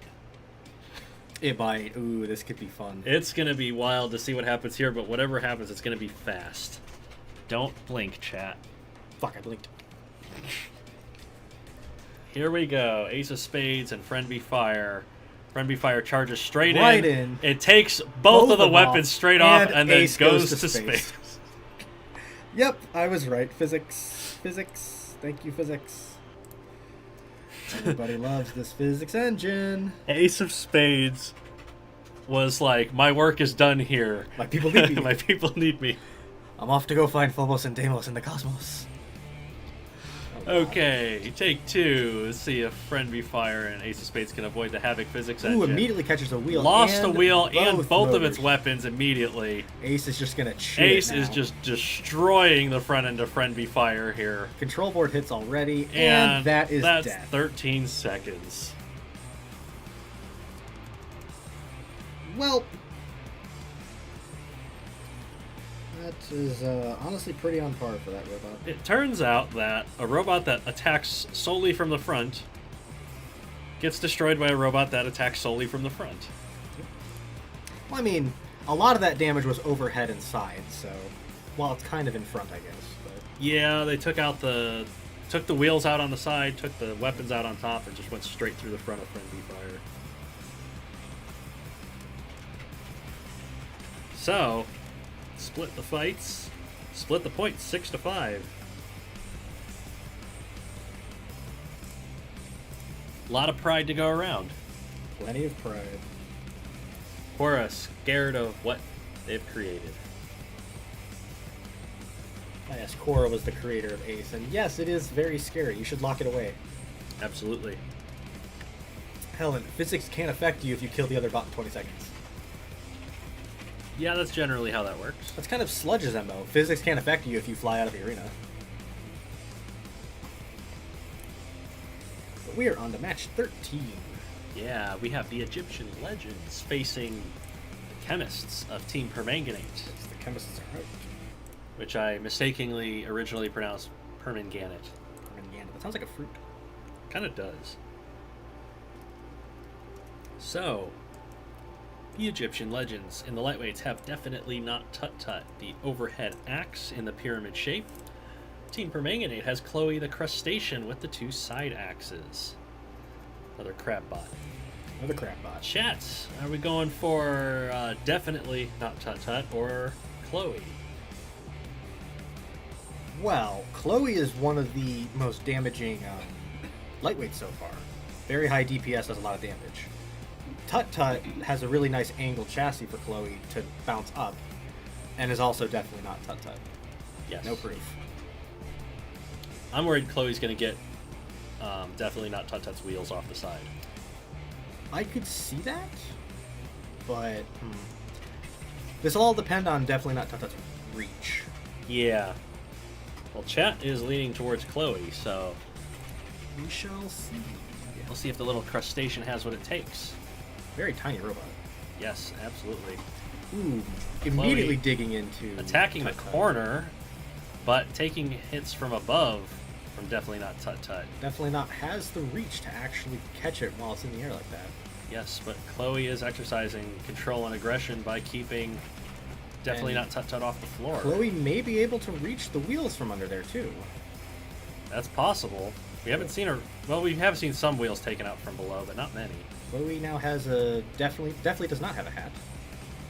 Although Chloe does have Ooh, huge a big hit on Chloe. dent in the top of the robot now, and definitely not Tut-Tut is got going the to win. definitely get a KO. That was very close. Chloe was getting in there, but Tut-Tut had the reach. Chloe just couldn't get the bite that it needed. Not quite. And definitely not Tut could. Well, the Egyptians start off with a quick 3 points.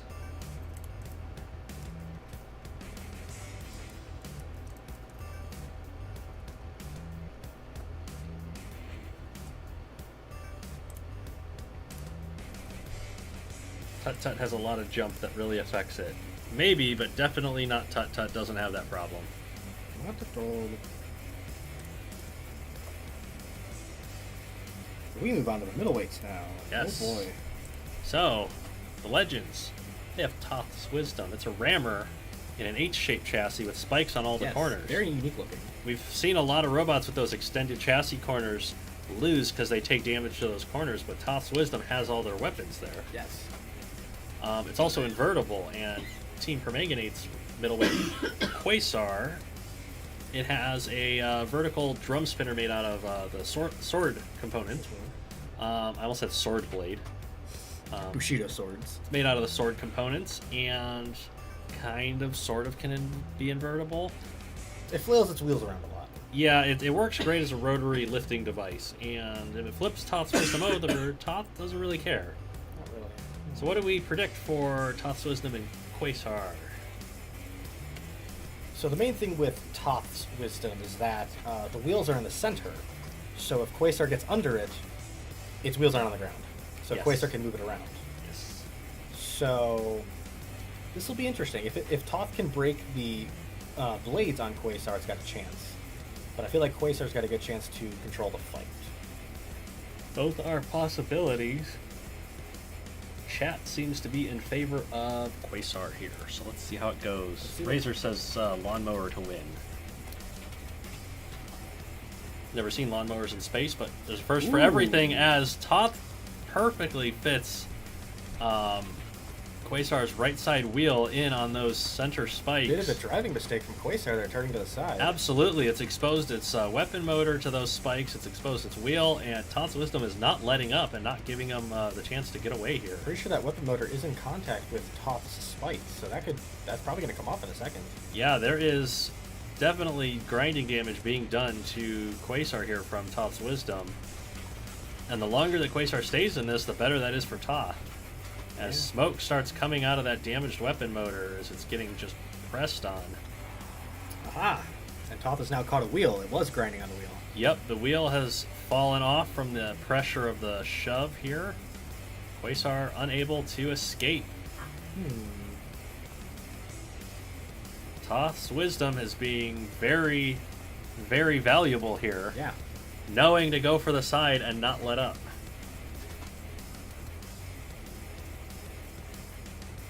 Well then.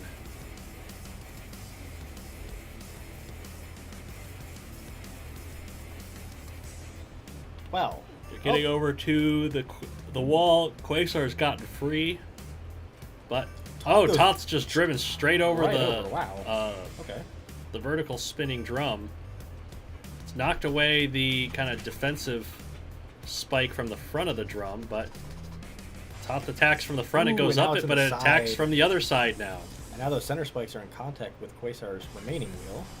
Quasar's struggling to keep this drum pointed forward towards Thoth, who's just bouncing right over the top of it. It's not a great place to be. Thoth does not want to be stuck on top of Quasar. Both kind of stuck here at the moment, though Thoth's Wisdom is still moving. Backs up. Is Quasar stranded? No, it's gotten just free. wasn't moving. And Well, it's now underneath Thoth, which lifted. cannot move. It's lifted Thoth's wheels off of the floor. But now it can't move. Quasar looks like it's struggling for traction. It just Yeah, keeps it's not stalling really able out. to grip. Whoa! Whoa! Careful, Thoth. Thoth's Wisdom wedged now? has thrown itself. Oh, Whoa, no way! You can't be serious. Thoth's Wisdom's gotten stuck on the wall, and and caught Quasar's wheel. Quasar's lost the wheel. There's 30 Who's gonna seconds get counted out left. first? I don't know. Who's the game gonna say is counted out? Do we consider this a double KO? A double TKO? I think so, because... Oh, man. Well... Because both robots were both immobilized by that. Yes. I feel like that should be a double TKO. I believe the correct way to do this, the fairest way to do this, is for this to be a double TKO. A double TKO, okay. Because Quasar stopped moving last, Yes. but the game counted it out officially. Yes. And usually we go with the game, but that was all one action that took out both of them. I believe this is going to be a double TKO, Yes. and that means... I don't remember what it means. I don't remember what it means either. I can't remember if that means to restart or if it's a judge's decision. We need to look this up. Unironically, yes, we need to look this up. I don't remember. Let me check the rules. Do you have the rules in there? I'm just pulling it up on Discord. Okay. I don't remember if they'll be in the Discord. Fucking should be. I'm going to pencil this stuff in for now. Just so that we can get off of this screen. Yeah. So we don't give people motion sickness. 25 seconds to go. Yes. Okay, we're going to review this. Because we have it written down somewhere, but we haven't reviewed the rules in a while, so we need to look at it. Can you find it? Yeah. It might take me a bit to pull it up, but... I'm going to close the game because I know I have it written down somewhere in my files here.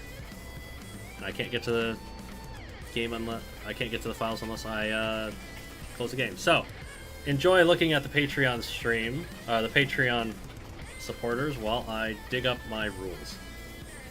This is our first time we've had to do like a live rules checking. Yeah.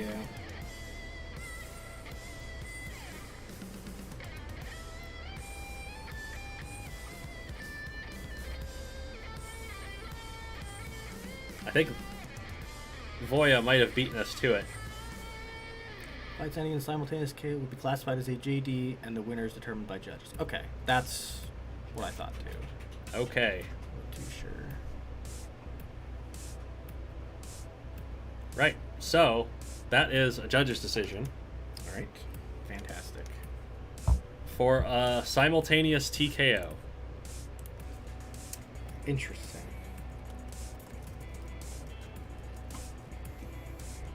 I don't think that's ever happened. I think know we had double knockouts at the same time, and I'm pretty sure because it was early, we had just restarted it. But I'm pretty sure we put in the rules like what to do for this season. Yeah. So We specifically wrote it down to make sure we do it the same way every time. Well, okay. so that's different. You never know what to expect in the Robot Rampage League.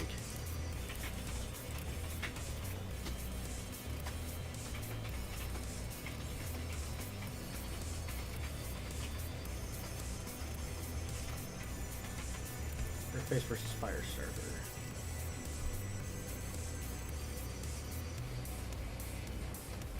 Interesting. Ghost says, Toth, you are such a problem child. Interestingly, I know Ghost just pointed out, Tut was having some issues with Excavator last week getting pinned. Yeah. And now Toth is the one being weird. Next week, it's going to be Nile King doing it. Could be, who knows? Speaking of Nile King. Yes. Legends have the Nile King in the heavyweights. It is a rear hinged flipper with a bunch of spike strip flippers. Fast, aggressive, powerful, damaging, all around. Team Permanganate brings Roadman. It is a vertical saw spinner robot, similar to if Roadblock from Robot Wars was upgraded. Very cool looking robot. Very good fights that it's had. Yeah, it got a KO in the week of the Saw Blades last week. So Yep, it's and it been had a surprisingly judge's good. decision before that. Against Fire Prince, yeah, very Yeah. impressive robot. Very cool robot, very good fights. Speaking of, Nile King has been doing very well. Had a KO last week over Fire Prince, and had two other, had a ring out and a TKO. Ooh, it's only a judge's decision away from a set. Nice. Having the full set. So, chat, Roadman or the Nile King, who you got? Be curious if any robots actually get a set this week. Now that we actually can, 'cause we're 4 weeks in. Yes, the full set, judge's decision, ring out, TKO, KO, all scored by the same bot. Yep. We can start seeing that now at 4 weeks in. And we've already seen a couple of cycles where all of that happens in one match by one team. Yep, we've seen teams score cycles twice now. Yeah, back-to-back weeks. I think it was Jubilife and Supernovas, I think. Yes. Chat is split. Let's see if the robots are split just as much as chat is.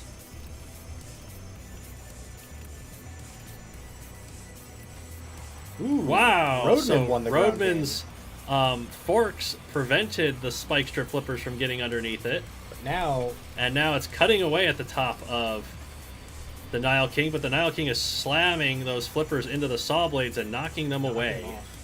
Ton of damage done to the top of Nile King. Ton of damage done to Roadman's top end as well. Both robots coming out of that exchange worse for the wear, and now Nile King's just going to cut away at the rear plow here. Seen it do a lot of damage like that. Fortunately, I hear a TKO count at the moment. That is true, and Nile King's wheels are off the floor, so... Yep, that's going to be a restart. That's a restart for a pin. Unlucky. Let's go for second try. Nile King not able to get those flippers underneath. The forks of Roadman are extremely low here, but it got to the side. So now it has the chassis under Roadman's forks, but the flippers are stuck up in the air. So Roadman kind of stalemating here with the Nile King at the moment. Definitely stalemating now that the forks are even. Yes. But the Nile King able to use those flipping spikes regardless of whether it's underneath or not, and do damage to Roadman's weaponry. As now Roadman's being pinned to the wall. It's got its left wheel against the wall, so it can't really escape from this situation.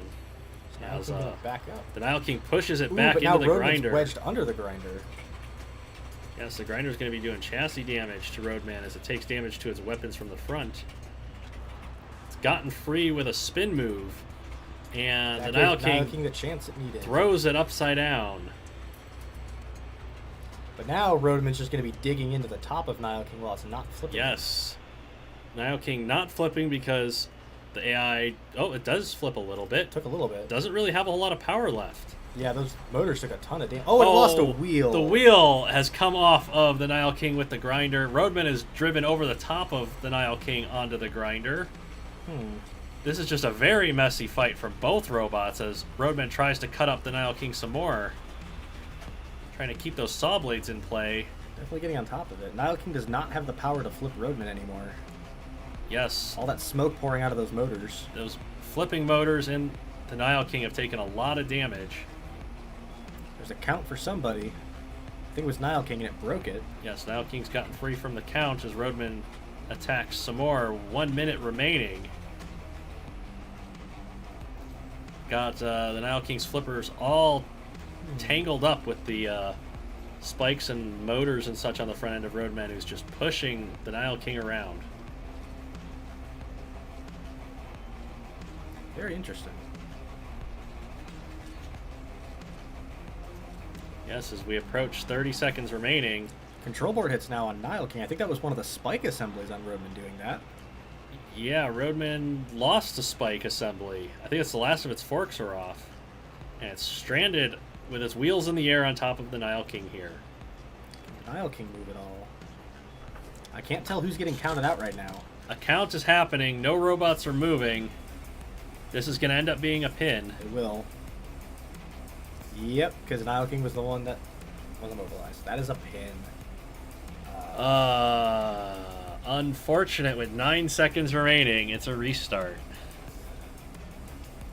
They're just stranded on top of each other and not letting each other move. So, Nile King has gone in underneath the saw blades of Roadman. Has knocked two of them straight off. Gone right over the top of Roadman.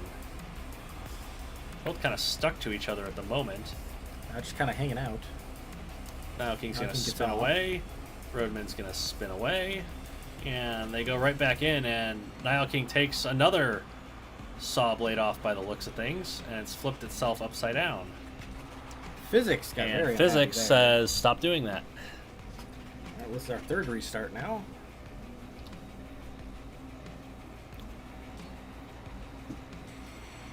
Ooh. Roadman got all the way underneath. So a Niall big King's collision ended up with Roadman being the one underneath, and it's pushing the Nile King back to the corner. However, the Nile King has gotten free from the corner, and Roadman is Lost a wheel. taking significant damage from the grinder, losing spikes, losing saw blades. Although, can Roadman get free? It can. Roadman's gotten free, the Nile King's gotten free, and it's going to get Underneath it underneath now. and start flipping. They're able to get it all the way over. It has tilted Roadman onto its side that it is missing the wheel from. There's saw blades coming off the front from the grinder, and Roadman unable to move. Believe this is going to be a TKO. Unless physics interferes, you will be correct. And finally, Indeed. 56-second TKO for the Nile King. That took some time.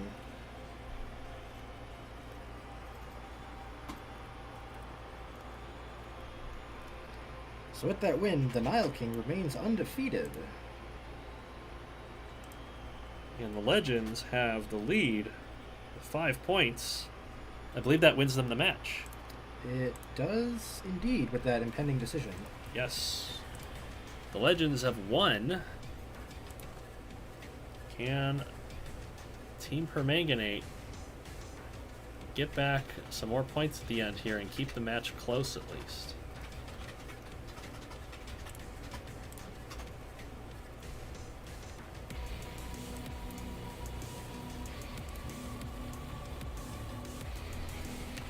Nile King MVP of the team.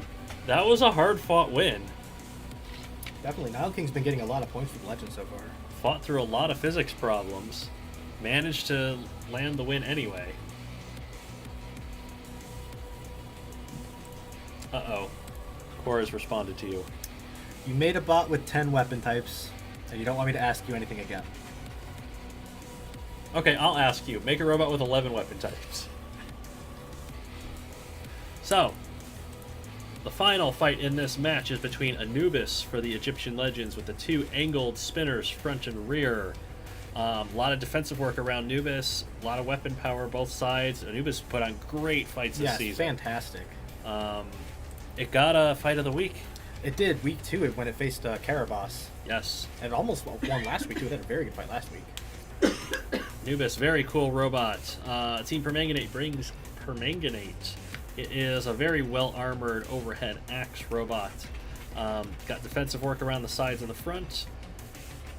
Pretty solid-looking robot. Do you think it can take the punishment from Anubis? I think it can, but this is definitely going to be a very long, drawn-out match. Yes, there's a lot of defensive work here, so I don't expect this to be fast. Chat, what do you predict to be the outcome of this fight? The issue I'm seeing here is that Anubis's angled spinners might let it hit the extender on Permanganate's axe.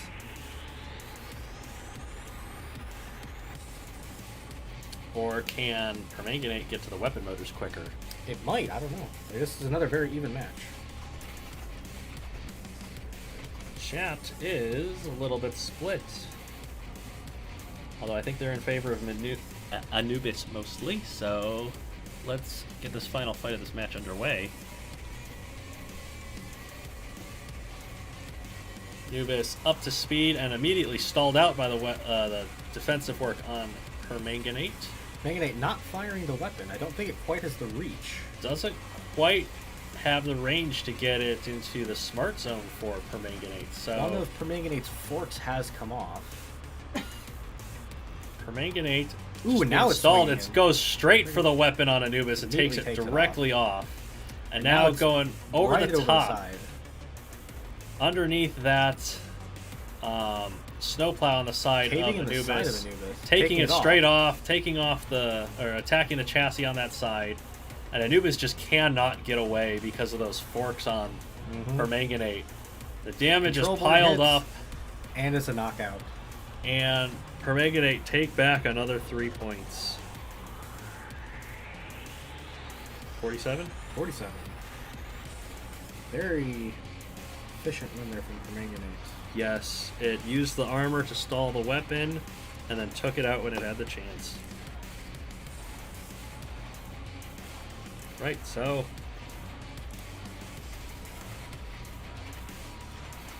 the Legends have won the match, but there's still a judge's decision in a fight that did not go 3 minutes. Indeed. What a strange turn of events.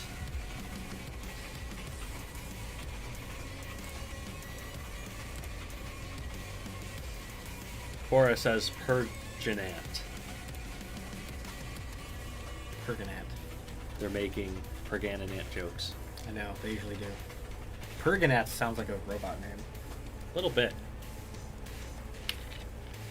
Steve, do you know what the next match is? I do know what the next match is, and I am looking forward to it. Yeah. It's going to be the Nightville Spiderwolves taking on Sinister Creations. Oh boy.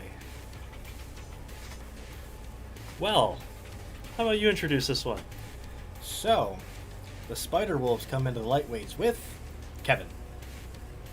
It is a sit and spinner with 3 maces on the side, and despite its relatively low drive power, it actually can KO stuff. It's been pretty impressive. Sinister Creations has Cavity Search, which is a tiny fork robot with a giant drill stuck on top of it.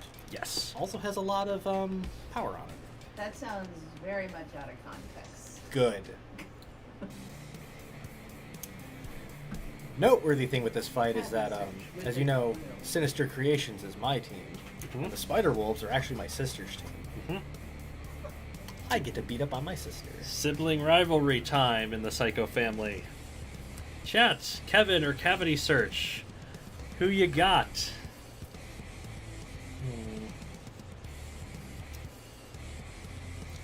So even though Cavity Search has the weapon power advantage, Kevin could also just spin to the side and catch those forks on the side. So, Helen says, have I got the soundless invisible popcorn? Yes, yes indeed.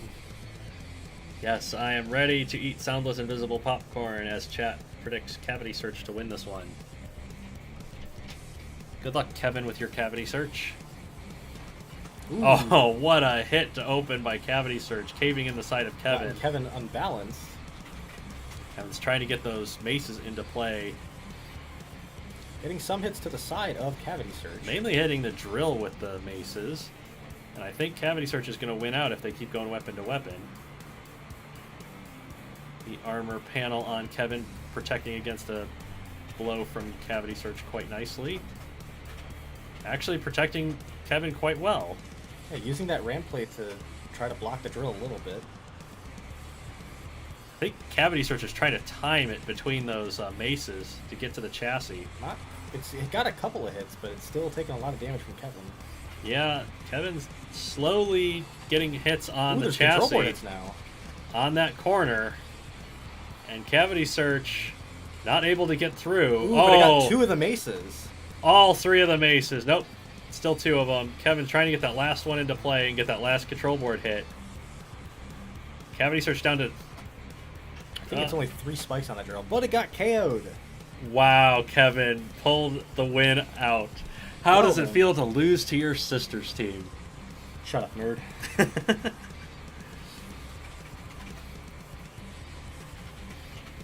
Kevin with another knockout.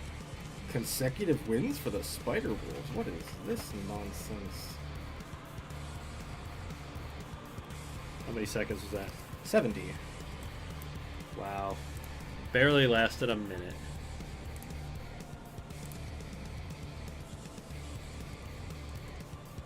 We thought this was the beginner level team, and your team is down by 3. Yeah, that's not great. That's okay. Sinister's was down bad last week anyway, so it'll be fine. It'll be great. We are on to the middleweights now. Cora calls Kevin the slowest sit and spinner alive, but it won. It won. It's won. It's gotten back to back. It won. It's like, I don't see the issue. So in the middleweights, the Spiderwolves have Sheriff's Secret Police. It is a piston poker with 4 kind of axe heads and 2 iron spikes out the side, and is also a triangle. It's glorious in every way. Sinister comes in with Cycloid, which is a dual side axe robot, kind of Warpick style. Has some spikes in the front, 2 ram plates on top, a little bit of protection. But it doesn't like piston pokers from what we've seen last season. Yeah. So what are we thinking here, chat?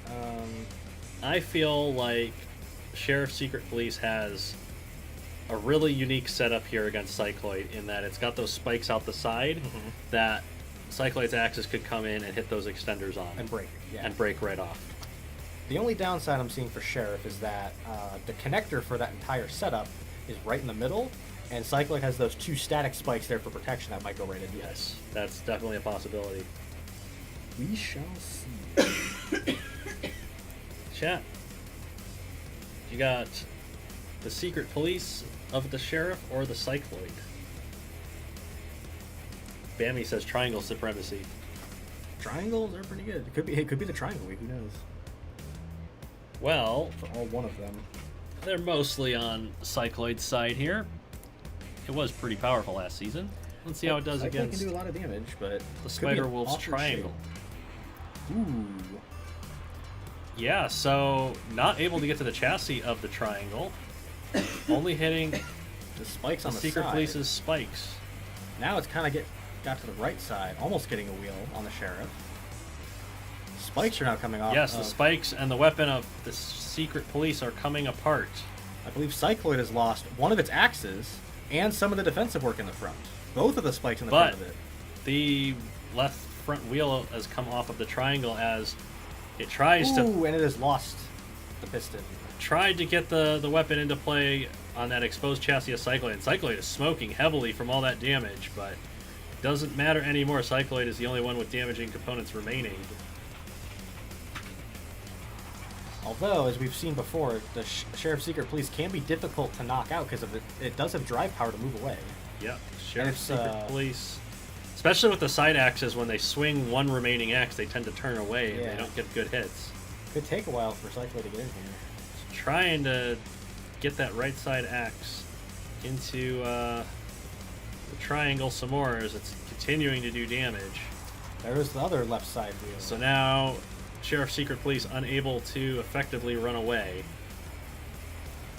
Now there's And control board hits. it's going to take control board hits and a knockout. 87 seconds. Ties the match up.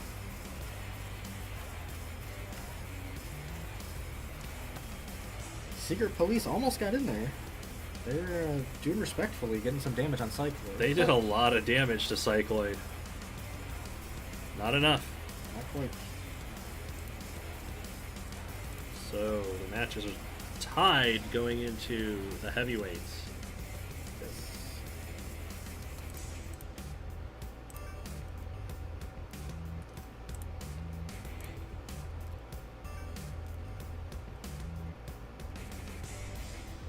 Well, This could be an interesting fight. the heavyweights have Koshek for the Night Vale Spiderwolves. It has side axes, it has overhead axes. It is a pretty powerful robot if it can get a hold of stuff in front of it. Yes, Very wide turning circle. definitely. Sinister Creations comes in with Omnipresence. It is a horizontal sit and spin black bot. Yes.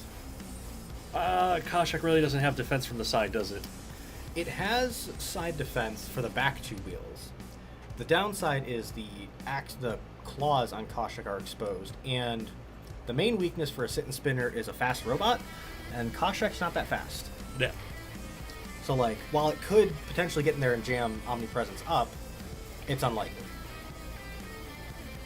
What about the overhead attack, though?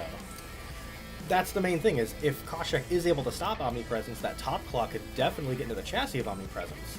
It just has to keep it stopped first. And as we've seen with bots like Death Penalty, you gotta get them stopped. Well, Chad is on Omnipresence's side, so let's see how this one turns out. Which team will get the advantage in this tied matchup? Omnipresence up to speed. Yeah, Omnipresence is knocking Koshek away, taking off the right side axe, and Right wheels side as wheel. well, and Koshek just cannot turn to face Doesn't have the it. speed to get over there. All the axes are coming apart on Koshek, and it's going to take the knockout. All the chassis. It's 22 seconds.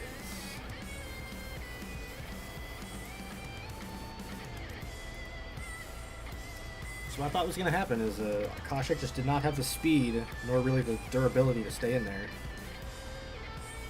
Did get a couple of flails off of Omnipresence, though. So. Yeah, it had the potential to get those axes down and knock the extender work off, but Didn't quite happen. once it lost that wheel and its drive power was done, it was over.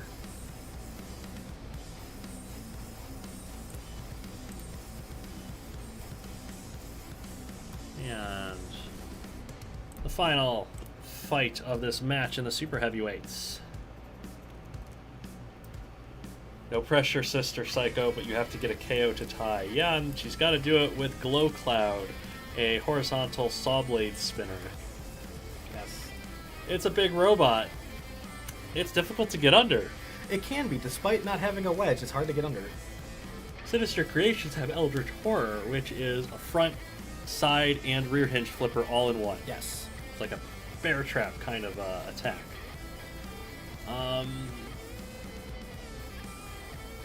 Does Glow Cloud have a chance here?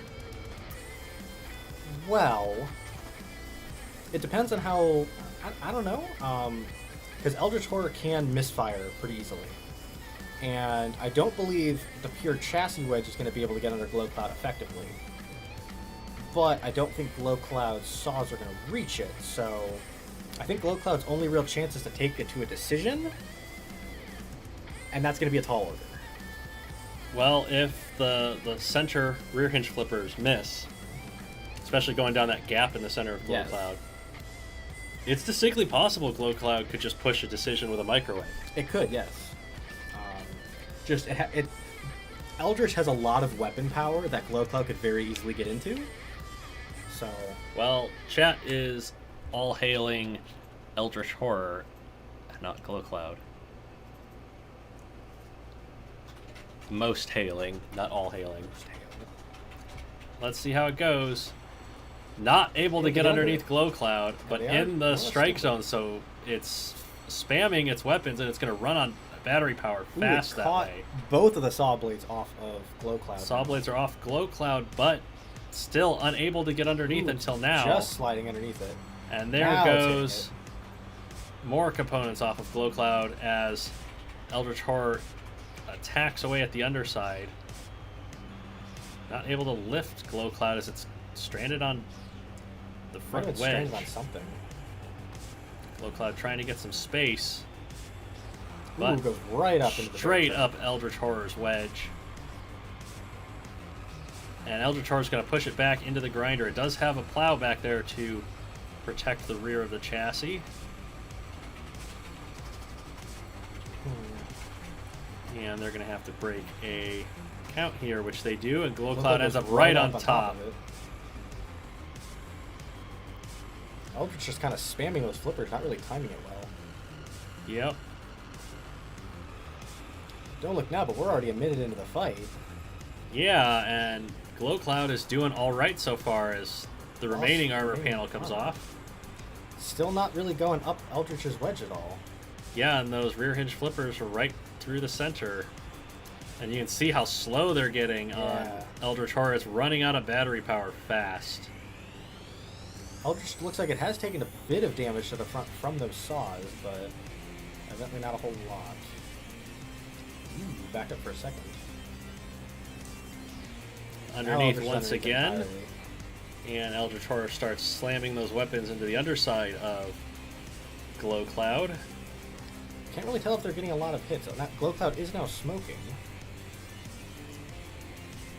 Are they going to Back go up. for a KO here? They're trying to get a KO. They're going to end up restarting the fight for a pin if they don't let him go. And that's exactly what happens. That's exactly what happened. Alright, well. Take two.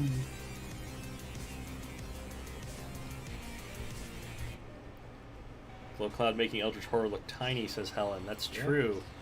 Both big robots, but Glow Cloud is bigger. One of the saws is now off.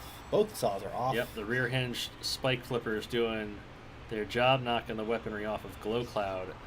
But I was about to say unable to get under Glow Cloud, but kind of still is.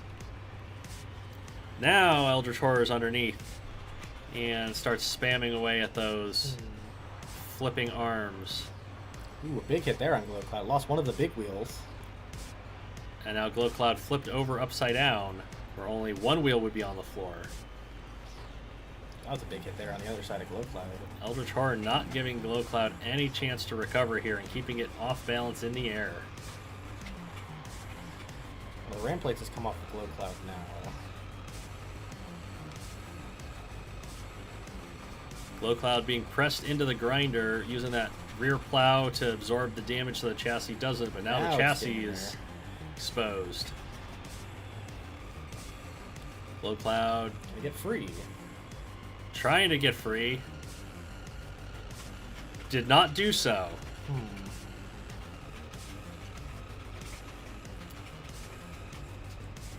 Well, I think Eldritch definitely got in the way of Glow Cloud going forward there. yes, Eldritch Horror was definitely impeding that escape. I think that should be restarted. That should be a restart, yes. I'm sorry, I'm back. Is this the last match? No, it is not. We have 2 more matches after this, Robert. Because, like, Glow Cloud was fully mobile there. Yeah, And just Eldritch got in the way entirely. Yeah, it just couldn't get out of the way because Eldritch Horror kept it there. So there Pressed is to the wall. saw blades coming off from those rear-hinged flippers on the front of Eldritch Horror. It's just now sliding under the Glow Cloud and knocking off armor panels. This is also a pin. Eldritch Horror, why are you the way that you are? Huh. What restart is This this? is the 3rd one now.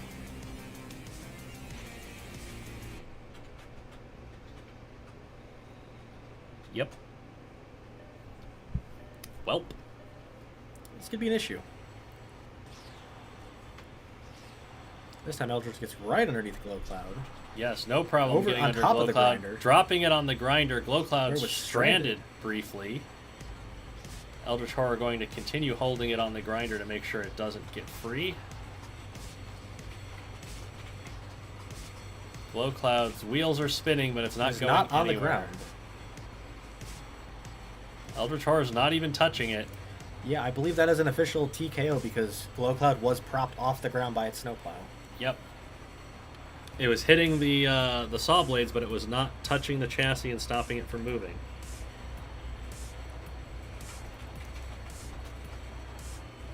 So, Eldritch Horror with the TKO at last, Took a little time. giving Sinister the win. I believe that's also the first time Sinister has won by anything other than KO so far. Neat. They have been on a bit of a rampage. Trying to make sure they don't have to have a tiebreaker to get into the playoffs again. How many seconds? 27? Good enough.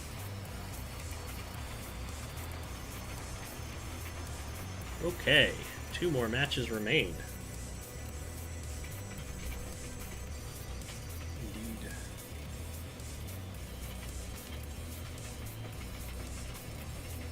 Razor says, pay no attention to the interlopers, I cover the restarts. Fair enough. Alright, next match.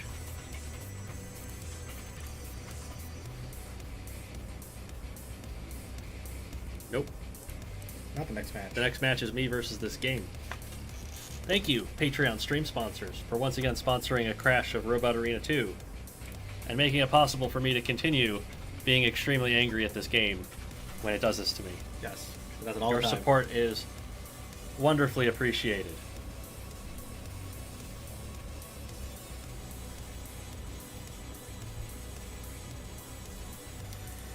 So now we are on to our second to last match. It's going to be Pink Chaos, who are currently, what are they, 2nd in Division 4? Yeah, they're doing pretty good this season. Going up against the Lads. Ah, The two Lads. teams that during the reveal stream people were saying absolutely could be top of the. Yeah. I I mean, Pink Chaos is right League. now. Lads has not had the strong start everybody was expecting. They're still admirable with 20 points. They're only 4 points behind Pink Chaos. Yeah. So...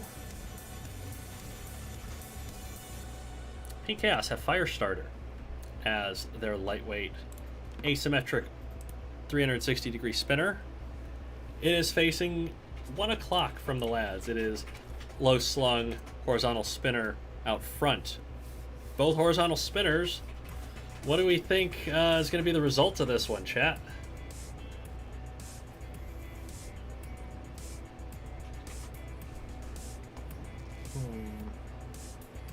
So if I recall properly, Firestarter took on a similar robot to 1 o'clock called X Factor. And I'm pretty sure, because that motor on 1 o'clock is very exposed, Firestarter's weapon's just going to go right into it and take it off. Distinctly possible. There's a good shout. Firestarter is triple self-righting, and 1 o'clock definitely could knock it over if it gets a wheel. Yeah, and 1 o'clock also has the lower weapon, so it could just go under the spinner. Yes. Chat is thinking pink. Blackbird says, is it 1 a.m. or 1 p.m.? It is both and neither. I believe canonically it would be AM. Here we go with the opening fight of this match. Both robots up to speed. They stalled the spinner of 1 o'clock and hit the weapon motor. And now... kind of interlocking weapons. Yes, and Firestarter's weapon is threatening that weapon motor. Ooh, and it is off. Took the whole thing off, but physics threw Firestarter upside down. Yep. It's got to be a restart. Yep.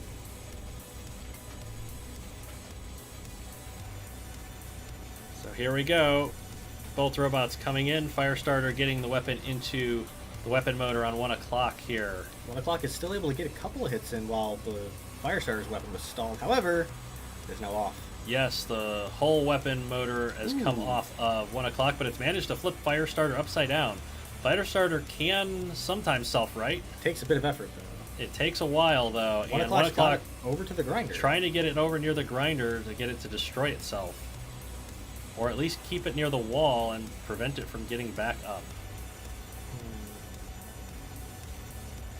Now this is interesting because the longer that this goes on, the less battery power and less motor power that Firestarter will have, and it'll be less likely to self-right. So 1 o'clock exercising control over this fight to try and keep Firestarter off balance.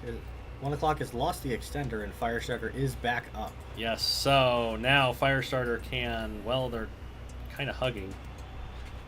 So it's landing blows to the chassis of 1 o'clock now. Taking a wheel off of 1 o'clock. It's parked 1 o'clock on its rear end and gone in for yet another big hit. So Firestarter definitely on top in this fight as tons of smoke pours out of 1 o'clock from that damaged side. Kind of aggressively hugging now. Yeah, 1 o'clock's doing everything it can to keep Firestarter from hitting it hard again. And Firestarter's going to say, I'll just hit you hard again, please. And there is the knockout. 96 seconds.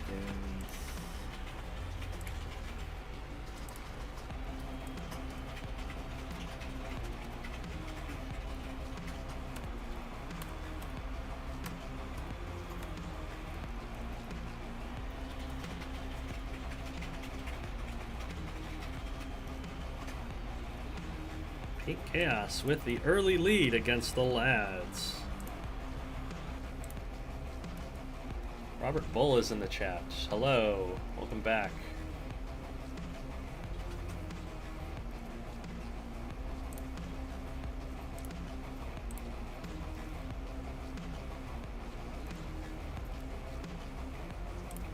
Razor259 quoting Ryan, pink is a silly color and nothing should ever be pink.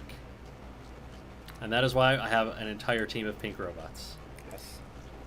Pink is good. As we move to middleweights. You know, I used to really hate the color pink, and I've come around a lot. Pink is a nice color. Mm-hmm. More things should be pink. Like Overthrown, the double front hinge flipper on Pink Chaos. It's fighting shock therapy for the lads with the piston poking spikes and the swords protecting the sides.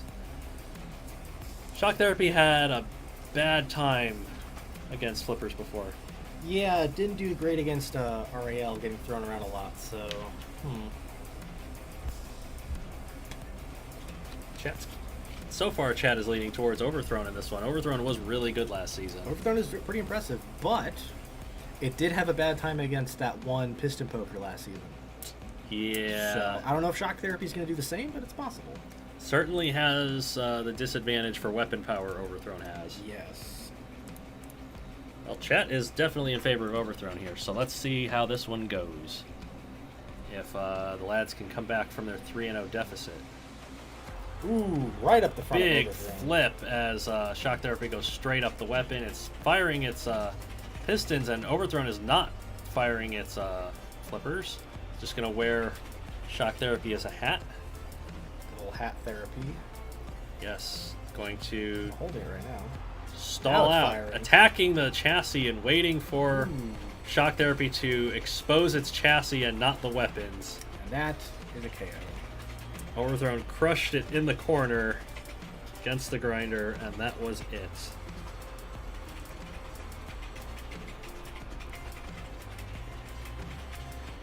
Very patient win there for Overthrown. Got under Shock Therapy, waited until it had the opportunity, and then went for the kill, Yep. rather than losing its flipping arms to the piston spikes. How many seconds? 28. That is... Overthrown is also 4-0. Doing pretty good this year, as it did last year.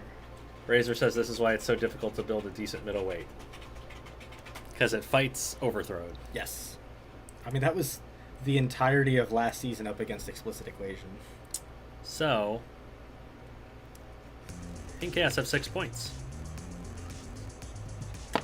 They're leading 6-0. They cannot lose. The best the lads can do is draw. They have a pretty decent tight matchup here with Second Amendment from Pink Chaos with the 4-wheel drive rammer, spikes all over the front, bear arms on the side, invertible robot, but it's fighting Toka Chad, a rear hinged flipper with some damaging components protecting the chassis. So ground game is definitely in the lads' favor here. What does Chad expect from this one?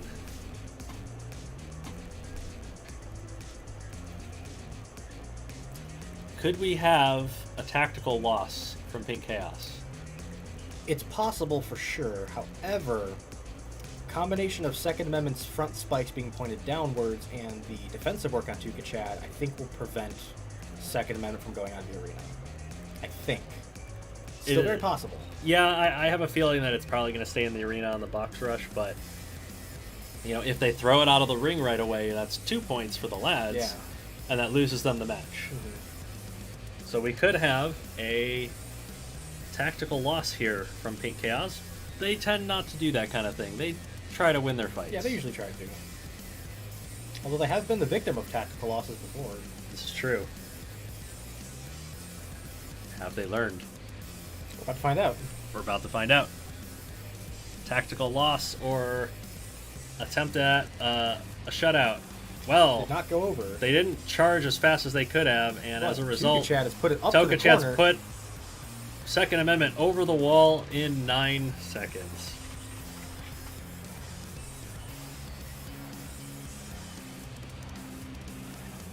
Soon as Second Amendment got in the air, Toka Chad didn't even give it hope of getting its wheels back on the floor. Nope. And that's 2 points for the lads, losing them the match. Yeah, unfortunate. That was not a tactical loss. That was just a straight loss. Yep. And so now the lads' hopes rest on their super heavyweight Rhino. Ah, yes. Rhino. Ah. Ah. So, this could be interesting. Yeah, so Pink Chaos have dysfunctional stepsister with 8 flipping arms. Yes. 8 spiked flipping arms on dysfunctional stepsister. It's fighting Rhino from the lads. It has long wedgelets out front, defensive plows, and these long axes that come over the top and stab from above. Nothing has survived against Rhino. No, Rhino has the highest DPS in the league by a mile. What's its average KO time? Oh, its average KO time is even worse. It's a scary robot. Yeah, its average KO time is, what was that, 10 seconds? 10 seconds. Yeah. Average KO time for Rhino is 10 seconds. What do we think Dysfunctional Stepsister can do here, chat? This is a bit of a coin flip on the ground game. Because if Stepsister gets under it, it can probably lop those wedgelets on Rhino off. But if Rhino gets under it, Stepsister's straight dead. Yes. It's just, well, there's a chance that the first time the axes come down, Dysfunctional Stepsister fires the weapons, and then the spikes will be pointed up Yeah. the next time they come down. That's reasonable to think, but I don't know, we'll see. Chat seems to think that Dysfunctional Stepsister has the edge here. Let's see if Dysfunctional Stepsister can keep its winning ways going this season. It did get under Stepsister with the low ground has thrown Rhino into the air and done a lot of damage. There's smoke coming out of Rhinos. It's now upside down against the grinder. Dysfunctional Stepsister's going to tear one of the axes off. Leaving it parked at the moment. Now it's putting it into the grinder. Pushing Rhino into the grinder with the underside. Tossing Rhino through the air. Cutting it up from underneath. Dysfunctional Stepsister Ooh, big being hit that threatened time. by the grinder itself. Not able to get Rhino over the wall yet, but remaining underneath. Well, the wedget's off of Rhino now. So Rhino's ground game coming apart here. The axe firing away, but Now been ripped Stepsister off. rips it right off. Rhino's pushed Dysfunctional Stepsister towards the grinder, but Dysfunctional Stepsister has wheel guards this season. So now Rhino struggling to think of what to do here. But those plows are actually acting as a great ground game for Rhino now. Yeah, it's keeping Dysfunctional Stepsister at bay. Although three-wheel drive and the serious damage that Rhino's taken means it doesn't have the pushing power. Dysfunctional Stepsister with a The whiff. big whiff going right down the center of those plows. And now Rhino is trying to stall for a judge's decision maybe. Although Stepsister's pushed it back into the grinder. And it's taking control board hits. And it is dead. That is a 91-second KO from Dysfunctional Stepsister. On The most damaging super heavyweight. The- by a mile. most damaging super heavyweight of the league so far this season.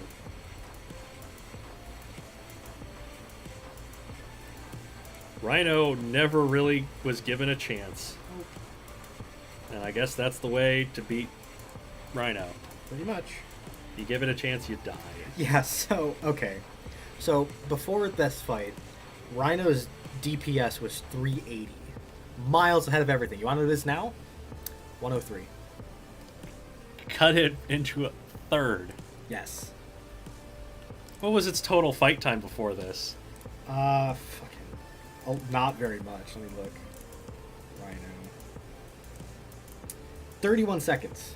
This fight was 3 times longer than all of its other fights. Yes.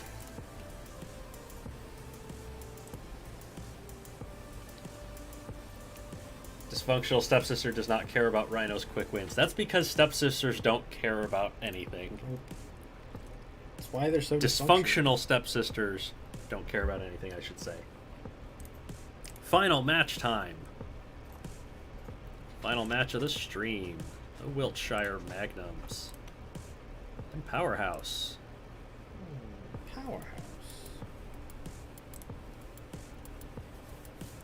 Yes, ladies and gentlemen, the final match of the stream is upon us. The Wiltshire Magnums have Acidic Lemon, the front hinged flipper, in the lightweights. It'll be taking on Powerhouse Robotics Robot Impact, the four-wheel drive rammer. So, rammer versus front hinge flipper. What do you got, chat? I know what I got. I'm going to have ice cream after this. Yeah, I think I will too. I'm gonna munch on some banana splitter. I'm gonna get some mint chalk Mint ice chocolate- cream to mint- crush up. Mint chocolate would be tasty, actually. Yeah. It's my favorite ice cream, honestly. Chat is a little bit back and forth here, predicting both robots. So let's see which one comes out on top in this one. Impact has been surprisingly good, so has Acidic Lemon, who's thrown Impact over on that initial charge. Now Impact's spikes are in contact with the chassis of Acidic Lemon. Yes. Gonna be doing a little bit of grinding damage here over time. Ooh, Acidic Lemon Got decided. hesitated and took a shot to the wheel. Now it's shoving Impact back into the grinder, and the grinder's done a Control ton board of damage. Ooh, and that is the control board Yes, knockout. Acidic Lemon with the 28-second knockout, using the grinder to its advantage.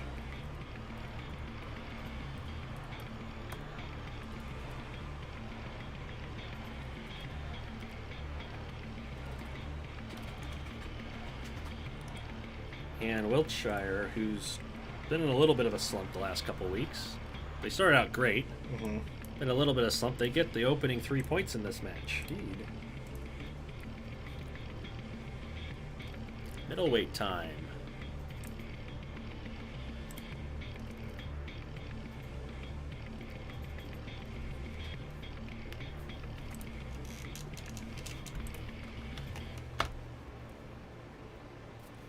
Okay, middleweights.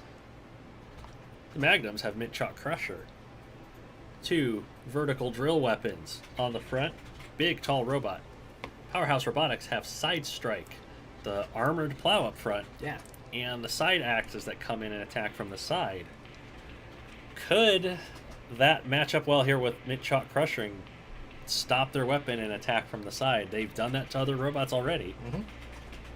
Took out Planetary Conqueror very fast. Yeah, could be honestly the same. Though honestly, given Mint Chalk's weapon, it could just climb over the top of Side Strike. That's true. Mint Chalk Crusher has a ground clearance It does. and big wheels. And chat is leaning in favor of Side Strike pretty hard here. Pronunciation tip. Wiltshire is pronounced Wiltshire. Yes. I am aware that UK place names do not pronounce any of the center syllables. So, chat is favoring Side Strike in this fight against Mint Chocolate Chip Ice Cream, so let's see how it goes. Side Strike bounced and sort of has the range to get in there, but Mint Chalk Crusher's gone over the top and is grinding away at the top of that armor. Side Strike's getting very close to catching the wheels on Mint Chalk, but not quite able to make contact. No, and it's taking damage to that plow and to that front armor on Side Strike. Mint Chalk Crusher's kind of using its ground clearance to climb over the top and avoid those axes. And Side Strike's just not able to answer it. Ooh, big hit there to Although Mint it's Chalk landed that time. hits to the chassis of Mint Chalk Crusher now, and look at the damage that both robots have taken as the plow comes off of Side Strike, and now it's taking the drills directly to the face. Ooh, massive hit. Massive hits Side here Strike that as time. Side Strike comes in and tries to attack. It's lost the spikes. It's lost the power to retract the right side one, which I think is caught between the drills. I think it's caught. Yeah, it was caught by Mint Chalk. Control board hits now. Yeah, the damage is racked up on Side Strike, and it doesn't have the power to swing those axes. Still got at least, still kind of getting hits on Mint Chalk. The left side axe comes off. Oh, Whoa! they're both on control board hits now. Side Strike is going to pull this one out It with did? just barely Wow. enough power. It was poking. It was like tapping the control Yeah. board just enough. And Side Strike pulls off the improbable win.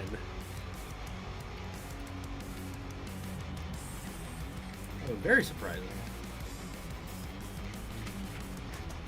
Just by tapping the side of that control board as it got through the armor. Number of seconds? 81. 81 seconds, and that ties the match up. Powerhouse has a powerhouse in the middleweights. Yeah, I was just getting ready to say, like, wow, Wilshire's about to go up 6-0 here, and then That's not what happened? Helen says, fight of the week candidate. I'm going to agree. That was...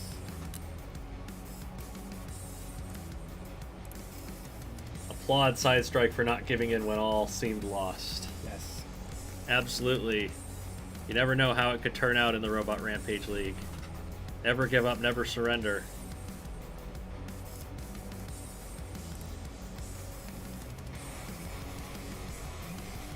Heavyweights. Final heavyweight fight at the stream. Mavericks has snatched defeat from the jaws of victory. Speaking of jaws. So, the Wiltshire Magnums have Banana Splitter and Cherry and Creamer, the multi-bot pair in the heavyweights. This is one of the few multi-bots that we have in the league where it's a mini-bot and a main bot. Yes. Rather than two similar-sized robots. Banana Splitter with the 3 axes. Mm-hmm. They are axes, they're not flippers. Even though it's got that really shallow wedge on the front. Powerhouse Robotics has Death Grip with the 2 big overhead axes based on a real-life ant-weight robot that Moya has, which is a jaw. Yeah. Kind of clamps down and drives stuff around. So, Death Grip versus the multi-bot pair of Banana Splitter and Cherry and Creamer. What do we expect from this one, chat? See, this is actually kind of interesting because Death Grip and Banana Splitter are kind of a mirror match. So it's really going to be down to if Cherry and Creamer can get Death Grip's attention, so Banana Splitter can go in from behind. Yeah, the multi-bot pairs are really good at distractions. Yeah. We saw from Transfusion that what Death Grip needs to do to win is to focus on one. Yes. If it gets distracted going back and forth, then it's going to take shots from the side. Chat thinks Death Grip has the power to win this one. Let's see if it can keep focus on Banana Splitter. It goes right under the wedge. Wow, Banana Splitter's broken a bunch of parts off of the front end of Death Grip, who's now chasing Cherry and Creamer, and it's going to get attacked from both sides here. It's gone up. Banana Splitter's wedge, and it's been flipped over. Banana Splitter attacking the underside, swatting its mini-bot away. Shoving Cherry away. But doing damage to Death Grip, who is just not able to get back on the floor. Death Grip just drives right back up the wedge. So, Death Grip getting distracted and paying the price here. Well, although now Death Grip's back underneath, and they're both firing their weapons simultaneously. Oh, smoke coming out of Death Grip now. Interesting. Cherry and Creamer actually shoved Death Grip up Banana Splitter's wedge there. Yes, the mini-bot being extremely helpful in this one. They're trying to get it back under there again. Both hitting Death Grip to the wall. And control board hits on Death Grip. Dealing out control board hits. Death Grip is on the ropes here. It's trying to get free, but it gets KO'd. That is the knockout for the multi-bot.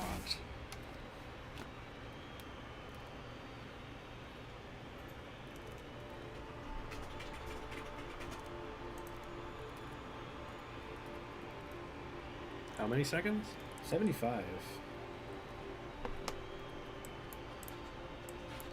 And that seals the match. Well, that guarantees Wiltshire will no longer lose. Yes, that is 6 points that Wiltshire have. And Powerhouse need a knockout in order to tie this up.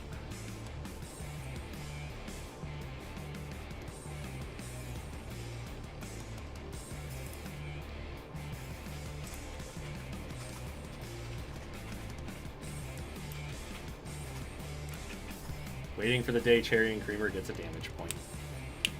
It'll happen one day, it's okay.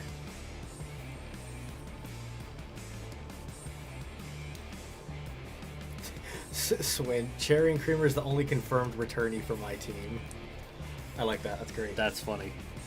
Well, last fight of the stream. Powerhouse needs a knockout to tie. Mm-hmm. The Magnums bring Ice Cream Sandwicher, a triple weapon type robot. It's got horizontal spinners on side axes, and it's got wedgelets on a rear hinge flipper. It's been surprisingly capable. It has, honestly. For a weird weapon type combination here. Powerhouse Robotics has Caraboss. It is a big, tall, rear-hinged flipper. It's got the wedgelets on the front to get over the top of the weapon. It's definitely capable of getting robots over and keeping them pinned. Definitely. Can it match up to Ice Cream Sandwicher here? It has a little bit of armor from side attacks. It does indeed. What do we think, chat?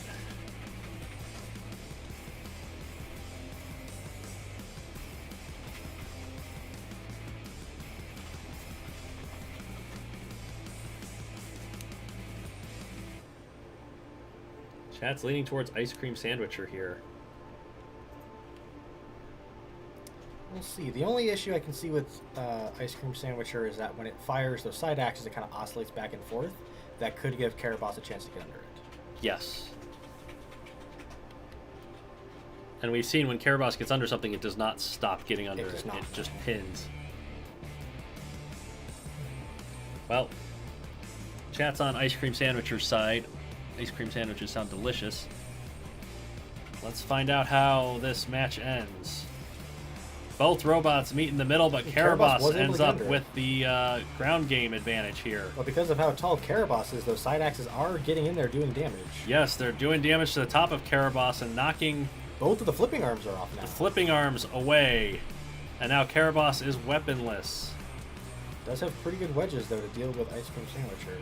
Ice Cream Sandwicher still stabbing at the sides of Caraboss with those horizontal spinners. Those spinners are going around the ramp plates as well on Caraboss. Yes, but Caraboss is a great wedge still that shoves Ice Cream Sandwicher back to the wall, and now it's going to shove Ice Cream Sandwicher into the grinder. Not quite able to take full advantage of that, and Ice Cream Sandwicher continues slamming those weapons into the sides of Caraboss.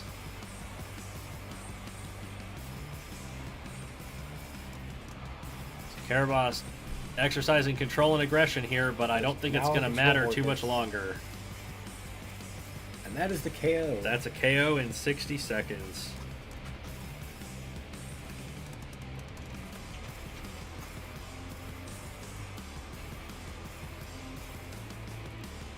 So, Wiltshire wins that match 9-3. Probably moves back up the tables. Definitely. All right.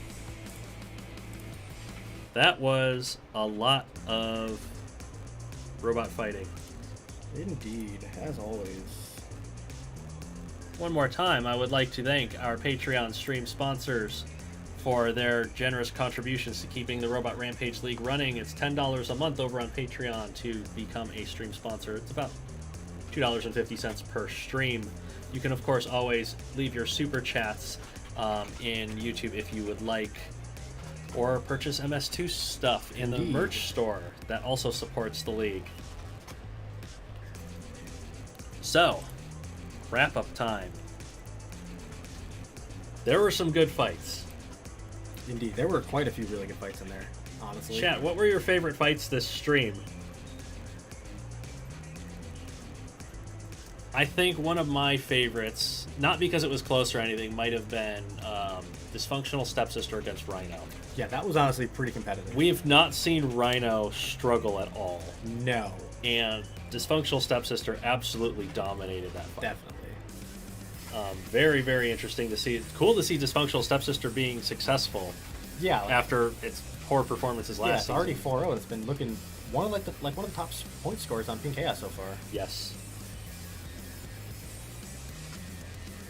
What's your favorite fight so far this stream?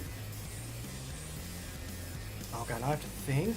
Yeah, thinking isn't required. Not necessarily a singular fight, but that entire match between the Pelagic Wanderers and Jubilife City Jigglypuffs. Very competitive fights in there. That was really fun. Yes, that was great. There was, what, 2 judges' decisions in that one? Yeah, and they were both really good fights. Fantastic fights all around from that match. Oh yeah, Stanley versus Rosewater was actually pretty competitive for Stanley. Yeah, Stanley did pretty good. Tamabris says that Yeetus had his favorite fight. That's fair. What a stream. Long 4th week. Yeah, this is the longest stream so far this season. We were expecting about 5-hour streams, so how it goes. Yep. All right, thank you everybody for watching once again. Of course. We appreciate everything that you do for us, chatting in the Discord server, following us on Twitter at Robot Rampage. We're going to get your judges' decisions results during the week. There's not a whole lot of decisions this week. Luckily not. I think there's, what, 5, 6? Something like that. Lowest number this season so far. We'll get you those results on the Twitter and the Discord, and a Fight of the Week poll eventually. Yes. You nominate any fight for Fight of the Week, but the one that gets the most votes is decided on by you guys as the Fight of the Week. So that is, I think that's it for us. Cool. What do you think? Yeah, I think so. All right. Thank you very much, everybody, for watching. We are going to leave you once again with your schedule for the matches next week. Yes. Take care, everybody. Have a great weekend. Great 4th of July holiday for the Americans. Yes, indeed. Don't blow your hands off. Please don't. Bye-bye, everybody. Later.